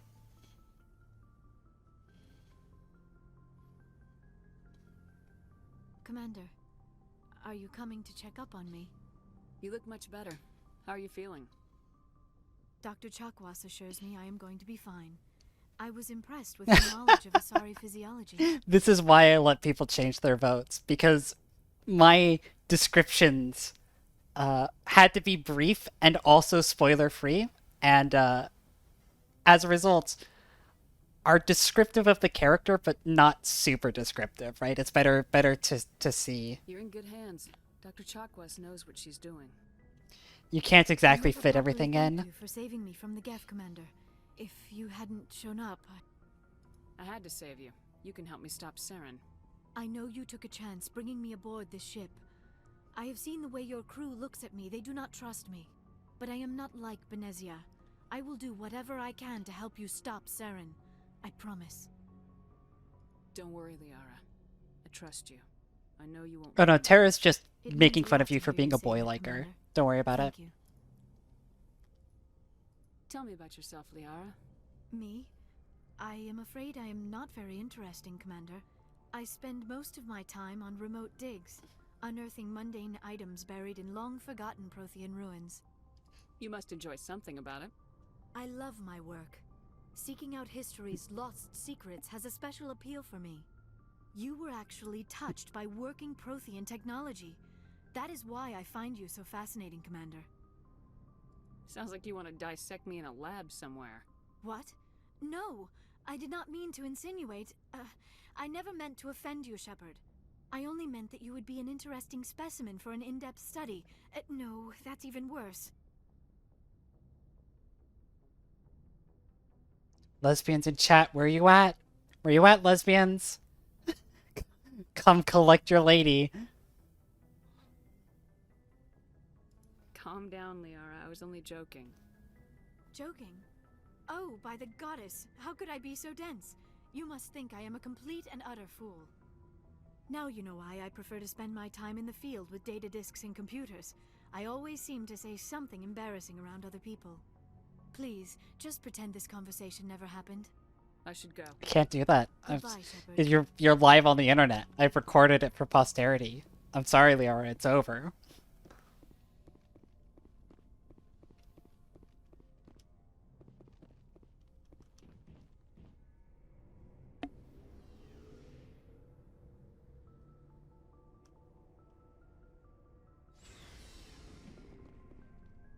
Alright. Hey, Commander.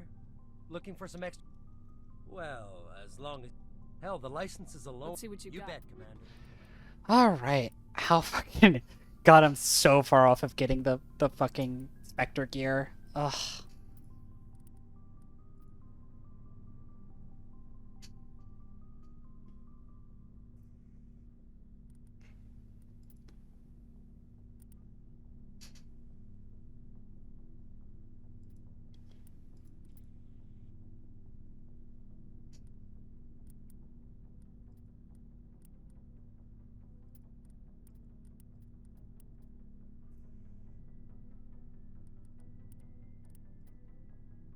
I'll take this stuff, because this is just kind of generally useful. It sucks that, like, the only weapons worth really buying in the game is the fucking Spectre weapon gear, because the Spectre weapon gear is actually worth buying. Everything else is worth just getting off of drops. It's a good question. There were several reasons, I guess. Like what? Probably the same as most officers. I wanted to fight injustice, wanted to help people. I guess my father had something to do with it too. He was CSEC, one of the best. I grew up hearing about his accomplishments or seeing his picture on the vids after a big arrest. He's taking my resignation pretty hard. He's not impressed that you're going after Saren? My father's a CSEC man to the bone. Do things right or don't do them at all, he says. He thinks I'm being too rash, too impatient. He's worried I'll become just like Saren. He actually talked me out of becoming a Spectre when I was younger, for the same reasons. You were asked to be a Spectre? Well, I was targeted as a possible Spectre candidate. Me and about 1,000 other Turian military recruits. I could have received special training, but my father didn't like it. He despises the Spectres. He hates the idea of someone having unlimited power with no accountability. He wouldn't like you, Commander. No offense. Oh, him calling his father a man? Yeah, that's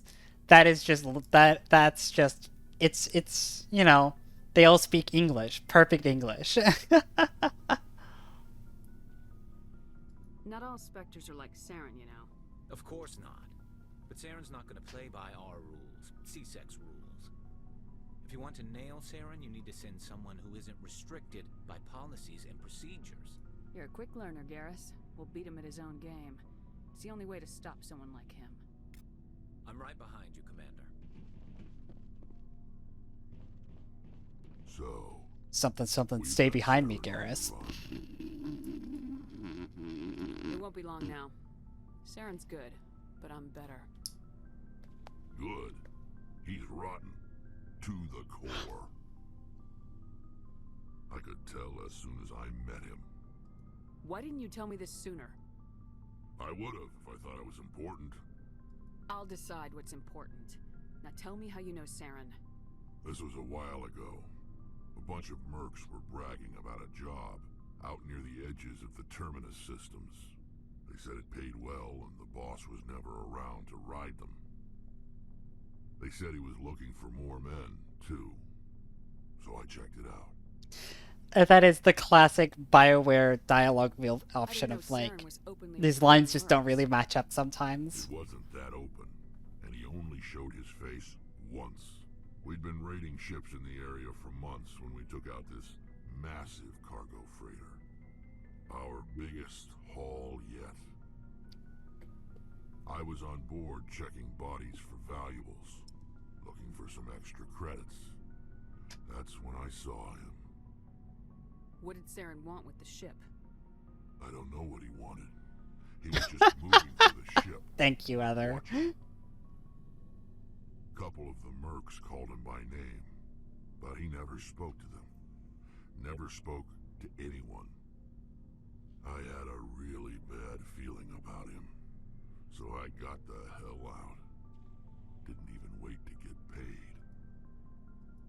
What kind of cargo was the freighter carrying? What was Saren after? I don't know. All I saw on that ship was food and medical supplies.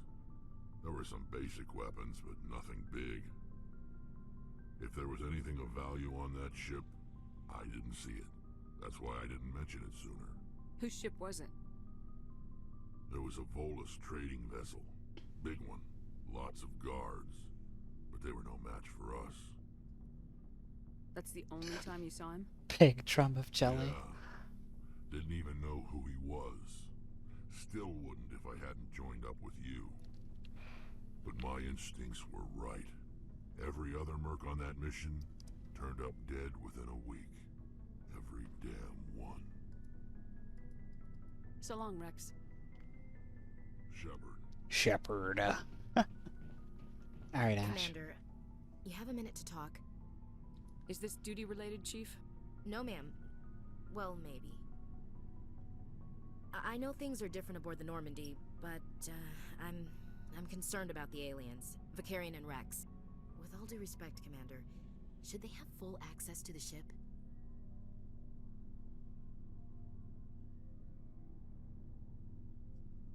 They may not serve the Alliance, Chief, but they're allies. At least as far as Saren goes. This is the most advanced ship in the Alliance Navy. I don't think we should give them free rein to poke around the vital systems. Engines, sensors, weapons. It is relevant to note, the Normandy is not exclusively an Alliance project. It is a joint design project between the Human Systems Alliance and the Turian hierarchy. The Turians technically own like 30% of the ship.